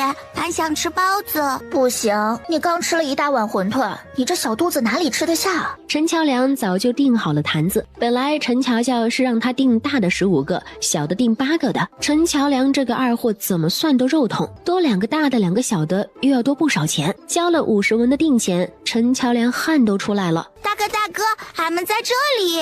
咋才来呀？俺还以为你们遇到啥事儿了呢。大哥，二姐带俺逛街来着，之前都没有好好看看。你看，二姐给俺买的头花好看吗？好看。幺妹带啥都好看。幺妹献宝一样的拿出了包子。大哥吃，俺和二姐吃过了，你快趁热吃。陈乔良看着口水都要流出来的幺妹，疑惑的看着陈乔乔。哎呦，大哥，我和幺妹吃馄饨了，幺妹一个人吃了一大碗呢，你可不能给她包子了，不然会把胃撑坏的。我买了12个包子呢，够吃的。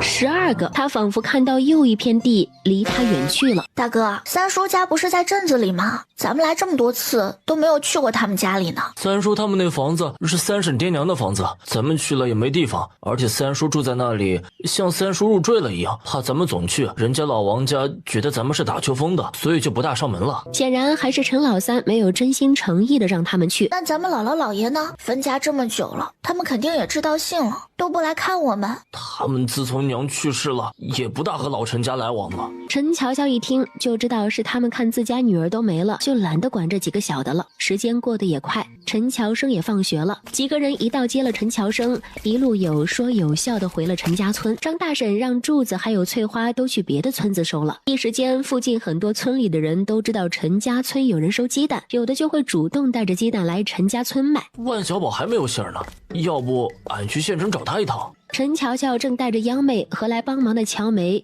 一起清洗鸡蛋和准备调料呢。大哥，你别转悠了，这事儿不着急。你要知道，这20天才能腌好呢。又跟判相公似的判了2天，陈乔良可算把万小宝判来了。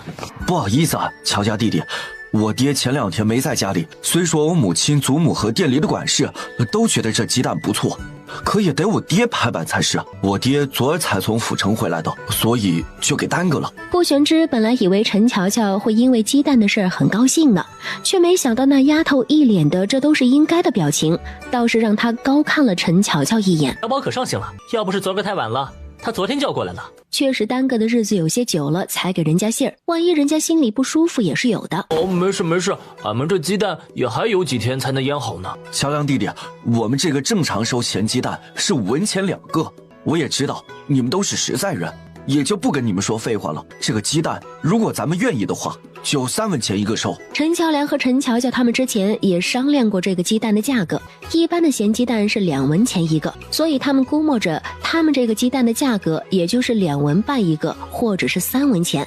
成，就按万小哥说的吧。陈乔良憋了半天，实在是不知道除了说这个还能说啥了。小宝哥，咱们可得说好了，这鸡蛋怎么送过去，多久送一次，还有就是损坏的问题，这些最好呢都能写个文书。虽然咱们也算是认识了，但是这做生意还是事先说清楚的好。最后定的是3天送一次，先每次送200个，途中如果破损不超过5个就不扣钱，如果超过5个破的鸡蛋就要每个扣3文钱了。还有就是怎么结款等等。顾狗子和刘承德2人百无聊赖就都出去了，据说又去老爷山了，真是摔死也活该。没想到乔乔妹子能想得这么详细，之后我让管事的把1式2份的文书准备好，你们第一次去送货的时候按一下手印就好了。那成，小宝哥，咱们这鸡蛋还有几天才能腌好了？估计得过2天才能给你们送第1批啦。万小宝表示没问题。陈乔乔他们到了山脚下才知道，顾狗子也不是傻透气了，并没有上山，而是跟山脚下溜达的老人在那儿说着话。大爷，我是说这山里有野猪吗？啥？你说我家有没有大肥猪？哎呀，不是啊，大爷，你们这里有好猎人没有？你不是我们陈家村人，不见不见。顾狗子一回头，刚好看到偷笑的陈乔乔。小丫头，笑什么呢？笑你了，对这个耳朵不好使的大爷一顿喊，不知道的以为你欺负人家老头呢。听说你在这山里找到了一根人参？是呀，卖了20两银子呢。实际有个屁的人参呀！陈乔乔现在说谎是真的不用打草稿了，那可是本小姐走了好远，费了9牛2虎之力才找到的。还是你走得不够深，走得够深了，说不定能找到100年人参呢。谁知道那深山里有什么狗熊呀、老虎、豺狼的，傻子才会去呢。等来年我要是不走的话，带你去深山里找根大人参。说完就喊了一声刘承德和万小宝3个人，和陈乔乔打了个招呼，回县城去了。日子一转眼就到了送鸡蛋的日子。陈乔乔他们第1批鸡蛋由陈乔乔和陈乔良2个人一起借了牛车送到了县城，并且签了合作的文书。陈乔乔也终于拿到了他穿越过来真正意义上赚到的第1笔钱。一晃半个月过去了，卖鸡蛋的生意算是走上正轨了。陈老二这一日正得意洋洋从赌场里出来，这半个月他每天都有将近半两银子的收入。陈老二哼着歌，正打算买点什么糕点给小冯氏尝尝呢，突然几个大汉就围了上来。哥几个这啥意思啊？这俺也不认得你们呀。你不认得俺们，可认得前几天被你们联手坑了的宋老爷？你们别乱说，俺是自己去玩的，输赢都是看本事，俺还要回家去呢。你们别拦着路。那几个人可不管他说什么，扯着膀子就把陈老二拽到了旁边的巷子里。哎呦，几位爷，轻点呀，胳膊断了。哎呦，我们老爷说了，钱就不要了，今天就要你一条腿，让你长长记性。你那些好兄弟一个都不会落下的。兄弟啊，别怪哥哥心狠，闭上眼睛啊，哥争取一下就给你断了。不要，哎呦，别。那大汉已经一棍子打了下来，陈老二闷哼一声晕了过去。呸！杂碎，也不看看自己的斤两，什么人都敢坑。一挥手带着几人又去找下一个了。傍晚陈老二没回家，曹贵芬不放心的朝门口看了多次。爹，这老二咋还没回来呢？这会不会是出啥事儿了？胡咧咧啥呢？你爷们儿没事儿都让你给咒有事儿了，再敢诅咒俺儿子，老娘皮给你扒喽！老二媳妇儿，老二有没有跟你说他在镇子上哪家打工？不行，俺去看看咋回事。爹，这老二他没说呀。曹贵芬，你个丧门星！俺儿子起早贪黑的出大力赚钱，你在家里躺尸享福，连俺儿子去哪儿干活你都不知道问一问。这还是不是你自个儿的爷们儿啊？你咋心那么大呢？曹贵芬也委屈呀，陈老二不让他说，这要是他说了，陈老二没啥事儿，回来不得扒了他的皮呀？净扯那些没用的，都赶紧收拾收拾睡吧。小虎跟俺到镇子上看看。去什么去呀？不那么滑，你个老不死的，再摔个好歹的！哎呦哎，有事儿啊也不知道捎个口信儿，让咱们白白惦记。陈老汉就当没有听到李老太的话，早就穿棉衣往外去了。哎，一窝子丧良心的玩意儿，别在俺眼前干杵着了，赶紧给俺滚出去烧烧热水！一天天的就知道到处扯犊子，眼睛里呀一点活儿都没有。哎，小妮，赶紧回去睡觉，别啥事儿都跟着掺和。知道了，娘。陈小妮皱了皱眉头，这么冷的天，他爹都那么大年纪了，这二哥也太不懂事了。曹贵芬哆哆嗦嗦的出去了，他心虚呀，这要是老爷子再出个好歹的，他可是这老陈家的罪人呀。陈老汉他们是下半夜才回来的，没有带回陈老二。爷孙俩进来的时候，一身的霜都要冻僵了，两个人在炕上缓了半个多时辰才缓过来。俺和俺爷到镇子上都没有人，也没看到俺爹。这大晚上的，镇子里也没啥人。俺爷说不行就得明天再说了。啥？你爹一宿没回家？爷和巧虎昨夜里去镇上都没找到。一早上，陈乔梅就心急火燎的来陈乔乔家把这个事儿给说了。陈乔生在镇上读书，乔梅想让陈乔生帮着打听打听。乔生，大哥跟你一起去。乔梅，你回去告诉爷，今天别去了，俺去镇上找去。乔梅，你先回去吧，我和大哥商量商量，这事儿你还是得跟爷说，和村里说，看看他们怎么找人。我们家4个人还不顶人家一个有用呢，你跟我们说，我们也帮不上啥忙啊。陈乔乔要不是看在乔梅以前帮过他们，现在真想放2个鞭炮。乔梅，你也别着急了，咱们村里不挺多去镇上打工的吗？你们挨个问问，总有和二叔一起的，他们经常在镇子里干活，是哪家有活，他们最清楚不过了。陈乔梅听陈乔乔这么一说，哪还坐得住，赶紧回去告诉他娘，挨家打听打听。陈乔梅一走，陈乔良就坐不住了，恨不得马上去找人。大哥，你忘了二叔之前要把二姐送去嫁给卢瘸子的事了吗？你怎么还要去找他？幺妹，大哥不是帮二叔，是帮爷。如果二叔出了什么事，咱们爷那么大年纪了，要怎么办呢？可是大哥，我们都分家了就是2家人。幺妹，我们确实分家了，可你说分家了，爷为啥还照顾我们呢？因为他拿我们当一家人。我们在这个世上有很多的无奈，你讨厌他们，有的时候也不得不去和他们有来往，这是没办法的事。要去大哥去吧，幺妹还小，我得在家里照顾幺妹。乔生要去上学，就当他陈乔乔不大度，小心眼吧。哪怕乔梅对他们很好，可是陈老二就是陈老二。陈乔梅回来把陈乔乔的想法跟陈老汉他们一说，曹贵芬更心虚了。哎呦，咱们都去，这都1晚上没回来，这可真是要了老命了哎！这个死玩意儿，哎呀，糟心呐！娘，这别去了。啥？你再给老娘说一遍！李老太看曹贵芬还在那低着头，一脸心虚的样子，上去就要扇她的耳光。娘，再不去，人都去镇子里干活去了，俺爹一晚上没回来，咱们赶紧打听吧，这外面多冷啊！娘啊，老二不让俺说俺说了就扒了俺的皮。老二没去镇子上，他去县城了，去赌场帮人家出老千。啥？你说啥？陈老汉气得嘴唇都紫了，一句话也说不出来。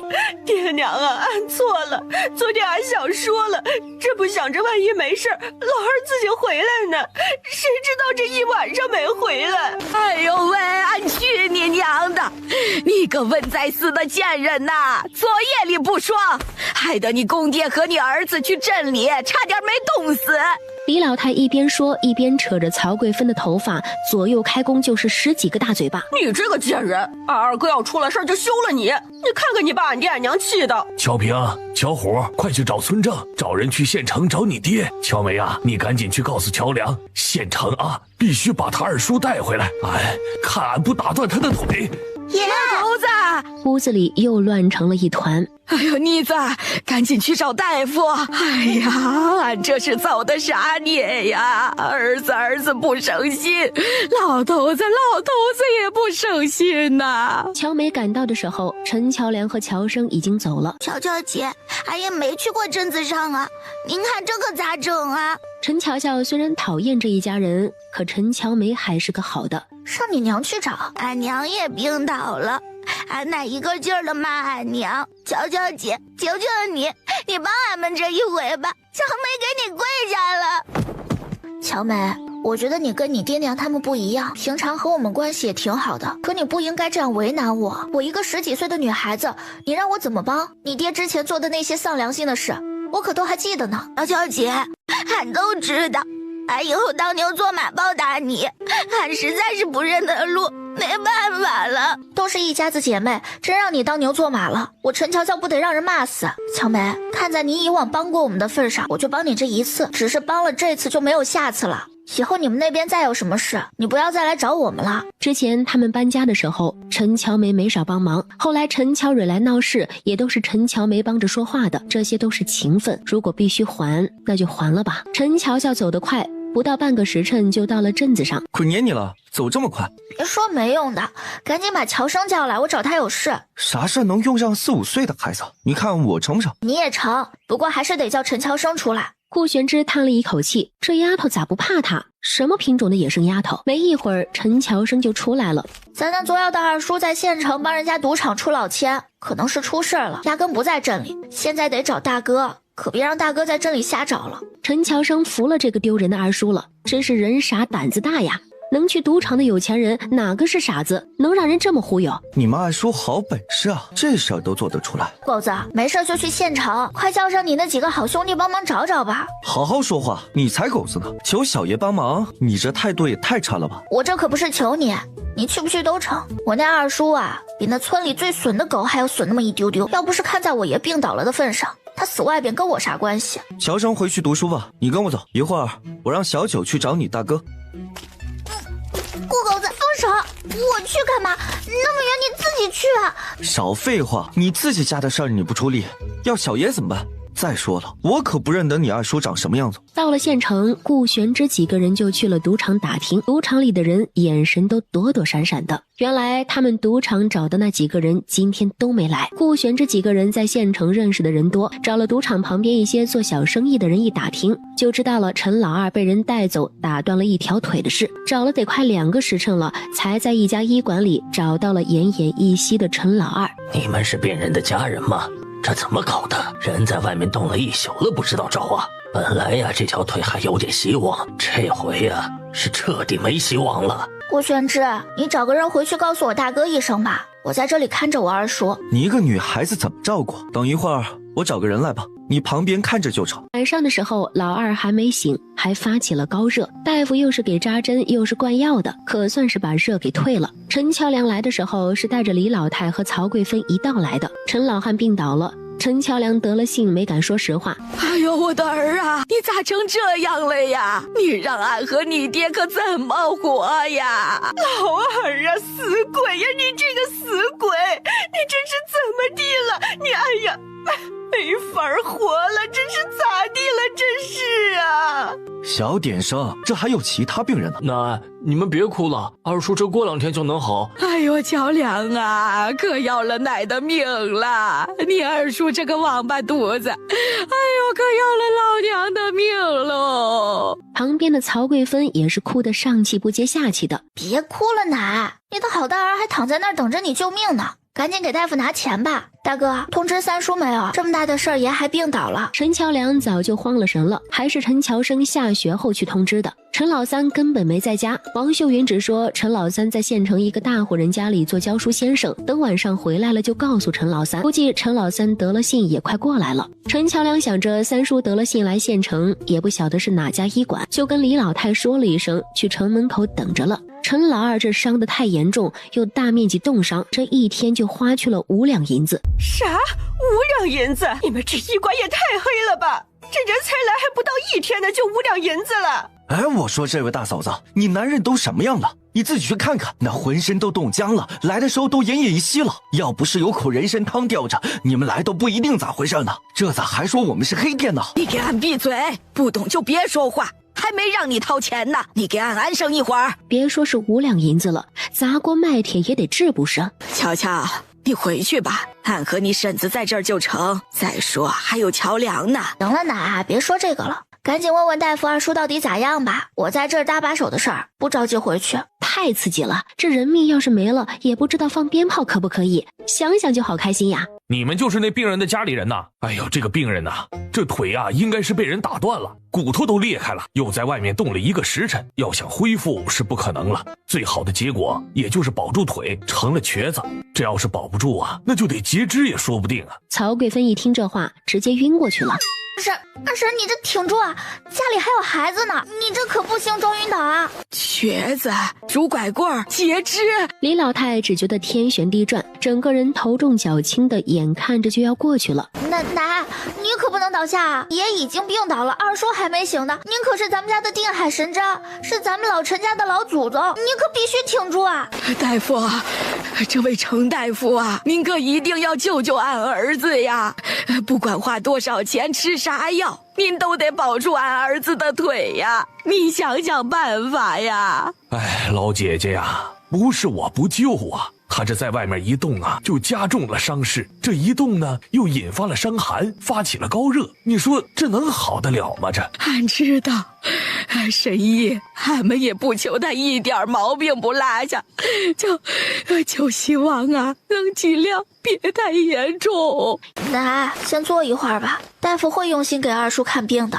您先缓缓，等三叔来了再说。结果等了1个多时辰，只有陈乔良自己一个人回来了。乔良，你三叔呢？陈乔良一提这事就生气。原来他一开始是在城门口等的，可等了1刻钟，陈老三也没来。陈乔良想着县城到镇里也不远，干脆回去一趟好了。结果回去王秀云却说陈老三确实是回去了，可却是几个朋友送回去的。回去的时候已经是醉得不省人事了，怎么也得明天才能过来。陈乔乔是恨得牙痒痒，这一家子真是奇葩，花钱供了个什么玩意儿？曹贵芬早就醒了，被李老太吩咐回村里去拿一些陈老二换洗的衣裳来，再安安陈老汉的心。夜里，李老太一步也不离地守着陈老二，一会儿拿湿毛巾给陈老二擦擦嘴唇、擦擦脸，一会儿摸摸陈老二的头。陈老二昏昏沉沉的中间醒了2次，又睡过去了。几个人就在陈老二旁边的床位上换着休息了1晚上。晌午的时候，曹贵芬从村里回来了。陈老汉的病已经没啥大碍了，当时就是急火攻心。顾狗子也派小九来了一趟，又告诉陈乔乔，要是需要帮忙的可以告诉小九子。小九子，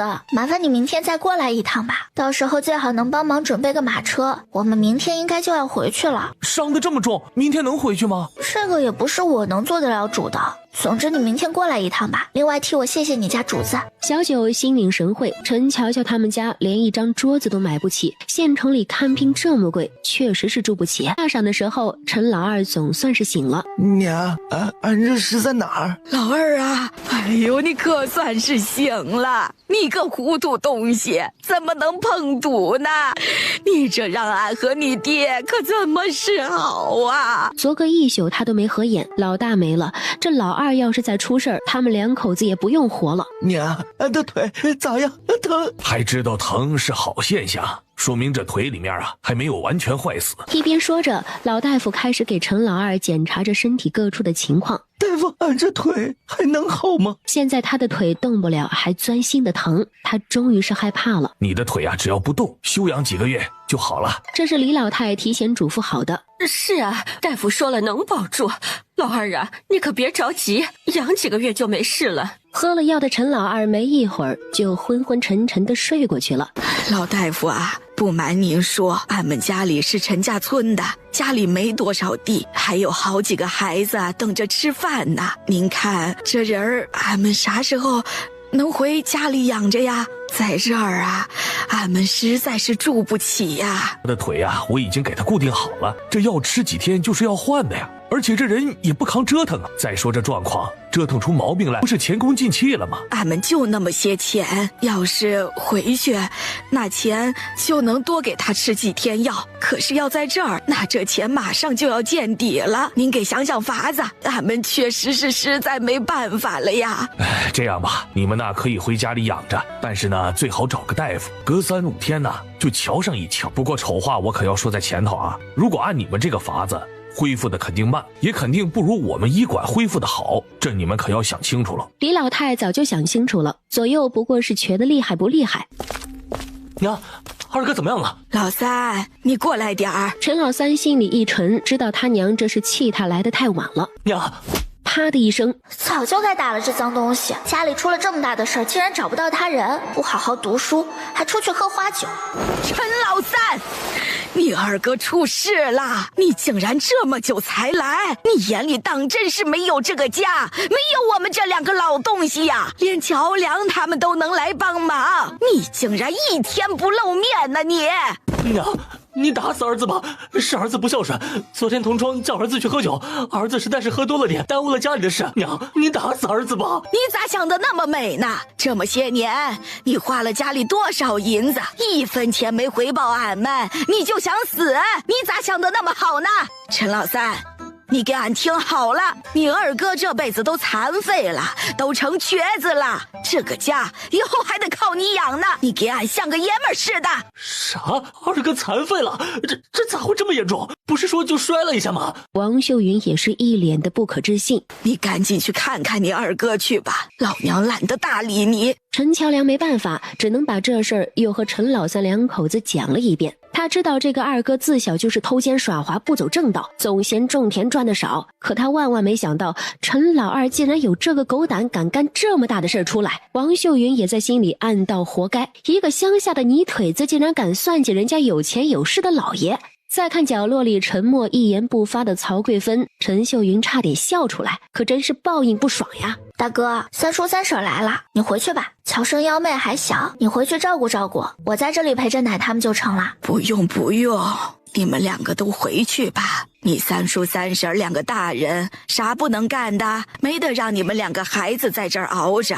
再说了，这人吃喝拉撒都是钱，少2张嘴也能省点不是？李老太这话说的就有点不是味儿了，不过她自己也反应过来了，谁家的钱不是钱呐？你们也不容易，这2天也没少花钱，回去能省点就是点儿。要没有后一句话，陈乔乔就翻脸了。奶，让二妹留这儿吧，明儿个二叔回村不得有车的吗？二妹让顾公子他们帮忙找了个车，到时候也方便呢。听陈乔梁这么一说，也不反对了。现在不是要脸的时候，能省一点，他儿子就能多吃1天的药。娘，您也回吧，老二回家里不得准备准备。您这么大年纪了，都熬了1夜了，再熬肯定受不了的。我和秀云还有二嫂在这就成了。李老太还是有些放心不下陈老二，可陈老二回家里也确实要提前准备一下，还需要跟陈老汉说这个事儿。第2天一早，小九子就找了辆马车过来，那马车上特意铺了厚厚的被子，也省得病人颠簸。陈姑娘，我们少爷有事儿就不过来了，让我和你说一声。实际是顾玄之实在瞧不上这一家子，要不是陈乔乔，他才懒得搭理这种闲事。麻烦你们啦，回头帮我谢谢你们少爷，就说等很久以后有机会再回报他。小的一定把您的话带到。陈老三先把陈老二背到了车上。二嫂，银子，我去结算下药钱。啥银子呀？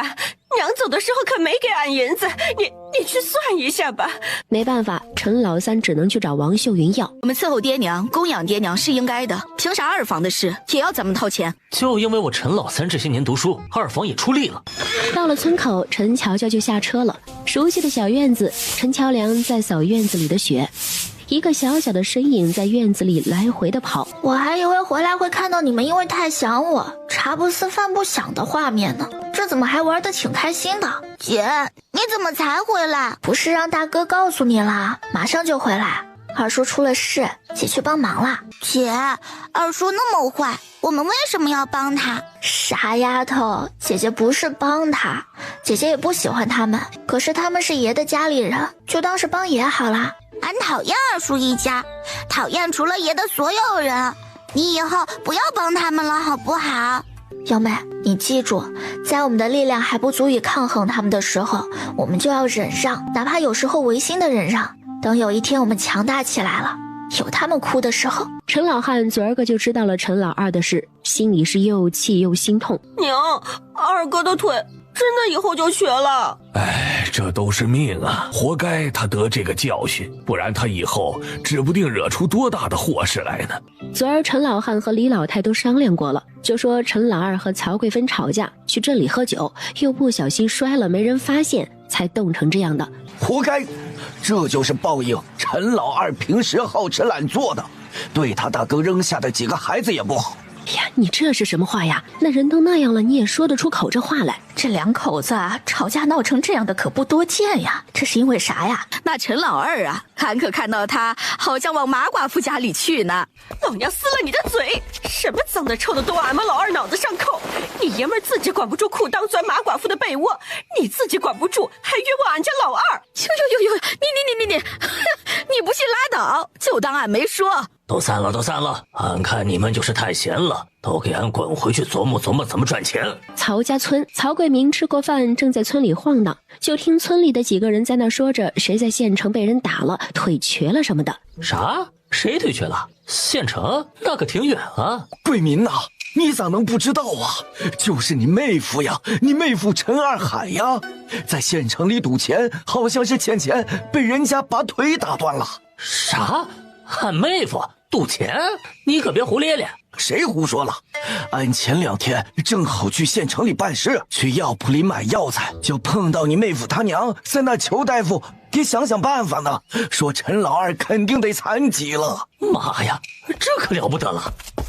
曹贵民哪还站得住，一溜烟的跑回了家里。爹娘啊，俺妹夫赌钱让人打残疾了，人家要不出钱来，指不定把俺妹子拉去卖了还债呢。陈老二那王八犊子赌钱还要卖贵芬！哎呀妈呀，这啥时候的事啊？老大，你莫不是听错了吧？你的妹夫虽然不着调，但也没听说他们老陈家赌钱呀。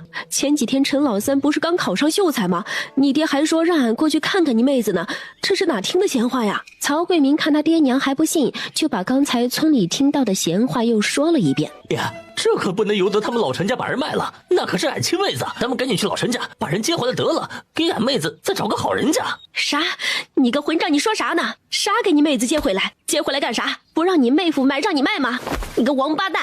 当时曹贵芬才10几岁，就因为曹贵民着急找媳妇，才匆匆忙忙把曹贵芬给了陈家村的陈老二，为的就是老陈家彩礼给的痛快，好给曹贵民找个媳妇传宗接代。结果曹贵民这个不争气的玩意儿，娶了媳妇儿3年没宰，曹贵民一生气没事就打媳妇出气。不过2年，那媳妇又挨打又受累，还吃不饱，一场大病就去了。贵民，这事儿要是真的，可不能便宜了他们老陈家。要卖要再嫁人，那也是咱们老曹家的事儿。这个老陈家忒不要脸了。是啊，爹，贵芬是俺妹子，这些年在他们老陈家当牛做马的，伺候他们老陈家还不够吗？咋就不能接回来了？你看俺娘，俺这也不是都为了俺自己啊，俺也是想着俺妹子下半辈子跟个残废，可怎么过呀这日子？老头子，贵芬可是老陈家的人，这也不能因为人家老二残废了就把人接回来呀，这别人得咋看咱们呀？咱们这老脸往哪放啊？哎呦，俺的娘啊，一顿饱饭都没有，还在乎脸呢？咱们家都过成啥样了，还要什么脸呢？没吃饱，也没把你饿死。曹氏还想说啥，可他也不敢。曹老汉也不是啥好玩意儿，动不动就对他拳打脚踢的。闺蜜，你明天去陈家村一趟，就说你娘想你妹子了，去看看情况，看能不能把你妹子接回来住2天，咱们再研究。到时候是卖是嫁，还不是他曹老汉说了算。曹老三，那也是你闺女，老陈家不少她吃不少她穿就成呗，你咋还能把主意打到她身上呢？滚你娘的！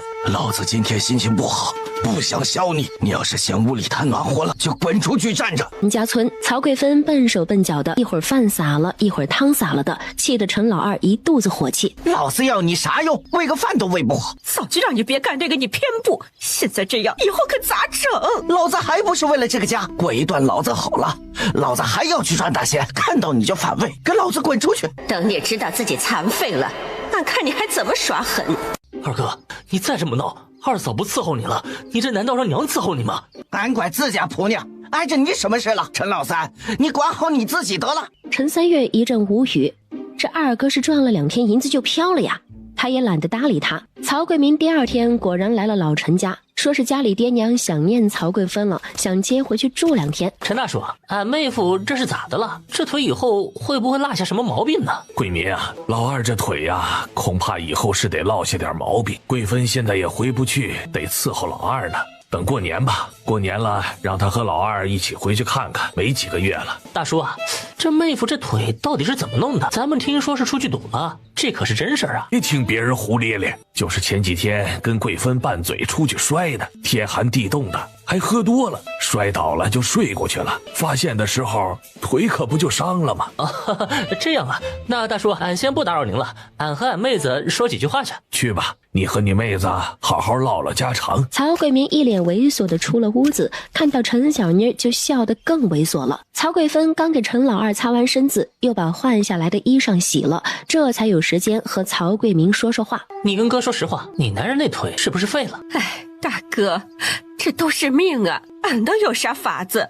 这辈子也就这样了。净说那丧气话，他陈老二都瘸了，还是因为赌博？你也是好人家的闺女儿，怎么能让他这么糟蹋呢？曹贵芬瞪了他大哥一眼，妹子，这次来啊，就是怕陈老二那厮再出去赌，没钱把你给卖了。哥想着，要么就跟他和离，哥给你再找个好人家吧。哥，你说啥呢？俺这都多大了，3个孩子过2年都能找媳妇了，什么合理不合理的？你说这啥话呀？那有钱的员外有的是，你出了他们老陈家的门，有的是好去处等着你呢。管叫你不愁吃不愁穿的过好下半辈子。大哥，你别说了，这是啥事儿嘛？俺跟老二这么多年了，老二也没咋亏待俺。你没啥事儿，你赶紧回吧，这事儿以后别说了。陈乔乔做的腌鸡蛋在万小宝家早餐店里被食客们一致好评。陈乔乔他们一家吃了饭，正在接受乔生牌义务教育。陈乔生读一段，几个人跟着读一段，读了几次之后，陈乔生再教几个人在沙盒里写。这个沙盒就是一个平的木头盒子，里面装的土。杨妹学得最认真，乔乔最快，陈乔良就完全废掉了，3天写不好1个字。这么晚来是有啥事儿吗？乔乔啊，张婶确实是有个事儿。你看这鸡蛋呢，收了半个月了，你们呢后续也得用。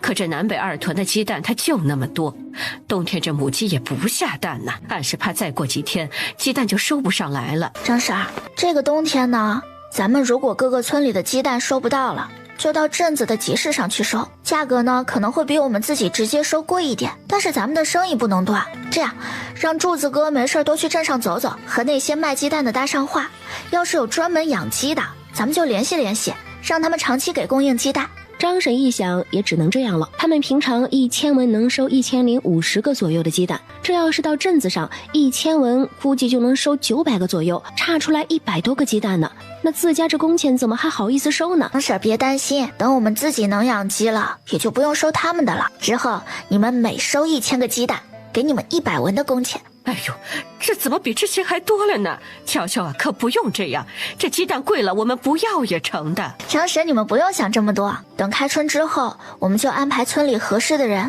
养几百只鸡，到时候你们也不用去收鸡蛋了，腌好的鸡蛋你们拿到镇子上去卖，到时候赚的比现在多呢。去镇上卖，那一个可能赚1文呢，这要是1天卖50个，那可不就是50文。张婶，以后呀，咱们还可以给别人家供货。等我们的鸡鸭足够多了，有了名声，我们就做一个专门卖鸡蛋鸭蛋的店，还可以有自己的名字，陈氏烟蛋。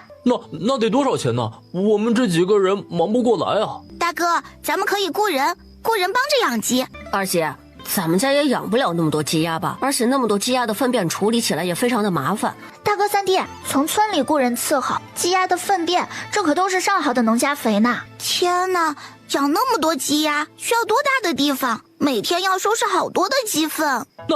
那这些鸡鸭老了怎么办？几百只怎么办？大哥，那鸡鸭如果不下蛋了，我们就卖肉呀，卖到酒楼去，谁家娶媳妇儿用鸡肉做菜，我们也都可以卖啊。这种鸡我们卖的稍微便宜一点，大家肯定抢着要。妙啊，二姐，这个办法好，鸡蛋鸭蛋腌了卖，鸡鸭也有销路。这鸡粪鸭粪都是上好的农家肥，哪怕我们自己家用不完，村里人也肯定抢着要。还没完呢，我们还可以让大家养猪养羊，还有我们的田地，等农家肥够了，都要精耕细作，让每一片地产粮的量都提高。到时候我们村养鸡上千只，养猪的养羊的都有专门的地方，那些没事的妇女都可以过来干活，收入高了，家里有钱了，我们村就全部重新盖大房子，颜色样式都统一，远远看去肯定特别亮眼。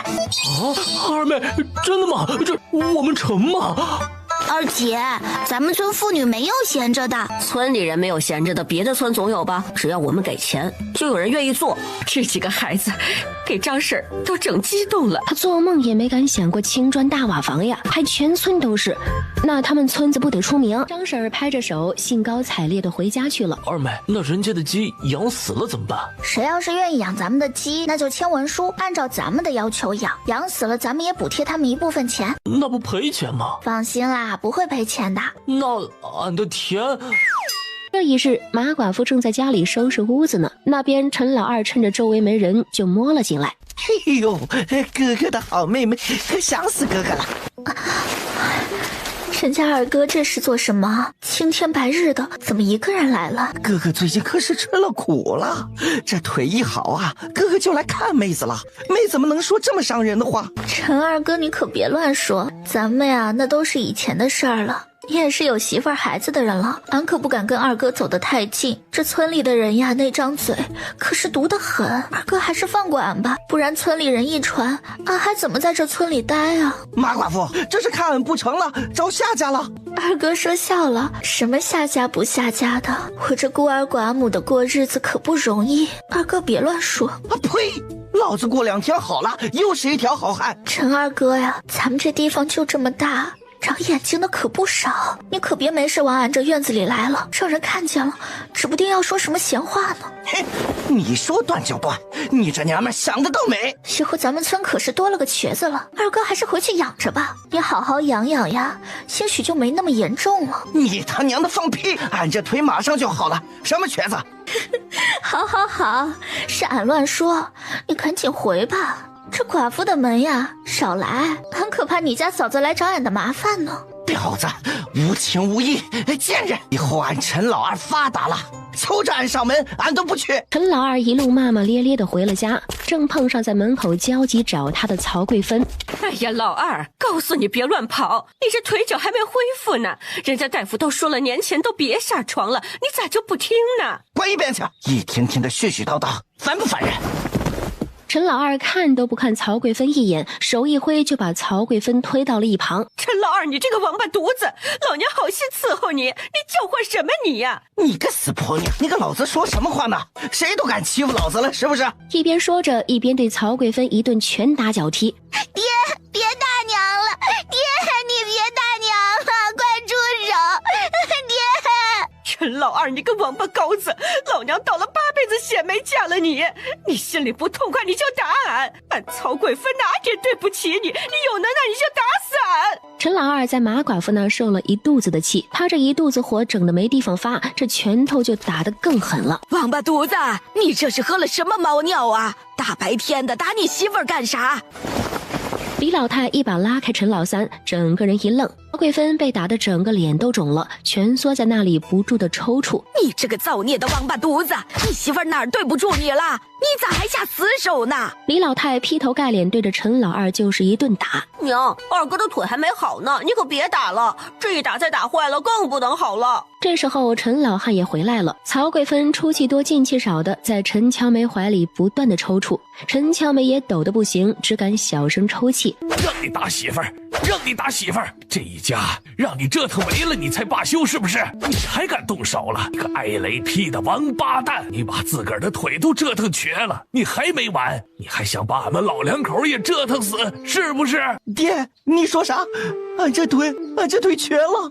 你个王八羔子，你以为你的腿还能好了吗？啊！这一家人天天伺候你，还伺候出错来了。你媳妇儿天天给你端屎端尿的，你这个挨雷劈的玩意儿。陈老二任由陈老汉怎么打都一动不动了，他现在满脑子都是他的腿瘸了，保不住了，他以后就是瘸子了。哎呀，你个死老头子，这本来就没好，你刺激他干啥？乔平、乔虎呢？赶紧过来，把你爹抬屋里去。爹娘啊，俺妹子那一天你们知道干多少活吗？一家的吃喝拉撒都是俺妹子一个人干的。那陈老二是真的瘸了，俺妹子这以后啊可是没好日子过了。俺这个当哥的呀，看着心痛啊。闺蜜，你打听打听，这十里八村的有没有啥老官夫家里有钱的？曹三，你这个禽兽，你别祸害俺闺女。还有桂明，你这个没良心的东西，想要媳妇儿自己出去干活赚钱去，你别想着从你亲妹子身上捞好处。爹，你瞅俺娘说的那是啥话呀？哪有这么说自己儿子的？俺先走了。说完就摔门出去了。刘香啊，老子最近是不是给你脸了？大爹，你要干啥？咱们就那一个亲闺女，你就不心疼吗？还没说完，曹三一个窝心脚就把曹刘氏给踹了出去。这家里哪有你说话的份？老子心情好了，给你口吃的，心情不好，猪食都不给你吃一口。曹刘是被一顿拳打脚踢，只会护着自己的头，嘴里呼咽着一句完整的话都说不出来。要不是你个老货卖不出去了，老子早就把你卖了。打完人出了口气，曹三头也不回的出去溜达了。这2天还真让曹贵明打听了一下，铜川县城里有个赵员外，今年65岁。曹贵明把他妹子的情况一说，两家可谓是一拍即合。只是这银子有些多，曹贵明一张嘴就要10两，双方又还了几次价格，最后敲定了7两银子。老陈家的这几天日子也不好过，陈老二自从知道自己瘸了，每天也不吃饭也不喝水，就那么呆愣愣的躺着，谁也不搭理。他爹呀，你看老二现在成啥样了？俺有啥办法？自己想不开的熊玩意儿，不就是瘸了吗？有啥大不了的？你这死老头子，你说啥呢嘛？你瞅瞅这一家子跟散了架似的。当初你们非得把乔梁几个孩子赶出去，后来老三考上秀才了，也不给那几个孩子分点好地免税，哪一件事儿是听俺的了？现在说老二的事儿呢，你净说那些没用的。那几个崽子不是过得挺好的吗？人家这又是卖鸡蛋又是卖人参的，指不定啊，明年都比咱们老陈家过得好了。俺说老二啊，就是活该，不用搭理他。以后你别动不动没事儿就打鸡骂狗的，劝着点老二，别总打他媳妇儿。你这个当爹的不管，俺也懒得管，你爱咋咋地，俺就顾好俺小妮。小妮嫁人了，俺也就没啥心事了。到时候啊，两腿一蹬，你个死老头子自己操心去吧。陈老汉和李老太吵了半晌，也没吵出个1、2、3来。奶，俺姥爷来了。咋这个时候来了？不年不节的，这老曹家上门呐，准没好事儿。他爹，一会儿曹老三说啥，你都别接茬啊。娘，大哥说姥爷和俺大舅来了。啥？你姥爷来干啥呀？曹贵芬说着就看了一眼炕上一动不动的陈老二，估摸着也是知道了陈老二的事儿，打算来看看陈老二。跟娘出去看看，你姥爷来干啥了？曹贵芬也不搭理陈老二，上次陈老二打他打得那么狠，曹贵芬也有点心凉。哎呀，这什么风把亲家吹来了？来，赶紧进屋吧。孩子他娘赶紧去倒水，小妮儿赶紧去烧水，让亲家赶紧上炕暖和暖和。不用忙了，俺们来看看俺家闺女怎么样。曹老三沉着一张脸，也不用让，就径直进了院子。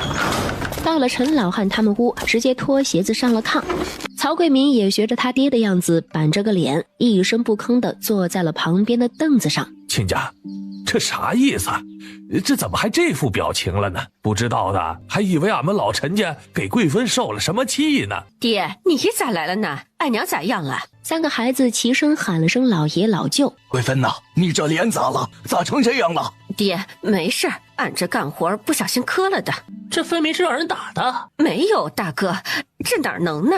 陈老汉几个人心虚，哪敢接话。陈小妮也躲在陈老太后面低着头。好你个老陈家，俺们好好的闺女到你们家当牛做马的伺候你们一家，竟然还把俺闺女当牲口一样的打，咋地？当俺老曹家没人是不是？亲家，这都是误会啊！这不是老二这腿受伤了，2个人啊拌了几句嘴。陈老汉，你说的好听，拌几句嘴，俺闺女能被打成这样？陈老汉呢？装什么乌龟？他老丈人来了，他装聋作哑当看不见是不是？小伙，去把你爹叫过来，就说你姥爷来了，看你爹醒着没有。爹，俺姥爷来了，说你打俺娘，要找你算账呢。陈老二没听到一样，根本不搭理陈巧虎。陈巧虎没办法，只能回去跟陈老汉说陈老二睡着了。瞅瞅，这就是你养的好儿子。来，今天呢，俺是听说俺女婿腿摔坏了，来瞅瞅的。没想到啊，你们家真的是太让人心寒了。亲家，老二腿那样了，孩子心里不好受啊。您多担待担待。老二和贵芬动手的事儿，俺们都已经教训过老二了。就是，俺娘拿扫帚给俺二哥都打晕过去了。是啊，老爷，俺奶和俺爷都打俺爹了，说的都是真的，您别生气了。你们都是姓陈的，能不向着自己人说话吗？合着就俺闺女一个外人是吧？贵民，去帮你妹子收拾东西，带你妹子回去。这老陈家呀，咱们还不稀罕呢。啥？爹，俺不回去，俺哪也不去。曹贵芬也不傻，他爹是啥人，他能不知道吗？你个熊玩意儿，都被人家欺负成什么样子了？窝囊废，赶紧跟俺回去。老爷，俺娘不回去，俺爹还病着呢，俺娘不回去。是啊，老爷，俺娘走了，俺们怎么办啊？亲家，有话好好说嘛。贵芬现在是我们老陈家的人了，逢年过节的回去，俺们都不拦着。你这上门直接抢人，算咋回事啊？陈老汉也不高兴了，一张脸也沉了下来。你们曹家村什么规矩？嫁出去的女儿还能抢回去不成？抢人怎么了？你们家要是好好对俺闺女，俺犯得上吗？你看这一脸的伤，身上指不定多少伤呢。你们今天不放人，俺们就报官合理。说完，曹老三又看了看几个小的。你们爹把你们娘打成那样，你们就看着是不是？也不知道去给你们老爷报个信，俺带着你娘去过好日子，你们还拦着不成？你们这是大不孝顺呐！曹老三，你给老娘说说啥好日子呀？曹老三心道不好，一不小心说漏了嘴。只要不在你们老陈家受气，不挨打，就是好日子。你他娘的天天在家搓磨媳妇儿，懒出屎的玩意儿，跟你那个没用的儿子2个人，天天不下地干活儿，吃喝拉撒都在炕上的玩意儿，还好意思说好日子？你们这2个下三滥的玩意儿，这是想着拆散老二2口子，让俺们老陈家3个孩子没娘啊！这是你个老泼妇，俺不想跟你说这些，俺就要带俺闺女走。曹老三，你个老王八，你今天不把话说明白你想走，俺打断你的腿。小妮，去拿那根最粗的擀面杖来。好的，娘。陈小妮就服李老太，骂人这架势，一般人还真不是对手。你个老王八，有什么好日子呀？俺们老二打媳妇儿怎么了？那不都是跟你这个好老丈人学的吗？整个曹家村，整个通川镇，谁不认识你曹老三呐？打媳妇儿出名啊！出了家门，怂得跟那个野狗一样，尾巴都夹得死死的。俺们老陈家跟你家做亲家，这脸呐都没地方搁。陈老汉，咱们老哥2个说话，你这婆娘插什么嘴？巧虎，带着弟妹出去吧，大人的事儿，小孩别听了。爷，俺们不小了，乔梁哥都顶门立户了，俺们不小了。你个老逼瞪，你指不定打着啥损招，要把你闺女忽悠回去，卖到那窑子里赚一笔呢。你们老曹家那个逼样，还还能心疼姑娘？哼，那个傻逼信了跟回去，后半辈子呀就在那窑子里伺候那傻子瞎子吧。曹贵芬听得脸色一变，他爹整不好真能干出这事来。嘿，你个老太太，你胡说八道什么呢？俺们肯定给俺妹子找个不愁吃喝的好去处，谁要在你们老陈家遭罪？你个脏东西，想打俺娘，俺踢死你！说着，陈小妮就对着地上的曹贵明一顿踢，边踢嘴里还骂着什么脏东西、狗男人、恶心的玩意儿。哎呀，你这胡搅蛮缠的娘们儿！贵芬她娘病了，俺们接闺女回去住几天，怎么了？你这个泼妇，敢发毒誓吗？你要是有半个字说谎，出门就天打雷劈，不得好死！你这个毒妇，老子不跟你们一般见识！那边曹贵明被打得不轻，还是曹贵芬看不下去了，抱着陈小妮的腰，才让曹贵明躲过了一劫。你儿子都瘸了，还想拖累俺妹妹不成？贵芬，哥给你找个好人家，去了就吃香的喝辣的，啥活都不用你干。你看那陈老二腿瘸了，都是你伺候的，可是他怎么对你呢？啊，把你打成什么样了？今天妹子你一句话，你只要说走，哥就拼了这条命也带你离开这吃人的地方。哼，你们家老王八小王八真是一样的货色呀！她曹贵芬是仙女不成？她一个嫁过人的，找的是什么人家？能吃香的喝辣的，啥活不用干？你们他喵的骗人都不用脑子的吗？曹贵芬，你来俺们老陈家这么些年，俺们老陈家对你啥样，你自己心里也有数，说不上多好，也没让你饿死，也没动不动就打你。老二这次对你动手，是老二不对，当时俺也教训他了。现在你爹跟你哥要把你骗回去，再给你找个去处，俺也不问他们，俺就问你，你要是想去呀，生下你男人你的娃，俺也不拦着你，只是你出了老陈家的门，再想进来，那可是万万不能的了。俺没想走，俺哪能扔下老二和孩子呢？他从来没有这么想过呀，他爹他们这是干啥呀？哪能老二一出事他就自己跑了，那成啥人了？爹大哥，你们回吧，俺还要伺候老二呢。曹贵芬你个贱人，俺们给你找的好人家你不去，你在这畜生一样的人家活受罪。老王八，俺让你说。小孩胳膊腿的擀面杖对着曹老三就是一顿抡，还有那个小瘪犊子曹贵明也挨了好几下。娘，别打了，再打要出人命了，俺不跟他们走，您别打了。曹老三也顾不上说话了，拉起一旁的曹贵明就出了院子。你们老陈家都是畜生，不是人，亲家上门就这样对待？哎呀，这是上门打秋风被打出来了吗？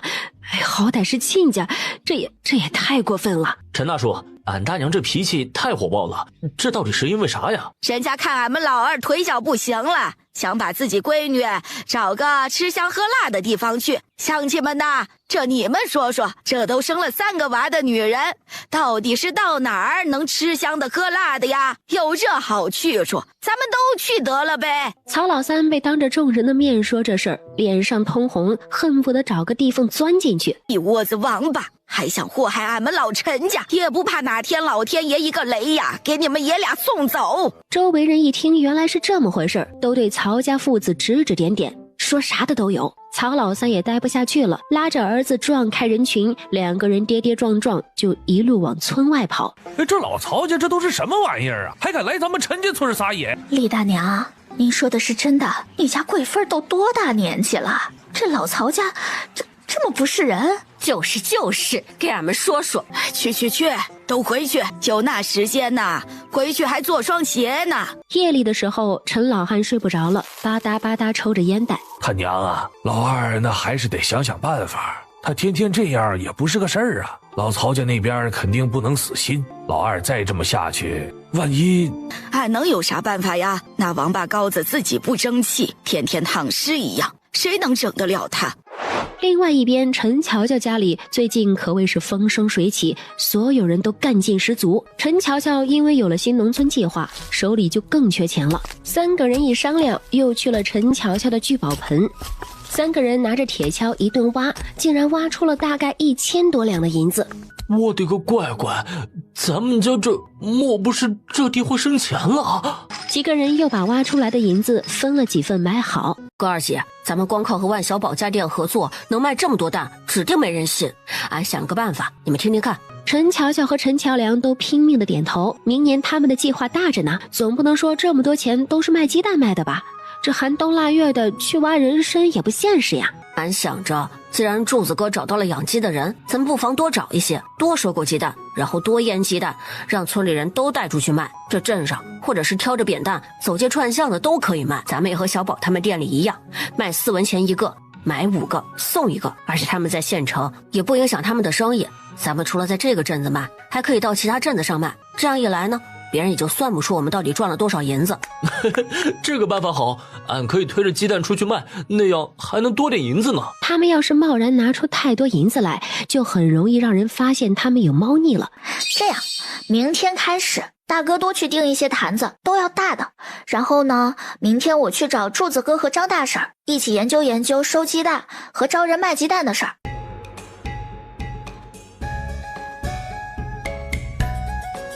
这边如火如荼的卖鸡蛋，老陈家那边可就没这么好了。老二，你说句话呀！爹娘都多大年纪了，你这是要急死他们呢！陈老二这些天是真能作妖呀，挺大个男人跟个蛆似的，一动不动就往那一躺，咋的？后半辈子装植物人了这是？咱们这还3个孩子要养活呢，你这就是腿脚不利索，又不是腿截掉了。你这还要躺到啥时候啊？人家3房老3成秀才了，指不定明年就是举人了。老大家那几个人家那腌鸡蛋卖的，听村里人说是发了财了。就咱们2房，你咋就不知道上进呢？陈老二听得烦了，一转身不看曹贵芬了。陈老汉和李老太2口子最近也是闹心巴拉的。陈老二那个样子，活人都能气死。还有陈小妮那个不省心的，天天恨嫁，没事就往李家村捎带东西。李家那小子也没看捎个口信啥的。村里那老娘们都说，陈乔梁他们卖了上千个鸡蛋，天天都吃肉，那香味飘的整条街都能闻到。大房那几个崽子吃香的喝辣的，也没想起你是个当爷的。就是爹，要不你跟他们说说，给咱们送点来尝尝。听说他们的咸鸡蛋比咱们家的好吃呢。就是啊，爹，您是长辈，这孝敬你还不是应该的吗？老二这天天躺着也没啥胃口，兴许那咸鸡蛋吃了就有胃口了呢。陈乔梅低下了头，默默地吃着碗里的饭。他的脸通红，他不赞同他娘和他奶他们说的，都分家了，人家的东西凭啥给他们呀？你们这一个个的就知道吃，人家之前不是送过东西了吗？你们还想东想西的，你们2房1年也没见你们孝敬俺们。几个孩子好不容易想个办法赚点钱，这一家子吸血鬼就要去占人家便宜。乔梁才多大，一趟趟的往县城里送鸡蛋，你们以为那么容易呢？你们是有多大的脸，非得吃人家那几个鸡蛋呢？咣当一声，陈老汉也不吃了。回去告诉老二，他要是不想活了，明天开始就不用吃饭了。你们2房不想好好过，就分出去。他老子俺还天天当牛做马呢。陈老汉一走，几个人谁也没敢再说话。二嫂啊，你看要不让乔梅去一趟？他们这也太不懂事了，不知道给咱们送，咱们当长辈的总不能看不见吧？让乔梅给他们提个醒儿，不然这村里人知道了，肯定要说他们不孝顺的。曹贵芬也有这个心思，可她更想跟着大房赚点钱，要是能把他们那腌鸡蛋的方子弄到手，还怕没鸡蛋吃？这一天，陈乔梁突然急急忙忙地冲了进来。二妹，出事了！柱子出去收鸡蛋被人家打了，一车的鸡蛋都碎了。人呢？伤成啥样了？他们这买卖做的是越来越大，肯定有人看着眼红。头打破了，送到医馆去了。俺想着先回来和你说一声，看这事咋办呢？大哥，你去和张大婶他们说一声，咱们先去医馆看看柱子哥，了解一下情况。张大婶一听柱子让人打了，气的是一蹦3尺高。哪帮王八羔子敢欺负俺儿子？翠花，赶紧去找村长，俺们村里人被欺负了，赶紧让他来。陈正安是带着儿子还有村里2个壮年小伙子一起来的。小美，你在家里如果有啥事儿就去隔壁，知道吗？俺在家里等大哥二姐。陈乔乔几个人坐着牛车到了镇上，柱子已经被包扎的差不多了。柱子，那伙人是什么人？他们是怎么个道道？正安叔，他们就是一伙地痞流氓，平常也欺负人，但是今天不知道咋的了，就不让俺走，说什么俺推着那么一大车鸡蛋，必须给他们过路费，那路又不是他们开的，俺凭啥给他们呢？俺那一车的鸡蛋呢，好几百个都给俺推地上去了。乔乔啊，你们这买卖有没有得罪啥人呢？正安说，我们倒是不知道得罪了谁，可这鸡蛋越买越多，总有那眼馋的野狗也说不定呢。柱子哥，你们是在哪儿碰到那伙人的？他们几个人，叫什么你都知道不？带头的叫二伢子，有4、5个管他叫伢子哥的，都16、17岁，平常就在那一片混。知道他们隔壁几个村里的盲流子，天天不务正业，家里爹娘也管不了啊！呸！敢欺负咱们陈家村的人，真是好狗胆！说啥子嘛？你也是当爹的人了，这事儿咱们肯定就不能这么算了。你得按照他们的村镇啥的说道，看这事咋弄。陈乔乔噌的一下站了起来，在药铺里来回走了几圈，回来手里多了一根1米多长的烧火棍。柱子，你还能动不？俺以后不会了。乔乔妹子，乔乔啊，你这大婶自己动手，柱子这摔了一车的鸡蛋是柱子的不对，你可别冲动啊！大婶，你说啥呢？不是我打柱子哥干嘛？我是看柱子哥能不能动，咱们找那几个流氓算账去。就是啊，这事不能就这么算了。那几个流氓就是欺软怕硬的屁娃子，不教训他们一顿，下次指不定要使什么坏呢。走，乔乔妹子，你等哥去找个趁手的工具。哎呦，你这丫头跟着添什么卵呢？你听郑安说的，肯定让他们受教训，你的鸡蛋肯定给你赔喽。柱子大哥，你俩愣着干啥呢？赶紧的。走，乔梁，咱俩也找东西，干他丫的！哎呀，你们这些孩子都别惹事儿了，听村正的吧，咱们可不兴这个呀。这时候谁还听进去他们说啥呀？柱子他娘，你赶紧去找乔生，到时候好歹劝劝，我这赶紧跟着去拉架了。一边吩咐张大平去找人，自己也跟着几个人跑了出去。翠花姐，你咋来了？出啥事儿了？乔生，你二姐和这家打起来了。哎，和谁打起来了？你说谁？陈乔乔？是乔乔姐听说俺哥被打了，带着村里的人去和那几个流氓打架去了。一听这话，顾玄之哪里还等得了腿脚慢的陈乔生，也不用人带路，径自阔步走出了学堂。那几个小地痞竟然还没走，正在那边拦着一个带着小孙女的老头。老梆子，你来呀！想打你爷爷，你追得上吗？哎，你看他那背驼的，哎，像不像老王八？那边几只狗，听说有个叫狗牙子的，哪个呀？站出来说话！哪来的小娘们？瞎叫唤什么？是不是钱收拾了？就是，大哥，收拾他们！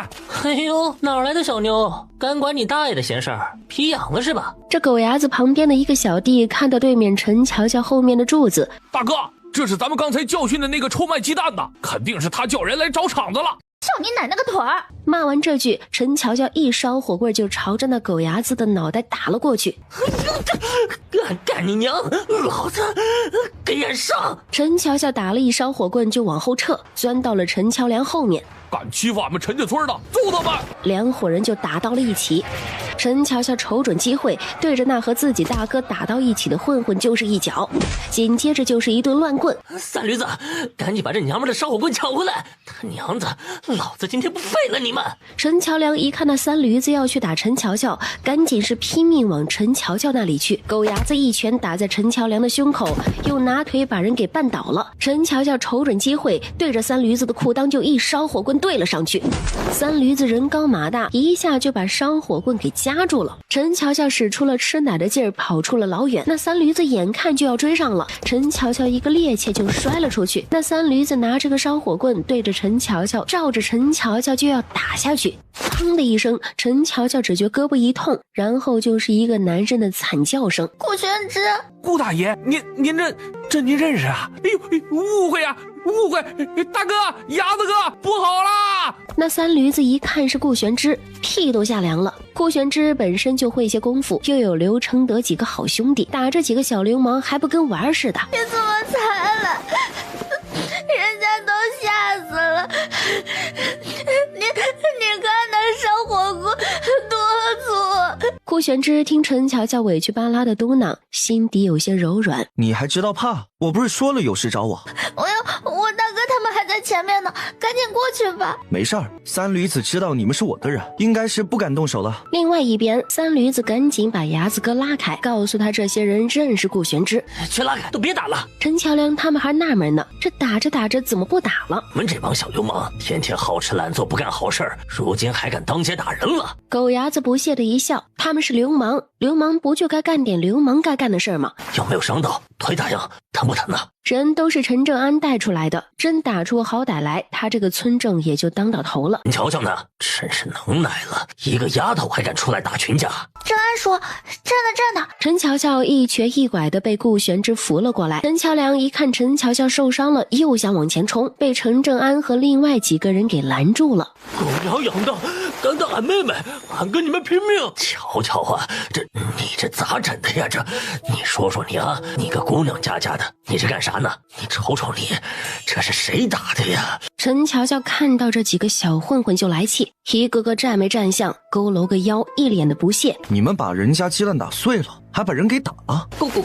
顾大爷，这事儿吧，不是俺们想劫他，是有人花钱让俺们教训他们一顿，自己不知道干啥得罪了人，跟俺们啥关系嘛？你收了人家的钱，打人还有理啦？俺们兄弟总得吃饭不是啊？这次是俺们倒霉，顾大爷面子还是要给的。谁找的你们？是镇上养鸡大户王员外，就说让俺教训教训他们，让他们以后买不成鸡蛋。俺想起来了，之前俺卖鸡蛋的时候去过那个王员外家里，他们家鸡蛋贵，俺就没买。这个老家伙，呸！不买他的鸡蛋就对了，净干些下三滥的事儿。这几个人你打算怎么办？让他们赔鸡蛋的钱，还有我们的医药费。我的小姑奶奶，我们要是有钱，还在这儿混啥呀？要不您再打我们一顿吧？成，一人断一条腿。狗牙子心里一惊，这小娘们也太狠了吧！小姑奶奶，俺们错了，俺们再也不敢了，咱们这都是误会。早知道你们跟顾大爷认识，给我们多少胆子，俺们也不敢呢。你们说再多也没用，要么给钱，要么明年开春我们那儿盖房子，你们免费去帮1个月。陈乔乔也看出来这几个人没钱了，可这么放过他们，他也是一点也不甘心。成，俺们去，到时候给俺们捎个信，俺们一定去，管饭就成。都滚吧，以后少干缺德事。顾玄这一发话，几个人如蒙大赦，赶紧是互相扶着，连滚带爬的走了。多谢这位公子了，要不是这位公子，俺们这肯定要惹大麻烦的。顾玄之点点头，没有说话。你们这帮小子，赶紧跟俺去医馆看看，哼，回村再找你们算账。顾玄之把他们带到了馆子里，陈乔良还有些懵呢。刚才顾玄之明明跟村正说带他俩去找解决王员外的事来着，怎么一转身吃上饭了？陈乔乔可不管那些，一口气点了好几个菜。长能耐了，还会打架了，我要不来，你现在在哪躺着呢？刚才我也只是一时冲动嘛，再说大不了也就是胳膊挨一下呗。袖子撸起来，我看看。你们古代这么奔放的吗？咋就要看人家胳膊啦？不是脚脖子都不能看的吗？小伤刚打过来你就出现了，没事。乔梁怎么样？严不严重？这总算是想起我来了，我还以为我被遗忘了呢。没事，多谢顾公子。客气什么？都这么熟了，以后叫我玄之就成了。没一会儿，小二就把菜都端了上来。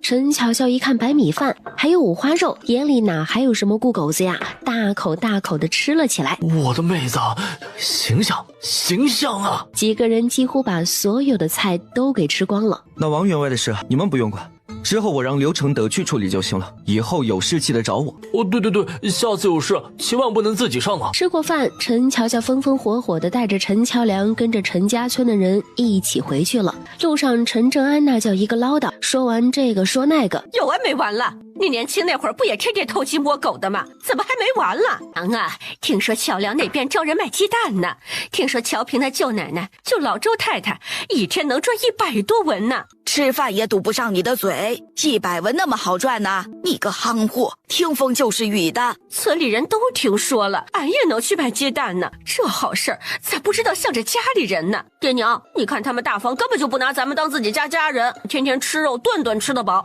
也不管爹娘你们，真是狼心狗肺的东西。当初不是咱们闹着把人家给赶出去的吗？现在人家好了，你们眼红了？那也不能不孝顺你和娘啊！再说也管他们那么多年吃喝呢，凭啥他们现在不管咱们？就是白眼狼。那是你大哥家的孩子，你就一口一个白眼狼？人家先前送来的布料你没用啊，送来的肉你没吃啊？啊，你这个姓嫁到人家可怎么得了啊？陈小妮被陈老汉骂得直哭，饭也不吃了，气得跑了出去。俺闺女说的不对嘛，孝敬那点玩意儿管个屁用，真有心，咋没见他们天天送啊？有好事儿咋没见他们用贵分啊？你个死老头子，别自己有火朝俺闺女发！陈小妮越想越气，脑子一热就冲着陈乔乔家的方向冲了过去。小贱人，给俺滚出来！你姑来了还不赶紧出来！俺姐他们不在，有事儿改天再来吧。你个小蹄子，你是瞎了狗眼看不到人吗？不知道叫小姑？小姑，俺姐他们不在，你改天来吧。给俺拿50个咸鸡蛋，你爷奶要吃。小姑，这鸡蛋是俺们自己的，等俺哥回来了，俺得问问俺哥。幺妹也有些紧张，她不怕自己被打，她怕护不住家里的东西。你给不给？不给俺自己拿。你赶紧出去，一会儿俺哥和俺姐就回来了。你在这儿捣乱，俺姐你爹也饶不了你。不提陈老汉还好，一提陈老汉，陈小妮更来气了。俺陈小妮天不怕地不怕的，怕你姐。俺爹得听俺娘的，你不给拿就滚开，俺自己拿。一边说着就踹开了西边屋子的门，里面都是一坛子一坛子的鸡蛋。你不能进去，你有啥事儿，你等他们家里人回来再说。小丫虽然小，也懂事了。2个小鸡仔一样的孩子，哪里能拦得住陈小妮儿？小丫，你赶紧去喊人啊！俺拦着他。不行，你拦不住。幺妹，你去找人，俺拦着。哎呀，你赶紧去呀！再晚了，咱们的鸡蛋就没了。救命啊！老陈家的小姑来闹事了，砸东西呢！有没有人啊？救命啊！陈小妮正在那随便打开了几个坛子看鸡蛋。小姑，你别动，等俺哥回去给爷奶送。你别碰，你给俺们鸡蛋都弄坏了，你要赔钱的。陈小妮心满意足的挑了2坛看着不错的，一边抱着一个坛子就要往外走。幺妹死死抱着陈小妮的腿不放手。死丫头，你赶紧给俺撒手，否则别怪俺不客气。你凭啥拿俺家鸡蛋呢？陈小妮，你要不要脸？还说什么爷奶想吃，爷奶才没有你那么不要脸。陈小妮是又气又急，她没有办法，只能把坛子放到旁边，打算先教训这个死丫头。砰砰2声，2个坛子没放稳，都滚到了地上。你这个恶毒的小蹄子，鸡蛋摔了都不肯给你爷奶吃，当初就应该让你喂狼。幺妹哪里还能听到陈小妮的声音，整个人就坐在碎鸡蛋堆里，哭得不行。陈小妮也有些心虚，回头又去那屋子里面随便搬了一坛，就飞快地跑出了门。哎呦，老天爷呀，这老些鸡蛋，这可是要遭天谴的呀！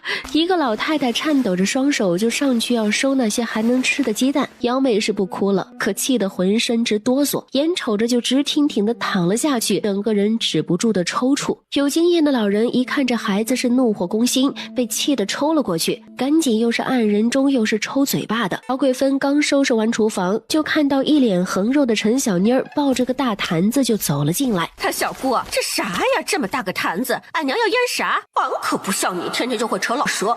这是陈乔乔和那几个小贱人孝敬俺的。哎呀，还是他小姑有本事啊，还得他小姑啊，咱们老陈家第一能耐人呢，真有你娘那个劲儿，以后啊绝对不吃亏。曹桂芬好话不要钱似的往外说，都说他们家鸡蛋好吃，他小姑，咱们赶紧煮几个尝尝吧，赶紧去烧水，咱们先煮20个。怪不得那李家郎君能看上咱们小姑，真是有眼光啊。陈小妮儿被夸得早就晕了头了，脑袋里都是李庆年那张白嫩的脸。我去给俺拿个篮子，俺得给庆年哥他们家里送点儿。这也太丑了，爹娘平常都没发现自家女儿这么丑吗？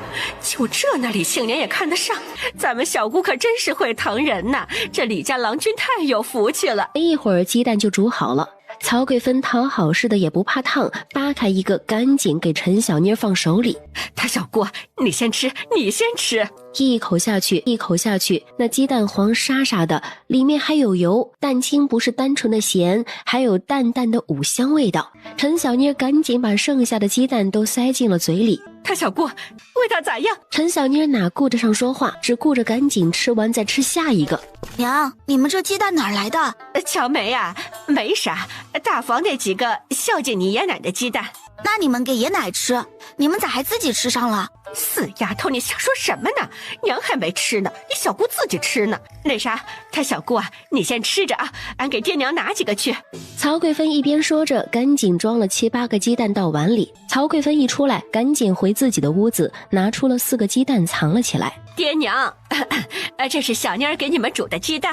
这不年不节的煮的啥鸡蛋呢？这妮子咋不知道节省呢？一边想着这孩子有心了，肯定是看刚才吃饭大家都没吃好，特意给他们2个老家伙煮的。你看看你闺女，你骂了她，她都怕你吃不饱，给你煮了鸡蛋。陈老汉哼了一声，心里也暖和了不少。你还杵着干啥？赶紧干活去！曹贵芬嘿嘿笑着答应就出去了。鸡蛋还挺好吃的，这小妮咋煮的呀？还有这是咸鸡蛋呐！陈老汉一听这话，觉出不对来，赶紧拿了一个鸡蛋尝了一口。陈小妮儿，你给俺滚进来！虽然心虚，陈小妮还是硬着头皮进去了。你这鸡蛋哪儿来的？俺气不过去找陈小良他们给俺拿的。你咋就这么不要脸呢？家里啥好吃的不是可着你吃啊？你就这么馋人家那2个鸡蛋，还自己上门去要？你要了多少？赶紧给人家送回去，再装一些咱们家的鸡蛋一起送回去。李老太一听这鸡蛋是陈小妮要的，也吃不下去了。听你爹的，给他们送回去，咱们呐不差这一口吃的。就拿了10个，都煮了，俺不要，是他们硬给俺的，说是孝敬你们的。陈老汉这个气呀，一听10个，心里的石头还能落下点。哎呀，爹娘，他们哪天不卖个几百个？这10个鸡蛋算啥呀？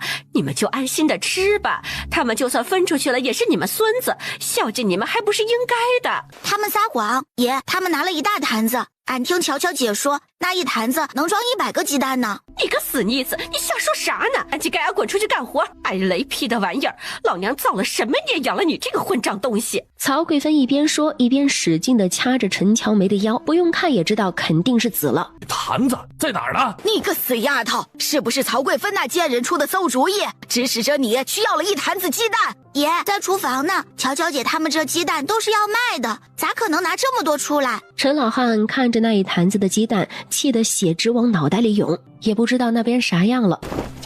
老娘上辈子杀老牛做损了，养了你这么个吃里扒外的东西，死丫头片子！你出了这个门，你就不得好死！人呢？都死了吗？就看着他在这儿满嘴喷粪，生气有啥用啊？剩下的给他送回去，该多少钱给他们多少钱。俺老太太再没脸没皮，也干不出这事儿来。拿个扫帚冲着曹贵芬就去了。你这个馋死鬼拖送的死婆娘，为了那点吃的，撺掇俺那好好的闺女去拿那老石子鸡蛋，你也不怕吃了穿肠烂肚啊！娘啊，这次您可真冤枉俺了！您自个儿问问您那闺女，是她自己要去的，俺啥都不知道啊，俺冤枉呢俺！曹贵芬躲回了屋里，陈老二还在那躺尸，好像这些都跟他没有关系一样。好你个陈老二，老娘今天就打死你，省得你天天想死，你还死不成！老二早好了，天天这样，完全是因为被那小寡妇甩了，心里难受的紧。本来想躺2天就起来的，谁知道这一躺还躺上了瘾，天天有人伺候吃喝，别提说多舒服了。哎呀娘，你咋生这么大的气？儿子这不是腿没好，心里憋屈吗？儿子这天天也没惹你生气呀，是不是曹贵芬那贱人惹你生气了？你使劲揍他2下，出去！你个怂货，你乐意躺着，你就去那棺材里躺着吧。清静，俺和你爹还想多活几年，你可别在这儿给俺们添堵了。老娘今天呢，就把你那条腿打断喽，你以后呢，就在这炕上别下来了。李老太拿个扫帚就开始抡，陈老汉没想到这怎么李老太又跟陈老二吵起来了，他也不管别的了，赶紧抱了那坛子鸡蛋回屋里抓了一把铜钱，就要去给陈乔乔他们把东西送回去。少了陈正安的唠叨，众人的脚步也快了一些。眼看着天要黑了，陈乔乔有点担心幺妹，也不知道中午给她留的吃的她自己热了没有。快到村口的时候，就看到陈乔梅朝着他们这边跑。乔梅，是不是家里有啥事儿？你咋来这儿了？乔乔姐，你们可终于回来了，家里出事儿了，小姑去闹，幺妹被气得晕过去了。陈乔乔和陈乔良都不淡定了，赶紧就往家里跑。陈乔乔一进门，首先看到的就是一地的鸡蛋液。幺妹正面如白纸的躺在一个大娘怀里，脸肿得老高，鼻子下面也因为刚才按人中按得紫红的，不停的颤抖。陈乔乔一句话都没说，转身就往外走。还好，可能是吓着了。你去哄哄他，我给他弄些吃的去。刚一出大门口，又碰到了来还鸡蛋和坛子的陈老汉。乔乔，哎呀，你小姑太过分了，咱们这卖钱的东西咋能糟蹋呢？爷爷替他给你们赔不是了，也把鸡蛋给你们拿回来了。你小姑给煮了几个，你奶让给你们拿钱补贴上。爷，我还有事儿，你把鸡蛋先搬回屋给乔良他们吧。陈老汉一看乔乔这语气还算平静，不像生气的样子，心里多少有点欣慰。你去吧，也给你放回去。陈乔乔淡定的让陈老汉往他们的院子里走，最终再去陈老汉他们家的路边捡到了一块还算趁手的石头。陈小妮在自己屋子里坐了一会儿，也实在没啥意思，就睡了过去。陈小妮，谁呀？没看人睡觉呢吗？啊，陈乔！名字还没叫完，陈乔乔拿着石头就对着陈小妮的脑袋就砸了下去。疼啊！救命！陈小妮被这一下砸得有点重，头晕得很，喊的力气都没有了。咋了，小妮？是不是做针线活扎手啦？李老太一边说着，一边推开了陈小妮的门。滚！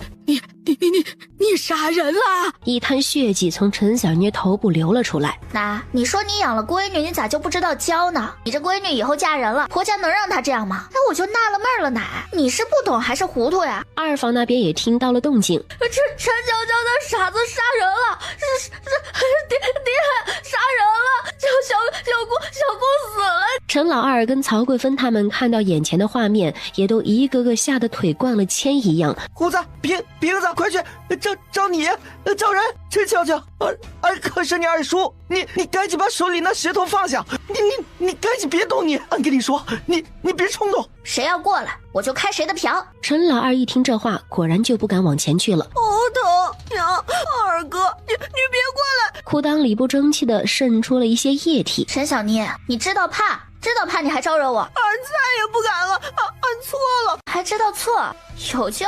对，俺错了，有救，俺错了。我们这些人呐，认错也太快了吧？怎么打了我小妹，砸了我陈乔乔的鸡蛋，一句错了就过去了？说着再不废话，空的那只手一下子抓起了陈小妮的头发，另外一只手的石头放下，左右开弓就是10来个大嘴巴子。陈乔乔打完人，满意的看了看陈小妮肿起来的脸，嘴角渗出来的血，现在看着确实是知错了。一旁的陈老二直咽唾沫，这也太狠了。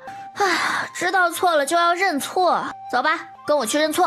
道歉，俺道歉，对不起，俺错了。跟我道歉有什么用？滚去跟幺妹道歉。陈小妮也不在意头上刚流了血，头发被扯得乱七八糟的，赶紧顺从的往出走。李老太喘了一大口气，又开始恶心，吐了半天，吐出了好大一口浓痰，这才找回了自己的声音。老二呀！连叫了几声老二，李老太眼前一黑，人一下子就栽倒了。赶紧去找大夫，还在那坐着干啥？当家的，俺就吃了一个，俺没有，俺就吃了一个。少跟老子废话，赶紧去找老村医来，咱娘迷糊过去了。曹贵芬这才反应过来，赶紧出门去找老村医去了。另外一边，乔虎也到了乔良他们家里。爷，你们快去！陈乔疯了，要杀小姑，都是血。你这孩子胡说啥呢？陈乔虎也不管别的，拽着陈老汉就要往外走。这时候人越来越多，出去卖鸡蛋的要回来了，还有村里看热闹的都聚在了陈乔乔家里和门外。赶紧快回去爷！不用回去了，人我带来了。那些看热闹的人自动让开了一条口子，就看到满脑袋血污的陈小妮儿呆呆地跟在陈乔乔后面，正往这里来。小妮儿，你这脑袋咋了？爹，救命啊！陈乔乔呢？他要杀了俺爹！爹，你救救俺！陈小妮，你是不是忘了你是来干嘛的？爹，俺都认错了，俺知道错了。鸡蛋你也给他们赔钱还不行吗？200个鸡蛋事小，他都敢硬抢，敢把人打伤了自己跑。爷，这次你要是还狠不下心来，你这个闺女就要作上天了。她出了老陈家的门，可没人惯着她。陈老汉要到嘴边的话又咽了回去。妮儿，你闯的祸自己收拾。爹，俺的头都破了，要包扎，俺头晕的厉害，俺都说俺错了，还想咋的吗？陈小妮，我再说一次，去给幺妹道歉，不然我不介意再给你开个对称的瓢。陈小妮一听这话，马上变成了鹌鹑，在一众看热闹村民的眼皮子底下进了屋。幺妹，是小姑错了，小姑不是人，小姑再也不敢了，你原谅小姑吧，俺一定赔你们鸡蛋。俺不要原谅你，你给俺滚，俺不想看到你。陈小妮吃了瘪，又悻悻地退了出来。俺错了，那小幺妹不原谅俺。就你那做的天打雷劈的事儿，别说幺妹了，我也不原谅你。让你道歉，又没说要原谅你。村里好多人都来看热闹了，有的人也都惋惜那些鸡蛋，还有一些人觉得是陈乔乔他们不小心，自己没看好，还有些人幸灾乐祸的想着，这咋才摔了2坛，要是多摔点，看陈乔乔他们怎么办。乔乔啊，你看这是闹的，要叔叔就先这样吧，咱们之后再看怎么解决。这一群人在这儿，这是干啥呢？安叔，本来也没啥事儿，不过大伙儿都在这儿，我正好有2句话要说。我们4兄妹生在这个村，长在这个村，村里有帮过我们的，也有不闻不问的，还有那落井下石的。我陈乔乔不是瞎子，都看在眼里。以后我们兄弟要养很多鸡鸭，要买很多的地，我们要赚很多的钱，没有功夫为这一点小事耽误我们自己。村里人有想跟着我干的，就把态度摆正，不是我陈乔乔求着你们，是你们用得上我。今天我陈乔乔把话放在这里，以后我用人的地方多着呢。你们想吃饱，想过好日子，就别整天整那勾心斗角的事儿，收起某些人嫉妒的嘴脸，跟着我干，我能让你们吃饱，让你们吃肉，让你们盖新房子，让你们成为这10里8村羡慕的对象。没错，跟着乔乔干，准能盖大房子。俺和俺娃他娘啊，这些天跟着乔乔卖鸡蛋，天天都能赚到钱。俺们信，乔乔，你说咋干就咋干。我的家人就是我的底线，今天这事儿我希望是最后一次，不然我可不管对方是谁。村长，你也在这儿，今天的话你也帮我做个见证。好，乔乔啊，你要真能带着咱们村里赚钱，你可是村里的大恩人，郑安叔啥事儿都给你做主，保证以后谁也不敢欺负你们。回到屋子里，幺妹也平静了很多。姐，俺错了，你跟俺说过好多次了，遇到危险的时候要保护好自己，其他的都不重要。俺就是气不过。幺妹，你比啥都重要。你要是有点啥事儿，大哥和我们这么努力，还图个啥？你说你要是有个好歹，我们3个还有啥意思？这个家还有啥意思？陈乔良和陈乔生一听这话，眼睛都红了。姐，俺以后要学功夫，俺要打得过坏人，俺要保护大家，再也不被人欺负。幺妹，你只做你喜欢做的事就行。哥哥姐姐不希望你辛苦，你能吃饱能穿暖，以后能一辈子开心就成了。练武多辛苦啊，不是女孩子该干的事，你就听你姐的吧。银子的事情只有幺妹不知道，家里现在的钱已经不少了，没有必要让小小的孩子知道那么多。第2天，乔乔和幺妹来了，他大娘赶紧出来。哎，你看你也不知道把人闺女领屋里来，这寒冬腊月的。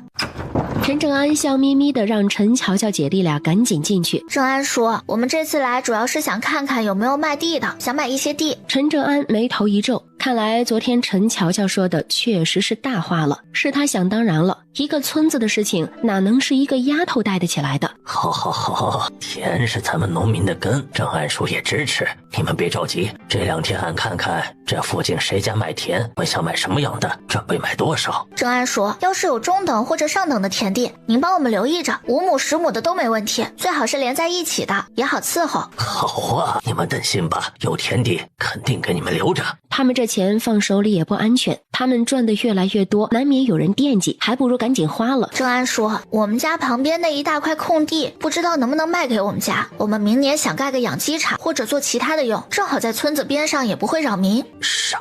你们还要盖养鸡场？乔乔，你们不是要买地吗？我们现在手里的钱买完地还能剩下一些，之后我们再赚的钱用来建养鸡场。我们合作的万掌柜想和我们合作，银子方面应该会帮一些忙的。好啊！看来昨天陈乔乔说的不是空话。乔乔啊，你们几个是有本事的，郑安叔这个村镇没能耐。这样吧，那块地空着也是空着，俺和几个族老商量商量，少收点银子算了。那我们就提前谢过郑安叔啦，还望郑安叔帮我们多说些好话，早买了我们也早些安心。是呀，郑安，乔乔他们这可是为了咱们村里的大好事，你可得支持啊！今年是没赶上，来年冬天呀，俺也要跟着去买鸡蛋，到时候乔乔可别嫌弃大娘笨手笨脚的，大娘来我们欢迎都来不及呢。说完了正事儿，陈乔乔就带着幺妹回家了。孩子他爹，咱们儿子也不小了，你说这乔乔这么好，要不要？人家还不一定能看上咱们儿子呢。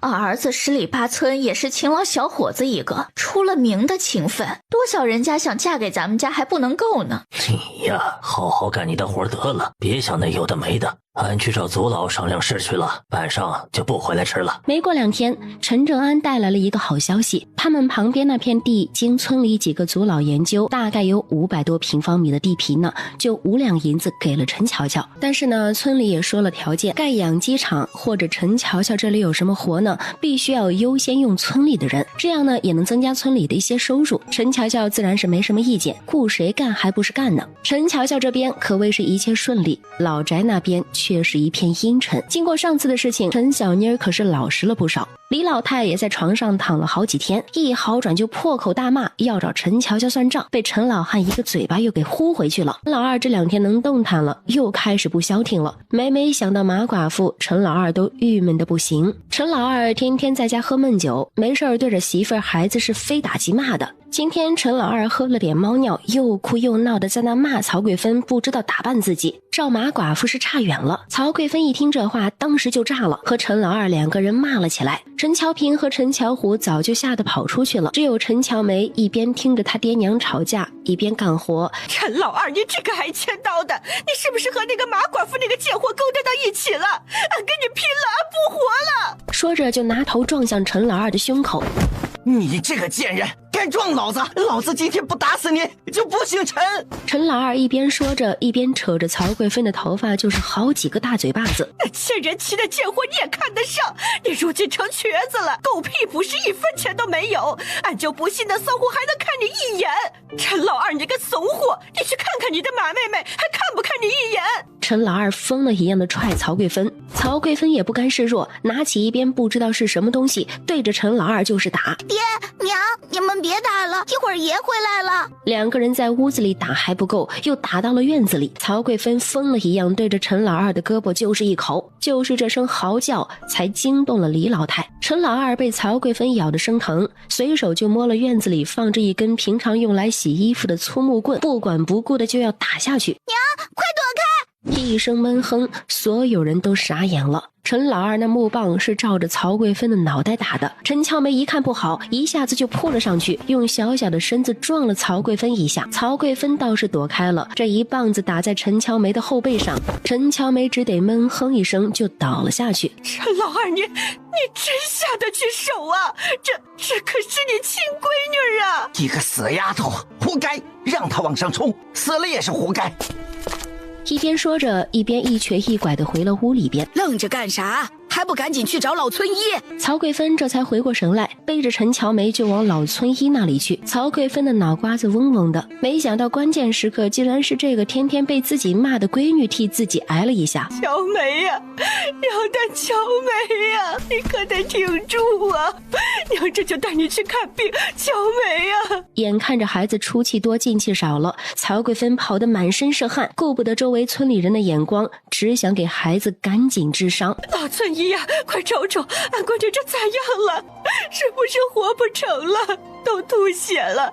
老村医，求求你了，救救孩子！老村医先是查看了下陈乔梅的伤，又扒开陈乔梅的眼皮看了看，又是把脉，又是给人顺气的。这孩子这咋伤成这样？可能是伤了心脉了，赶紧找车去镇子里吧，俺这可看不了啊！老村医啊，你好歹给弄点药啊！俺们家哪里有钱去镇子上看呢？俺那半罐子的手艺也就看看普通风寒，这么严重的伤，俺哪有那么好药？这孩子可不能耽误了，不然这命就没了。你赶紧回去找你公爹，找人赶紧送镇子里，镇子里不行就送县城去。曹贵芬跪下求了又求，老村医也没有办法，只得先拿出一丸药硬给乔梅吃下去，起码让这孩子多挺一挺。陈老二，小梅要不行了，赶紧去找车，找人带孩子去镇上，快呀！陈老二在曹贵芬走之后又喝了不少的酒，正醉得厉害。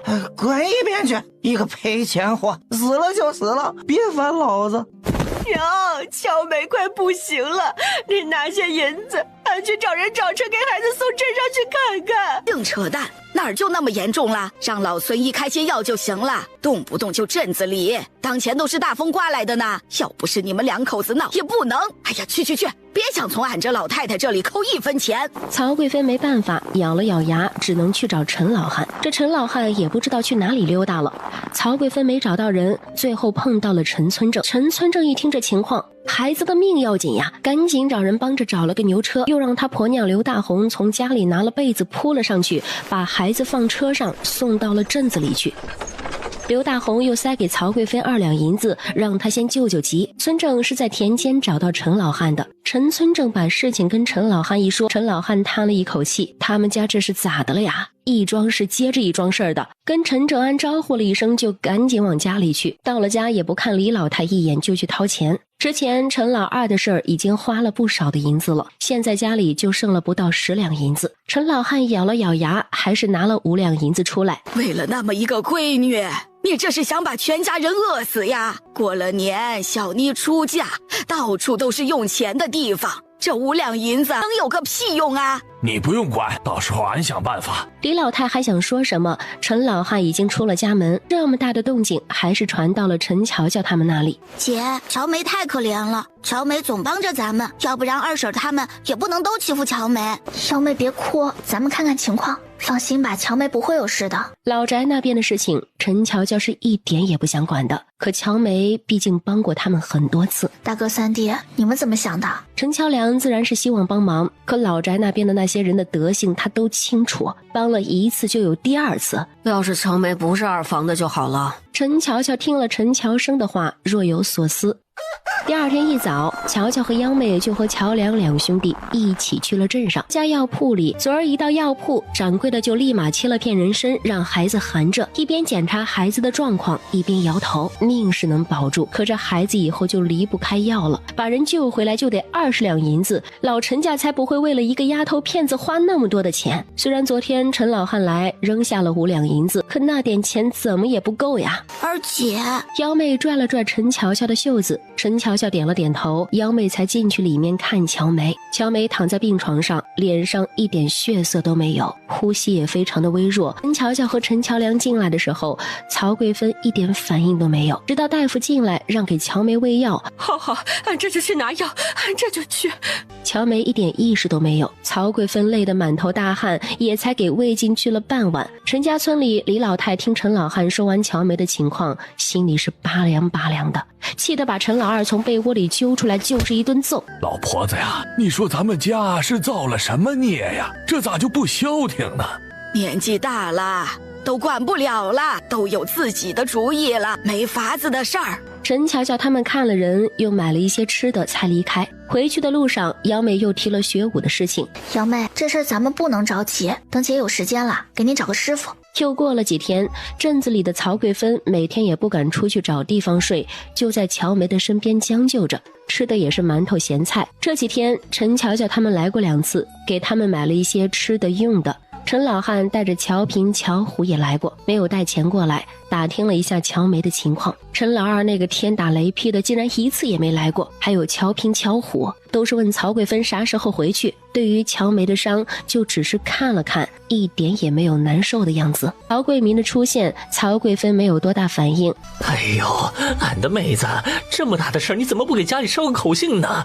陈老二那个挨钱刀的，给我外甥女打成这样子，这个天打雷劈的玩意儿，俺的好妹子呀，哥之前就让你从那个狼窝里出来，你还当自家哥哥害你呢？你瞅瞅啊，你现在这日子过的。曹贵民眼珠子转了转，用袖子擦了擦鼻子。这个老陈家真不是东西，一个来看你的人都没有。要俺说，妹子，你还是跟哥回去吧，这丫头片子也看着是不成了，浪费这银子干啥呀？人不为己，天诛地灭。你呀，还是为你自己好好打算打算吧。大哥，那家答应给你跟爹多少银子？啥人家啥银子呀？胡扯呢！你这都嫁人了，哪有什么人家银子的？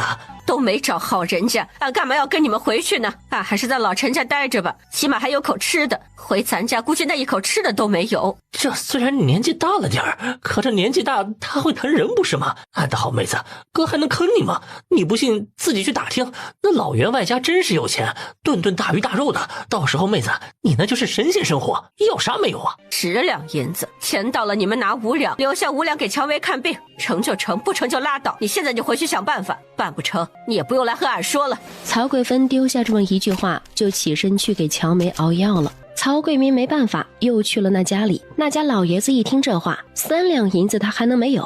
儿女再三劝阻都没有用，儿女们犟不过老父亲，没办法，只能同意了。一早上，陈老汉一家正吃饭呢，曹贵芬蓬头垢面的进了屋子。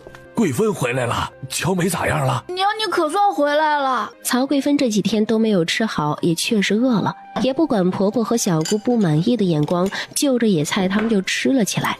吃过了饭，曹贵芬坐在那一动也不动。二嫂，你这屁股也太沉了，咋的？在镇子上逍遥了几天都不会干活了？这桌子你不收拾，等着娘收拾呢。爹娘，乔梅的病怕是不大好，俺在这个家里也没啥用，天天就知道惹老二和你二老生气，让老二给俺个和离文书吧，俺带着乔梅净身出户。啥？你个贱人！你说啥？你这个贱人！不然呢？乔梅看病要20两银子，以后要长期吃药，这个钱家里出吗？陈老汉两个早就被震惊的说不出话来了，他们最近也正愁这事儿呢，不能因为一个人拖累这一大家子呀。按他们想的，就该把人接回来慢慢养着，其他的就听天由命了。爹娘，他要和离就成全他，乔梅他要带走就带走，只要乔平、乔虎不带走就成。俺就看看这个废物离了咱们老陈家能不能活。这事儿可是大事儿，别胡咧咧。贵芬啊，你一个人带着乔梅可咋活呀？听爹的，咱们这个家再不济也能让你们有口饭吃啊。爹，俺是铁了心要这么干的，您二老就成全了俺吧。陈乔平和乔虎都傻眼了，让曹贵芬别扔下他们。乔平、乔虎，你们两个是兄弟，乔梅是你们的妹妹，娘希望你们都能好。乔梅这样，娘实在是没办法了。娘走了后，你们两个要互相帮助，千万不能狼心狗肺的坑害自己的亲兄弟，知道吗？曹贵芬铁了心要和离，陈老二也厌烦曹贵芬，一句软话都不肯说。最后没办法，只能找了人给他们办了和离。曹贵芬走的时候就收拾了自己穿的衣裳。曹贵芬，以后活不下来了，你要是来求俺，俺看在往日的份上，就给你一口饭吃。幺妹这两天要么就梦到自己在山里被人追，要么就梦到乔梅不行了，幺妹都哭醒好几次了。傻丫头，这事儿不是你能操心的，大哥和姐都会想办法的。昨个去看乔梅，不是已经醒了吗？再过几天应该就能回来了。姐，你说是不是活着还不如死了好？傻丫头，不要胡说，人活着才有希望。就比如乔梅，眼下看着是受苦的，可是只要她活着，也许以后她吃得饱穿得暖，还能找个好相公也说不定呢。两个人正说着话呢，外屋的门响动，应该是有人来了。二婶，乔梅好了，回来了。乔，二婶，俺有事求你。陈乔乔心里多少有点数，面上却没什么表情。现在不能叫二婶了，俺和你二叔和离了。曹贵芬苦笑着把和离的事情说了。哎，还是叫二婶吧。你想让我们怎么帮你呢？乔，幺妹，以前是二婶黑了心肝，二婶缺德造孽，可乔梅是个好的，她才6岁呀，她不应该这样啊。二婶，你也别说别的了，咱们之间的恩恩怨怨多着呢，你就直接说吧。俺求你们给乔梅一口饭吃。之后俺爹给俺找了个人家，能给5两银子，这5两银子留给乔梅看病，其他的俺实在是没法子了，俺这就算是卖给人家了。陈乔乔没想到曹贵芬为了乔梅竟然能做到这地步，毕竟之前曹贵芬可是自私自利，凡事都只顾着自己。乔梅就卖身到你们这儿吧，你们也不用给银子，帮着二婶给乔梅看病，让她能活着就成了。要是以后二婶能存下钱来，也能给你们送过来，就当是还乔梅的药费。那怎么行？他们怎么说也是一家的，怎么还能扯到卖身上了？二婶知道你们人好，乔梅总不能跟着俺这个卖身的娘。俺们老曹家，他们老陈家哪儿都不是好去处。二婶但凡有办法都不能来求你们，实在是走投无路了。养个乔梅不是不成，可这事要怎么干还得商量。二婶你先回去吧，这是大事，怎么也得大哥他们在家，我们4个商量商量的。要走的时候，乔乔又给曹贵芬拿了10个咸鸡蛋，还有家里剩下的几个粗粮饼子。夜里陈乔良2个兄弟回来，听了曹贵芬的事情都唏嘘不已。陈乔生最后想了一个法子，写了一纸文书，陈乔良一家收留乔梅帮他看病，曹贵芬给陈乔良一家打一张20两银子的欠条。曹贵芬每晚都抱着乔梅，给乔梅说她小时候的事情。乔梅觉得这应该是她这辈子最幸福的时候了。娘也要去过好日子了，平时那家人是个员外呢，家里顿顿都有肉吃，还不用下地去干活，娘早就应该去的，就是舍不得你们几个。乔梅啊，你喜欢幺妹他们几个，娘就把你托付给他们了，你以后也不用挨骂，不用遭罪了。娘，俺舍不得你，你带着俺吧，俺啥活都能干的。孩子，娘有时间就回来看你，你好好和乔乔他们干活，等你长大了嫁人了，娘就回来了。乔梅最后哭着睡了。老天爷呀，有啥罪都让俺一个人受着吧，让俺的3个孩子都能长大成人，都能好好的活着吧。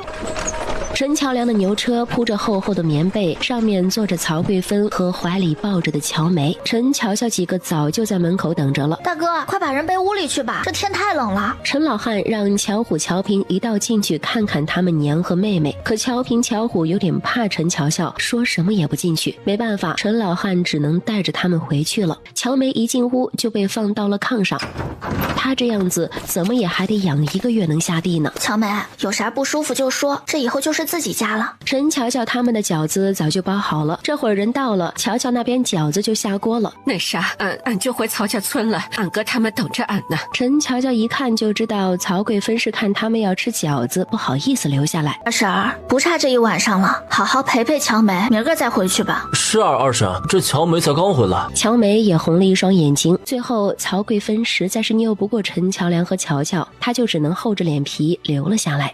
饺子出锅了，大哥，俺要吃那个，还有那个。好嘞，大哥给你夹个大个的。小心烫，这可是刚出锅的。曹贵芬多久都没有吃过饺子了。乔梅，娘给你拿饺子，慢点吃啊。曹贵芬自己不吃，照顾着乔梅吃了几个，直到乔梅真的吃饱吃不下了，她才小心翼翼地吃了几个。这饺子就这些，她少吃点，明天几个孩子还能再吃点。晚上，陈乔梁带着乔生去他们二舅奶周老太家里睡去了。第二天一早，陈乔梁起得早，打算回家里烧一锅热水给他们洗脸。一进门就看到了正在烧水的曹贵芬，又给他们蒸了一锅干粮，做了土豆白菜汤，拌了野菜。二婶，你咋起这么早啊？二婶习惯了，赶紧进屋吧，二婶给你倒水洗把脸。之后几个人都陆续起来了。乔梅，娘有时间一定回来看你，你要好好养病，娘是去过好日子去了，以后再不受气受苦了，你得为娘高兴。娘。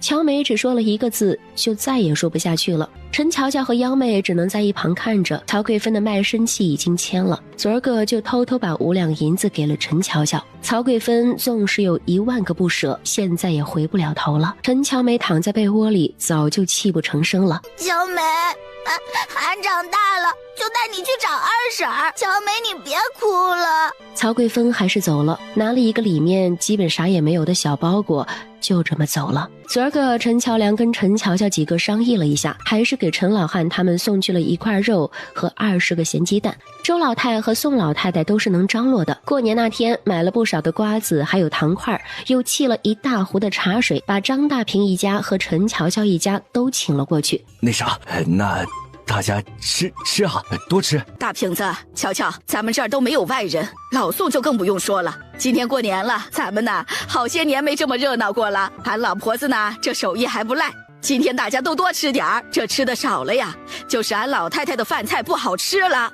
哎呀娘，您老的手艺绝对没得说，好吃呢。奶，俺奶最厉害了，是俺舅奶，不是你奶。你傻，俺奶就是你舅奶。好了好了，过年了，明年都顺顺当当的，大人小孩都好，咱们呀都发财。这一桌子有鱼又有肉的，素菜也做得十分可口，大家吃的别提多开心了。人家老宅，陈老三没想到家里是发生了这么多的事情。爹，您咋都没跟我说呢？家里怎么这样了？哎，没法子的事儿，这都是命啊。曹贵芬不在了，厨房里的事情只能王秀云来了。秀云，把鸡切了；秀云呐，把鱼收拾了。总之，王秀云被指使的脚不沾地，王秀云累得喝水的时间都没有了。陈乔蕊也帮着打下手。三嫂，这鸡本来就没几块，你还切得这么大。闻言，李老太也看了一眼，吩咐王秀云重新切。乔蕊，今天鸡还没喂呢，你去把鸡喂了。他小姑，乔蕊这也没有喂过鸡，你看，要不让乔蕊干点别的吧。乔平、小虎，赶紧出来，领着这位千金大小姐学学怎么喂鸡。陈乔平和乔虎正在外面放鞭炮呢，一听陈小妮叫他们赶紧回来。陈乔蕊，走吧，俺们教你。哎呀，爹，咱们家现在这……陈老二这时候从外面回来了。老三回来了哟，这一身衣裳有派头啊。二哥，你的腿好多了吧？没啥大问题了，不快走看不大出来。在李老太不断的训斥声中，这年夜饭总算是做好了。陈老二也算规矩，没闹什么幺蛾子，一顿饭吃的也还算舒畅。饭后几个孩子都出去玩了。俺和你们娘年纪大了，这2年身体是1年不如1年了。爹，胡说啥呢？您跟俺娘活个20-30年不是问题。二哥，让咱爹说吧。老二啊，你老子俺没有几年活的了，这大过年的，你给俺消停的听着。这1年咱们家也不知道是咋的了，3天一大闹，5天一小吵的，俺老头子心里不好受啊。俺和你娘天天跟牛一样的刨食，不就是为了这一大家子的子子孙孙吗？这老东西让你抽，这一冬天咳嗽多少次了？陈老汉没搭茬，喝了2口水继续说。俺想着趁着现在不糊涂，就彻底把家分了吧。爹娘，这怎么又要分家呀？老三呐，别说了，都是命，咱们呢就先都分好，俺就算明天死了也没啥遗憾了。陈老二还是不说话，他算听明白了，陈老汉这是明摆着要把自己给分出去。分就分，谁家不分家？你个王八羔子，好好的家都让你搅和黄了。俺们老2口啊是造了什么孽呀？生了你这么个玩意儿，你以为你是哪家大财主呢？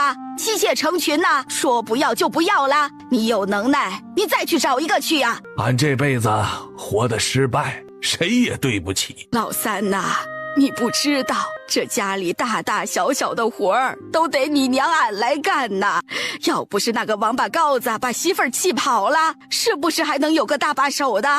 这是要累死俺们2个呀！陈小妮也在一旁嘀咕，自从曹贵芬、陈乔美走了后，喂鸡、喂猪还有洗衣裳这些活都落在了她一个人的身上。咱家那30亩地，俺和你们娘留10亩，剩下的你俩1人1半。家里前几天卖了些粮食，有30多两银子。小妮年后成亲，得花用一部分，先给你俩1人分8两，要是有剩余再给你们分。咱们家地免税的事儿不变，以后老三免的多了，俺不管别的，这免税的地呀，你也得可着你二哥，还有乔平和乔虎。不管咋的，你二哥这些年因为你读书的事儿，可没少付出啊。我们3房在镇子里常年也不回来，家里这鸡鸭还有猪都是你们娘和2房喂养的，也就不分给你们了。你们住的那间屋子归你们，大房空出的那间和2房的房子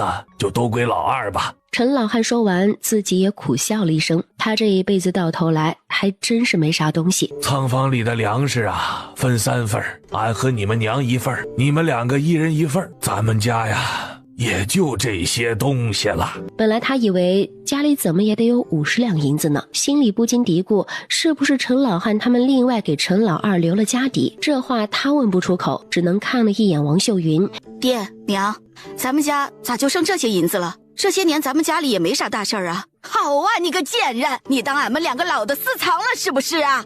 王秀云连忙说不是，就是随口问问。老二摔了腿就花了多少的钱，吃了多少的药，这些钱还不是俺们2个老的出的？大房那几个崽子分出去，没给地没给银子吗？还有乔梅那死丫头，不是你爹拿的5两银子呀，早就没了。秀云，爹娘的钱怎么花的？咱们做儿女的过问什么呢？多嘴！这个陈老三又来这一手，每次都是把他推出去，自己做好人。爹娘，儿子现在已经是秀才了，今年咱们家的地免税也能省不少呢。您放心，有儿子在，咱们老陈家以后肯定有好日子。陈老三呐，你记住了，你二哥再不是他供你读书这么多年，他没钱看腿，也是因为钱都交给了家里。等俺们2个老的没了，俺们2个的地就都给2房了。老二一个人带着2个小子，那可不容易。你莫要怪你爹娘偏心呐。爹娘，这个家您和娘想咋分都成，俺和秀云不敢有意见。说的是不敢，不是没有。老三呐，你以后再不济都是个秀才了，不像你二哥十指连心呐。你们都是爹娘的儿子，爹娘没本事啊，你们心里莫要怨。他们2个老的暂时还跟着你二哥一家过，这分家文书先放着，等找个合适的机会再让村正和村里的人做个见证。陈老二本来以为他爹娘心里怨他，非要和离不听他们的话。陈老汉和李老太其实年纪并不大，家里田里的活都能干，再干个3-5年都不成问题。爹娘，儿子不小。行了，大过年的哭什么哭啊？俺们2个老的没本事，这往后啊还不知道能干多少年呢。能再给你娶个媳妇儿，俺们也就能闭上眼了。爹娘，你们供养我读书这么多年了，你们跟着我，你们的田地啥的给老二都行，我给你们养老送终。行了，养老送终一时半会儿还用不上，分家就按俺和你们娘说的分。福喜镇上一户人家，几个孩子跑来跑去，一个60多岁有些虚胖的老头正在守卫上喝着酒，在不远处的厨房里，一个仆人打扮的妇人正在洗刷着碗筷。一开始赵员外待曹贵芬还是不错的，可是毕竟年纪大了，身体也不如从前了，没多久也就力不从心了。曹贵芬话不多，能干活，一来二去的跟这个仆人也差不多了。那赵员外喝了不少的酒，这时也来了兴致。曹贵芬挽了袖子正在刷碗，那老员外跌跌撞撞进了厨房，不由分说就把人拉了往自己房间里带。娇姑娘，我家少爷让小的给你们带了些年礼来，还邀请几位15的时候去县城玩1天。15是看灯吗？主要啊是我家公子这几天忙，没能亲自来，想着15的时候带你们在县城里看个灯，再吃个饭，说说话。成，告诉你们少爷，15的时候我们过去。小九子带来的东西不少，布料就6匹，糖果5斤，还有一个精致的小盒子。小九临走的时候，陈乔乔给小九抓了一把铜钱。九啊，你也知道我这双手啥也不会做，你自己买糖吃去吧。那我就不客气了啊，15那天我再来接你们。姐，这个真好看，我从来没有见过这么好看的盒子呢。陈乔乔拿着盒子晃了晃，姐，快打开嘛！外面有一个精致的搭扣，只轻轻一按，盒子就开了。一根素银的簪子就那样静静地躺在盒子里。哇，好漂亮啊！幺妹早就按耐不住了，拿着自己的小脑袋就往那银簪子上碰。乔梅，你也试试看。幺妹自己试还不够，还要给乔梅也戴上看看。你们戴一下没关系，不过这可是我收到的第一份礼物，不能送给你们啊。姐，这个簪子真好看，你戴上一定更漂亮。乔梅的脸通红，她不好意思地把簪子拿下来还给了陈乔乔。姐，这个小箱子好重啊，是不是里面还有东西啊？陈乔乔拿过箱子仔细观察了一会儿，陈乔乔拿开隔着的缎子，2个精致的小金元宝就那么俏生生亮晶晶地露了出来。我靠，金子！陈乔乔把2个小元宝拿在手一顿盘，酷玄之送的，肯定不会假的，发财了发财了！一人一个，只能摸一小会儿，这事儿不许告诉任何人，这是咱们家的救急金。姐，啥是救急金？就是咱们家除非有大事，不然不许动的意思。 2个人都小心翼翼地摸着手里的小元宝，一转眼就到了15。乔梅因为还没恢复不能去，眼睛里有藏不住的失落。张大平主动承担起了照顾乔梅的事。小九不知道从哪里弄来了一辆马车。小九哥，你真厉害，这马真大。这就厉害了，小九哥还有更厉害的呢。陈乔良坐到了小九旁边，陈乔乔带着弟妹坐到了马车里面。车子一到主街，铺天盖地的嘈杂声一下子涌入这辆小小的马车。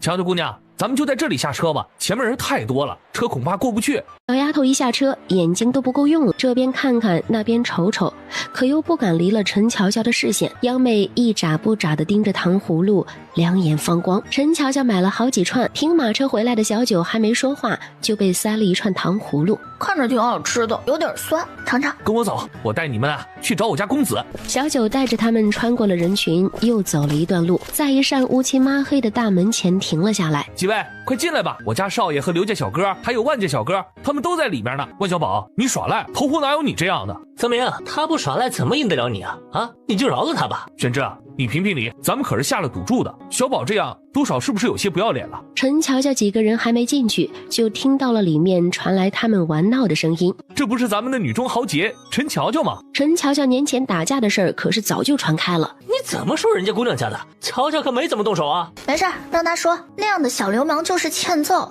多收拾几次就老实了。幺妹虽然之前见过万小宝他们，不过还是有点胆子小，只低着头吃东西。乔良，和我玩投壶。万小宝喜欢陈乔良，一把把人揽了过来。早上吃饭了吗？路上冷不冷？吃过啦，路上也不冷。顾大公子新年好呀！都15了，你个没良心的，之前怎么不让小九帮你带话？这种话肯定要直接对本人说呀。这个是茯苓糕，这个是红豆糕，这个我最喜欢了，是枣糕。你喜欢吃哪个？姚道彤老爹是做药材生意的，平常最注重养生了，平常看着也挺稳重的，没想到竟然还喜欢小孩子。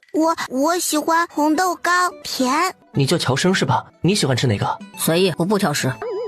你叫幺妹是吧？把手给我，哥哥带你去看小兔子。陈乔乔宠溺地点了下头，小丫头才把小小的手放到了姚道彤手里。这宅子是你的？这是万小宝家里的，万小宝也不知道怎么求的他爹，这主宅子现在归我们用。乔梁他们难得来县城一次，我们出去逛逛。街上很是热闹，杂耍的、卖货的，还有卖花灯的，声音此起彼伏，充满了烟火气息。陈乔乔也算是第一次出来玩，看什么都有点新鲜。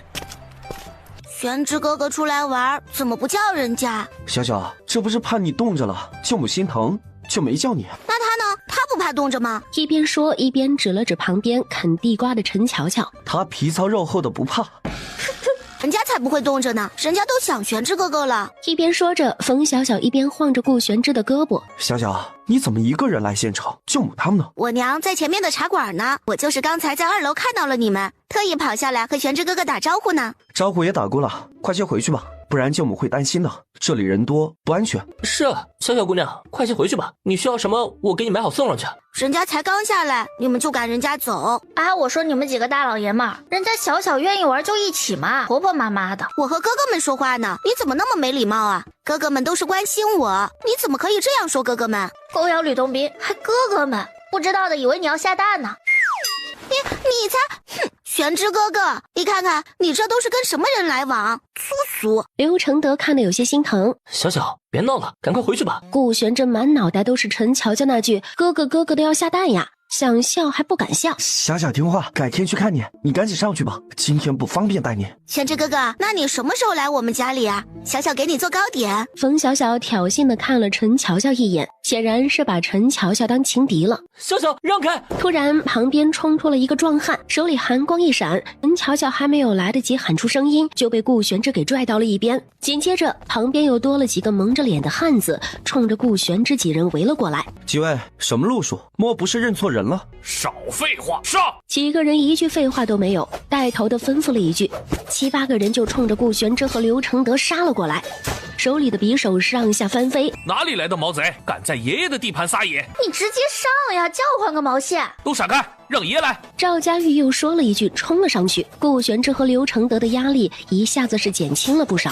万小宝和霍泽明还有姚道彤带着陈乔梁他们也冲了过来。小宝、泽明，赶紧去帮忙，还看什么呢？姚道彤可是标准的书生，他可参与不了这个。万小宝和霍泽明互相看了一眼，然后一掉头跑了。我操！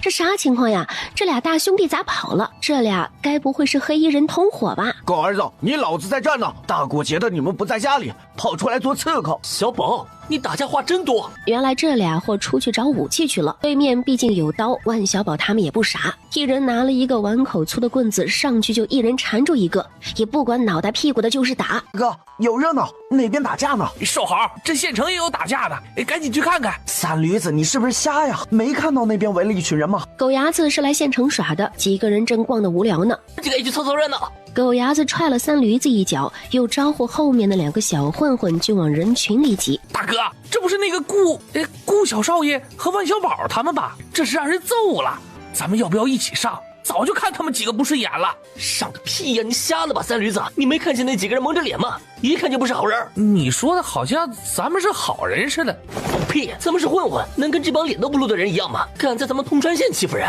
也没把俺狗牙子放在眼里啊！听大哥的，干他们，把他们干跑了，再干那个姓顾的。你们可消停点吧，姓顾的不要想了，就干那会儿穿黑衣裳的。吩咐完狗牙子，就带头冲了上去。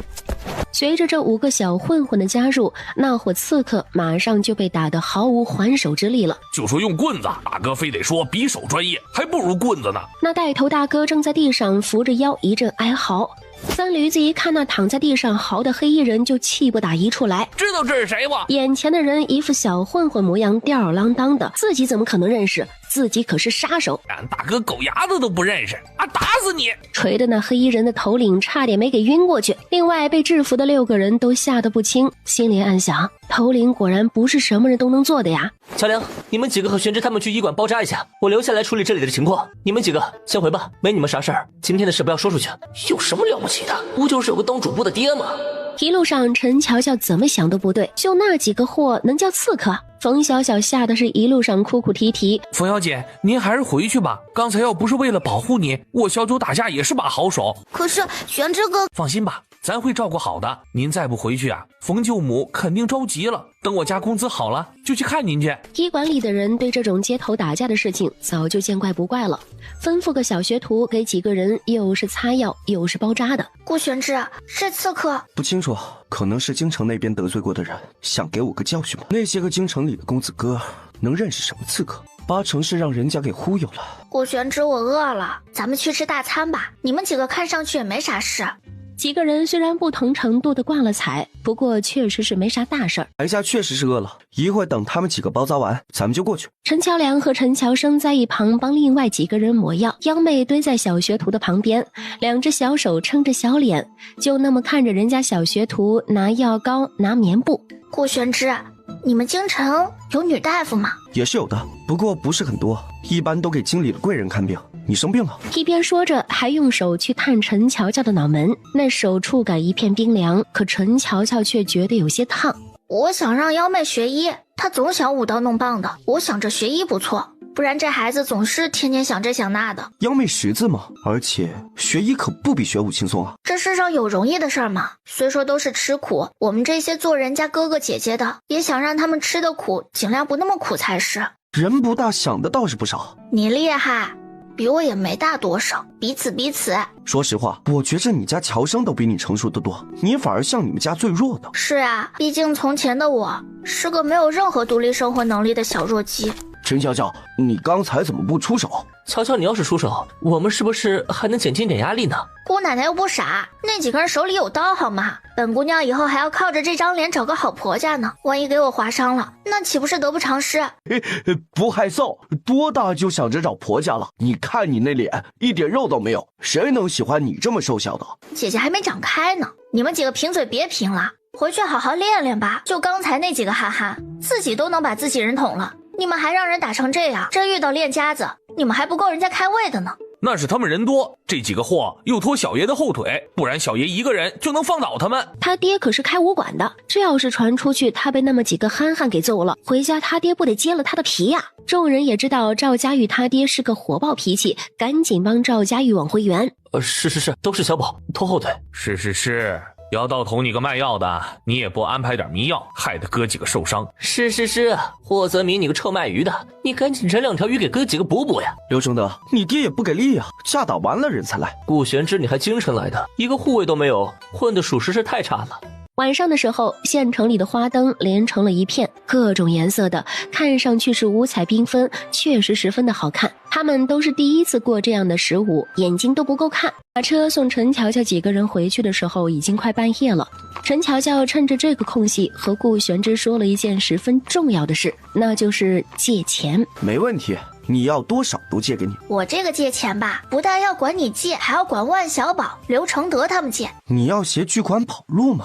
借这么多？开春我需要做很多事，要在村里建养鸡场，还有养猪场，还要种地。你也知道我手里没多少银子，也不是没有多少，不过还不够，需要很多。要用多少？1000、800两的就不用麻烦他们了。你们每个人借我10两怎么样？顾玄之怀疑自己的耳朵出问题了，陈乔生书也不看了，微愣地打量着陈乔乔。二姐这是想让他们的钱名正言顺呀。几10两银子用得着找这么多人借？我看上去那么穷吗？我这是为了让村里人知道我的背后有你们这些大人物，这样他们跟着我干才放心呀。我一个小丫头能有什么力度？万一碰到个村霸流氓捣乱怎么办？我也不是管你们借银子，你们一人出点银子就当是投资了，等我赚钱了给你们分红，到时候你们没事露面，让大家知道咱们是一伙的就成。我靠，陈乔乔这小脑瓜！成啊，回去我和他们说，以后我们就坐着等陈老板分钱了。哎，顾老板说笑了，你们商量好了，然后咱们立个文书，这你可得听我的，我们这是正规的。顾璇知道是无所谓，随便他折腾好了，对万小宝几人也都不是个事儿。实在不行，这银子他一个人出就好了。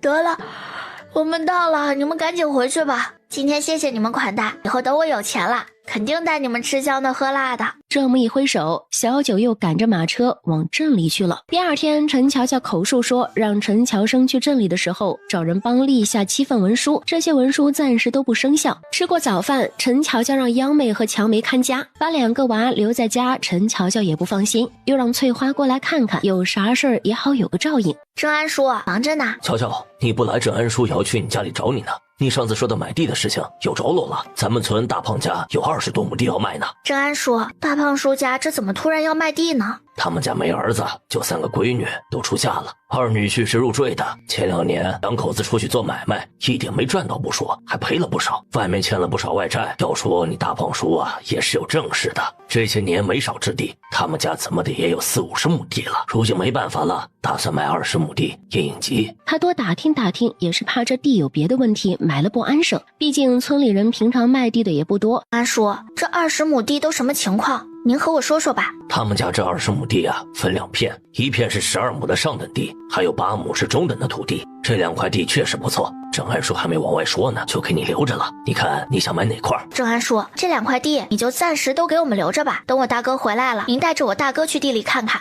他说行，我们这块地就买了。陈乔梁不成，还有陈老汉呢。陈老汉肯定不会让自己的孙子吃亏的。乔乔，这20亩地可不便宜啊！这上等田地1亩怎么也得5两银子，那中等的也得3两半1亩，这可是将近100两银子呢。不瞒您说，我们自己肯定没有那么多钱。这不是我年后要建养鸡场、养猪场吗？之前和我们合作的万老板对我们这个项目比较有兴趣，答应帮我们出一部分资金。这个养鸡场也就算是我和万老板合开的了，而且万老板那边还认识其他朋友。咋的？他们都对养鸡场感兴趣啊？是呀，具体的细节不方便和郑安叔透露。总之他们都对咱们这个养鸡场信心十足，都想着出点银子，将来这养鸡场赚钱了也能分一杯羹。你个娘哎，丫头，你这不得了啊！这咋还越整越大了？这些大老爷们可不好忽悠，咱们这能成吗？郑安叔，你放心吧，我们家的鸡蛋你也看到了，以后需要的鸡蛋只会更多。咱们自己养鸡能省下不少成本呢。陈正安连连点头，陈乔乔他们的鸡蛋卖的确实不错。是，乔乔，有啥需要村里的你就吱声，郑安叔这儿啊绝对支持。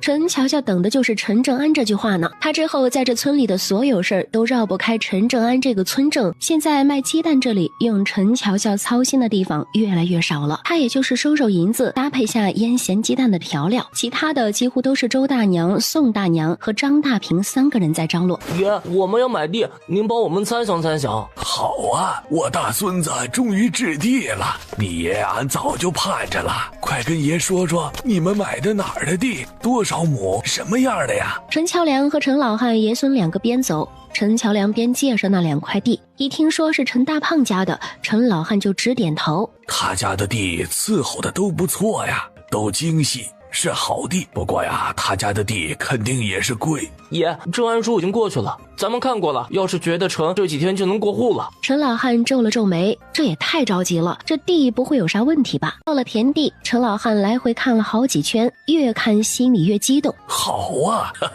这块地不错，乔梁啊，这得5-6两银子1亩了吧？你们能买5亩也成啊，这地不错。哎呀，陈大叔，你这几个孙子呀，可出息了，他们哪是买4-5亩啊，他们买了整整20亩呢。除了这12亩，还有陈大胖子家另外8亩田呢。啥？20亩？就算1亩地5两银子，这得将近100两呢，这不是胡闹吗？乔梁啊，你们买地爷心里高兴，可你们开春不得买种子买农具吗？你们手里哪有那么多银子？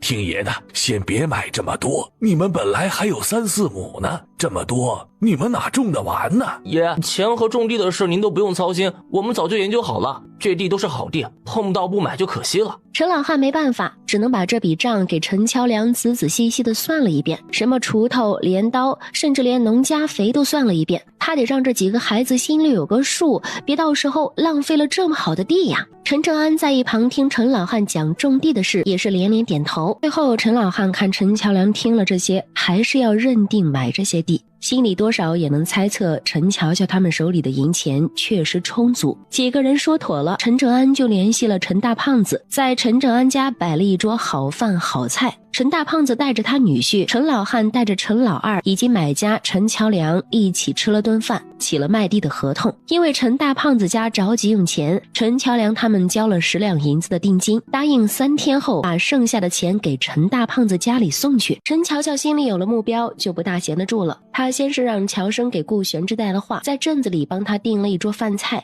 一是回报他们15请他们出去玩的人情，再就是和他们说一说这借钱的事儿了。镇里人来人往的很是热闹。陈乔乔先是去集市上逛了一圈，看到了那边卖鸡蛋的村正侄子和侄媳妇。乡亲们，咱们家鸡蛋卖了不少时日了，这好吃不好吃也不是俺老婆子说的算。您要是不尝尝咱们陈家村的腌鸡蛋，那您呐可真是没有口福了。咱们陈家村的鸡蛋，别说在咱们通川镇、通川县，就是到了那京城，那也是拿得出手的。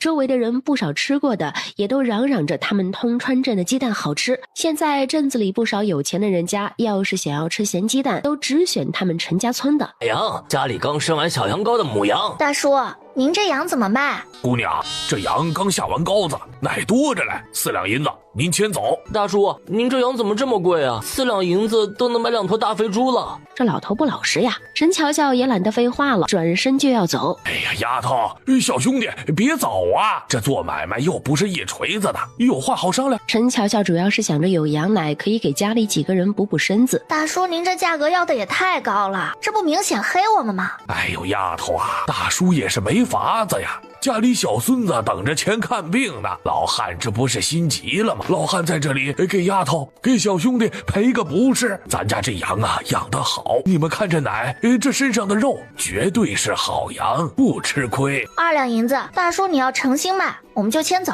哎呦，小丫头，您这不是开玩笑的吗？您3两银子。2两，我们本来也没想着买羊，身上可没带那么多。大叔先前是不对，可这2两银子确实不是这个价格啊。这样吧，2两半的银子，大叔呢给你们带1个月的干草，你们要是还不同意呀，那俺老汉实在也不说啥了。陈乔良没想到陈乔乔是真的要买羊，赶紧把陈乔乔拉到一旁。妹，这羊也没啥用处，拉地还得是牛啊。大哥，3弟每天读书多辛苦啊，还有央妹和乔梅都需要补身子，这羊奶可是好东西，咱们身子补好了才能有力气干活呀。这羊奶能有啥营养呀？不过二妹说有，那应该就是有。最后陈乔乔用2两半的银子买了那只羊，2个人牵着羊不方便，陈乔乔让乔良把羊给周舅奶他们送过去。吃过饭，陈乔乔还是详细说了下今年自己的计划，主要就是养鸡、养鸭、养猪这类的。大家呢10两银子即可，重在参与，到年底赚钱了有分红，不赚钱也会给他们算利息的。万小宝竟然出了50两。小宝，行啊，还是咱们小宝哥最有钱。你们懂什么？乔乔别看平时大大咧咧的，赚钱有一套，乔乔之后有什么好项目，一定想着我们万家，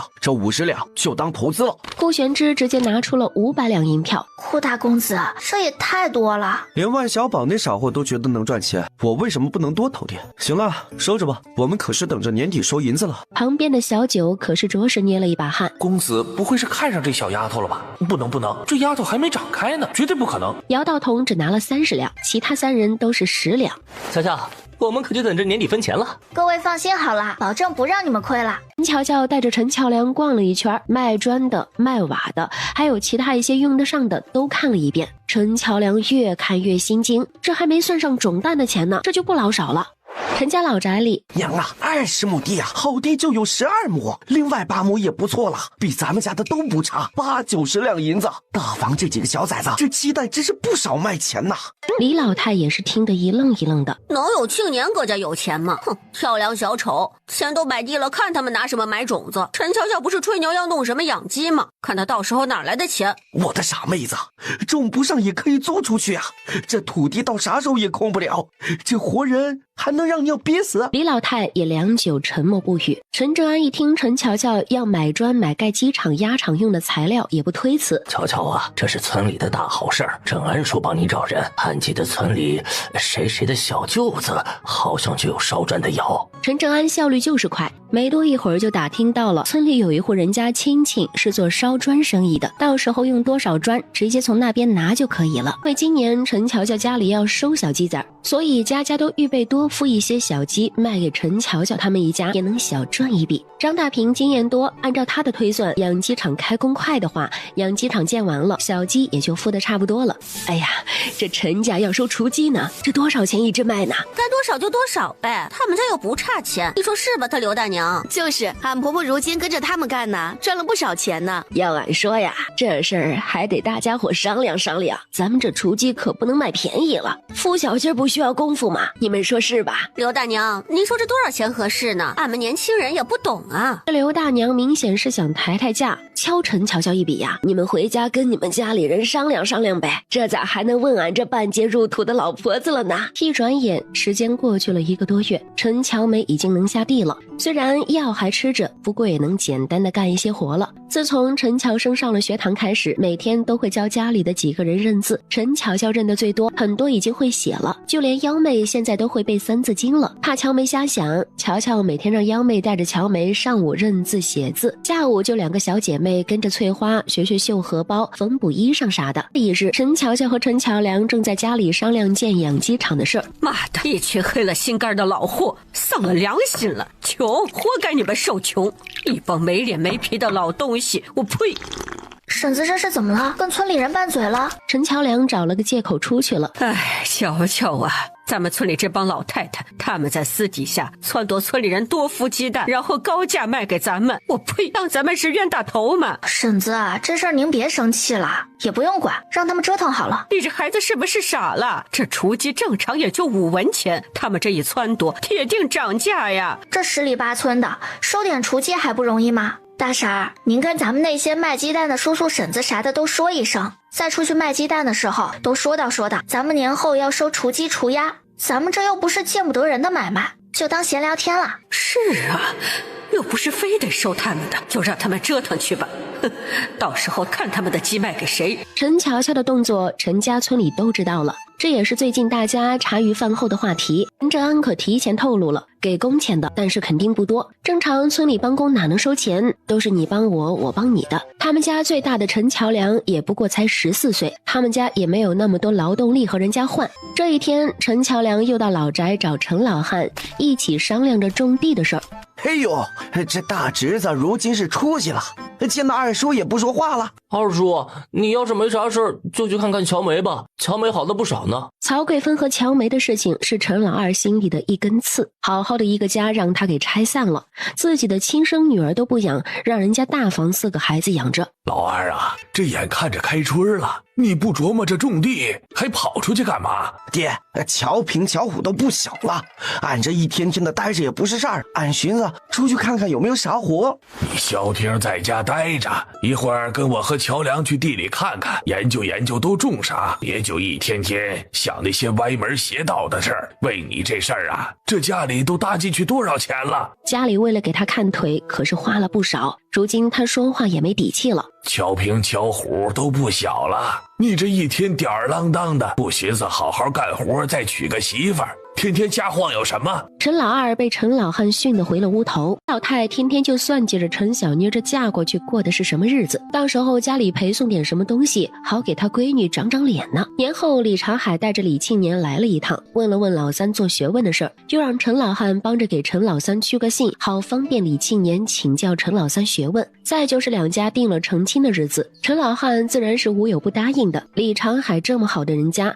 可是他们精挑细选的，只要陈小小妮儿不作死，这辈子肯定是不愁吃喝了。李老太还有一副银镯子，那是前几年家里有钱的时候，他和李老汉偷偷给陈小妮打的嫁妆。陈乔乔越看越觉得翠花好，话不多，眼睛里有活，给自己做个大嫂是绰绰有余了。陈乔良今年14了，再过2年也到了成亲的年纪了。陈乔乔最近也是从早忙到晚，大到盖养鸡场用的木头料子，小到时候用的人工和养鸡的一些细节，都要他一个人来完善。二姐，顾公子来了。顾玄之，你们啥时候来的？来了半天了，看到陈当家的在想事儿，就没打扰。不好意思啊，顾大公子怎么来了？了那么多银子，我这也算是你的东家了。来看看你们这工程进度还不成吗？顾大东家请，快看门外的那一片空地，那就是您未来梦开始的地方。顾玄之顺着陈乔乔指的方向看过去，那里堆了不少的新砖，还有一些别的东西，显然就是等着开工了。不错不错，看来我这500两银子年底有望翻一番呐。陈乔乔伸了个懒腰，半点形象都没有。顾玄之这次还真不是为了陈乔乔来的，而是来找陈正安帮忙安顿一户人家的。大名谢勇，带着2儿1女。这个谢勇原本老家就是通川这一带的，大儿子谢报国，小儿子谢安国，闺女谢念。夜里陈乔乔睡得有些不安稳，家里房子也需要重新盖了，都大了，5个人挤在一铺炕上实在不方便。陈乔乔一会儿想养鸡场，一会儿想新房子，一会儿又想今天新搬来的那户姓谢的人家，不知不觉中好像有人在推他。陈乔乔迷迷糊糊地睁开眼睛，就看到一个小丫头站在她床头，一直推她也不说话。陈乔乔揉了揉眼睛，直到陈乔乔醒了，拉着陈乔乔就往外面走。陈乔乔迷迷糊糊的，也不知道怎么了，就被那小姑娘拉着一路走。陈乔乔走得满身是汗，就快要累瘫了的时候，那小姑娘停下了。那小姑娘竟然把陈乔乔拉到了村外的河边，四周绿油油的，长满了野草。那小姑娘一个人走到河边，然后拿这个小木棍一直挖一直挖。小妹妹，你在挖什么？那小姑娘并不回答，只是一个劲儿的在河边挖。挖了一会儿，那小姑娘又换了个位置继续挖，也不知道挖了多久，那小姑娘不挖了，指着地上让陈乔乔去看。小姑娘，你到底在挖什么？银子吗？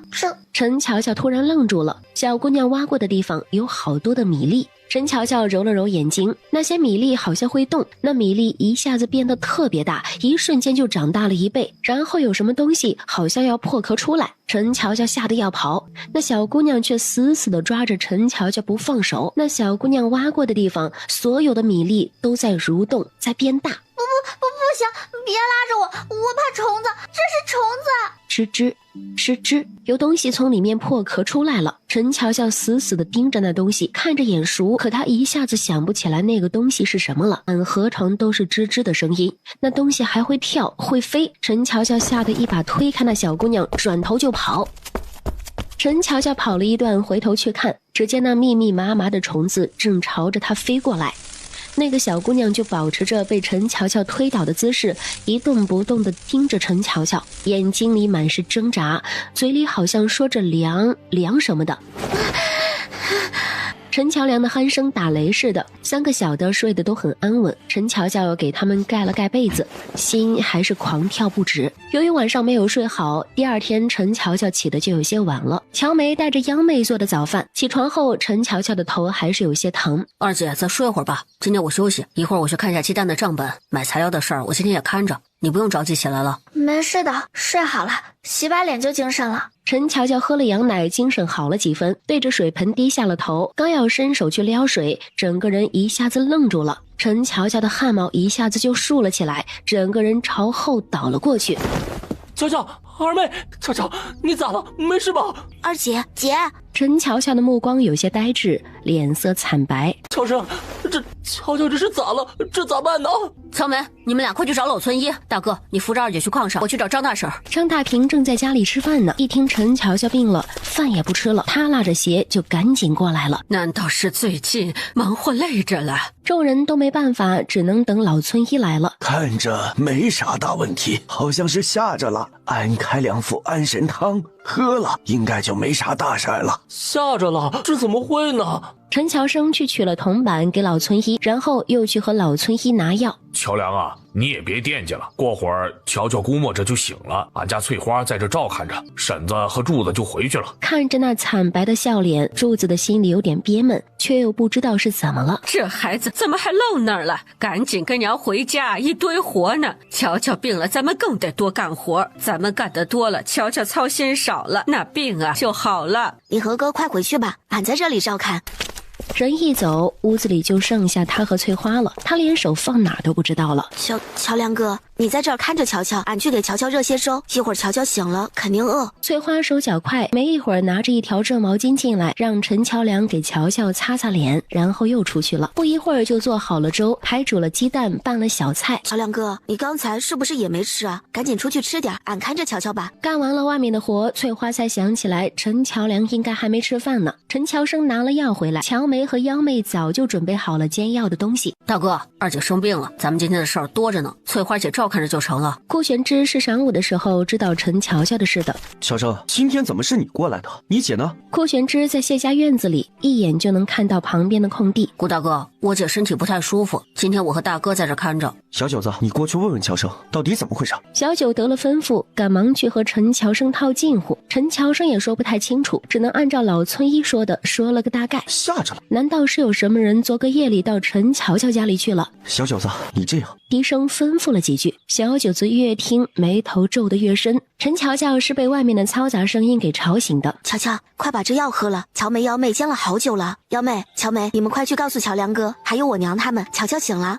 幺妹两个人点点头，手拉着手去给大家报信去了。翠花，你回去吧，我没事，休息一下就好了。乔乔，你要是有事儿，你就打发幺妹他们去叫俺，俺就在家里的。陈乔乔醒了的事情，陈乔生和顾玄之说了。顾玄之有心去看看，又怕不方便，只能忍着了。陈乔乔之所以晕倒，是因为在洗脸盆的水里看到了一张脸，他终于记得那个小女孩是谁了。那小女孩是原主。乔乔姐，你没事吧？以后俺多干活，你可不要把自己累坏了，俺的身子早好了。我没事的，等你病好利索了，这家里的活儿可都指望着你和幺妹呢。到时候你可别哭着说我虐待你。不会的，乔乔姐，你们没虐待俺，俺每天吃那么多，还要吃药，你们从来不骂俺，咋还能说虐待呢？乔梅，你小小年纪的，心里咋装那么多事儿呢？既然我们和你娘要了你，以后你就是这家里的一份子了，在自己家里想干什么就干什么。你和幺妹是一样的。这个小丫头就是太乖太懂事了，什么事情都想着别人，从来不为自己考虑。二姐，你怎么出来了？赶紧回去躺着去，我和大哥干活，你不用操心。是啊，乔乔，我和乔深在呢。他们现在主要就是能把买的东西都给买回来放好，好方便之后动工。乔乔妹子咋样了？这到底怎么吓着的？没事了，柱子哥，我这是做梦演着了。柱子跟乔乔没说两句，脸先红了个透。没事就好，俺先干活去了啊。小九姑娘，我们家公子在那边呢，想找您说说话，您赏个脸。小九啊，你就叫乔乔得了，还非得加个姑娘，可真是。你懂什么？去，干你的活去。小九子带着陈乔乔一路来到了谢家，看到小九带着个姑娘来他们家，三个人也没啥反应，仍旧干着手里的活。他们一家都是老实人，就是不善于跟人沟通。顾玄之正坐在桌子边喝茶，一边站着一个高挑的女子。公子，乔乔，乔乔姑娘来了。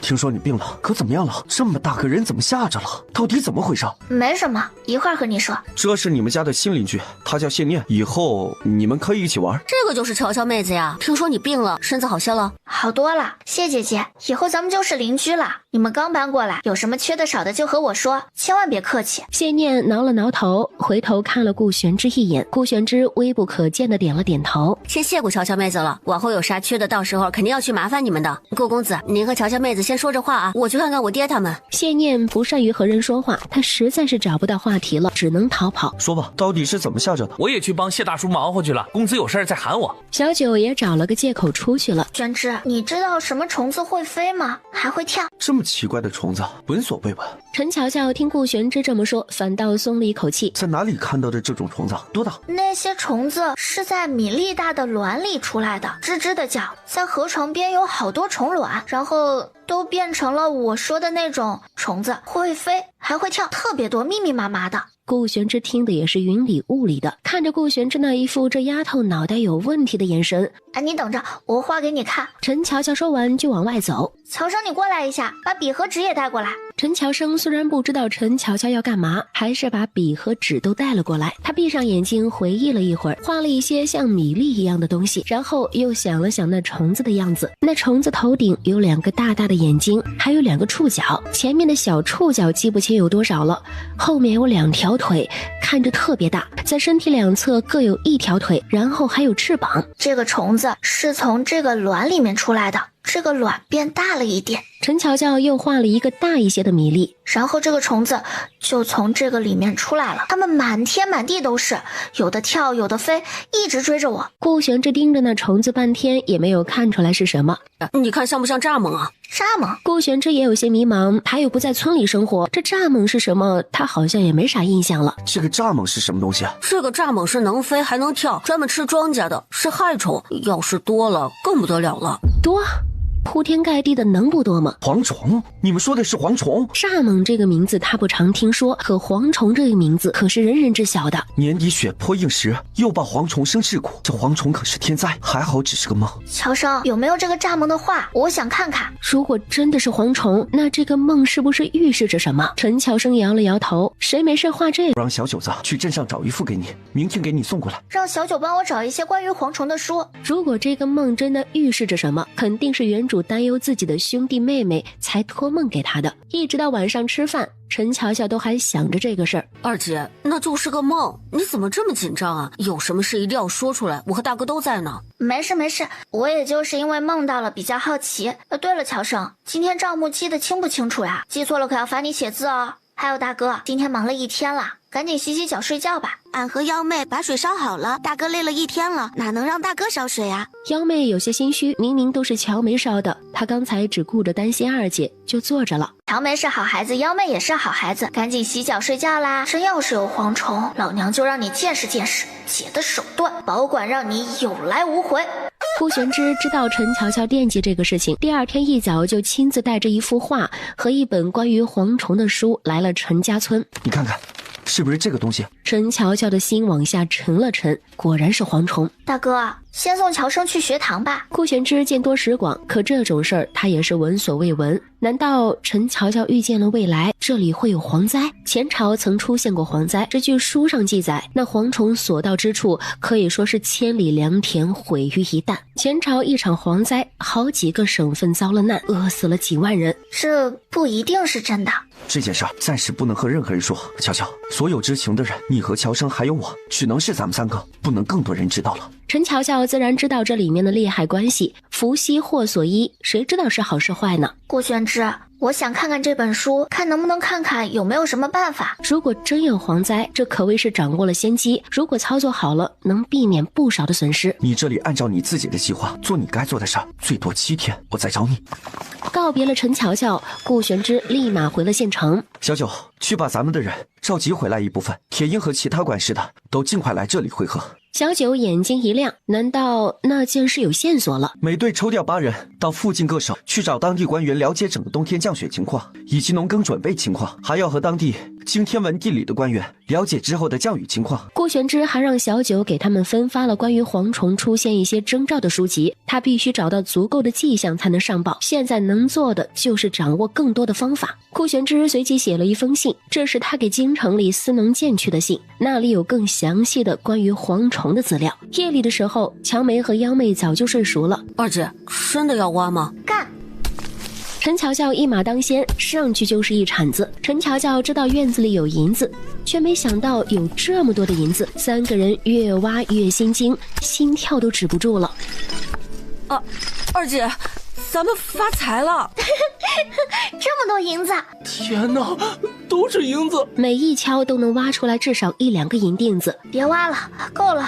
陈乔良越挖越兴奋，有些停不下来了。最后还是陈乔乔和陈乔生把人给制止住了。陈乔生正在旁边问陈乔乔怎么突然要把银子都挖出来。我想把银子变成粮食，这样如果那个梦是真的，我们才能活下去。那也用不了这么多银子呀，这也得上万两了，而且还没有挖完。他们小小的陈家村为什么会有这么一个地方埋着这么多的银子？是什么人出于什么样的目的留下的这些银子？万一那人找回来，那他们……二姐，乔生，以后的事以后再说吧，眼下顾不了那么多了。这么大批的银子，我们要想个稳妥的办法运出去。乔生，你说顾玄之能信吗？陈乔生皱了皱眉，说实话他也不知道。要是我们早有这些银子，娘的！陈乔生也红了眼睛。如果他们以前有这些银子，很多事情就不会发生了。第二天，陈乔乔直接去县城找了顾玄之。顾玄之，我有事求你，你不可以多问，以后想告诉你了再告诉你，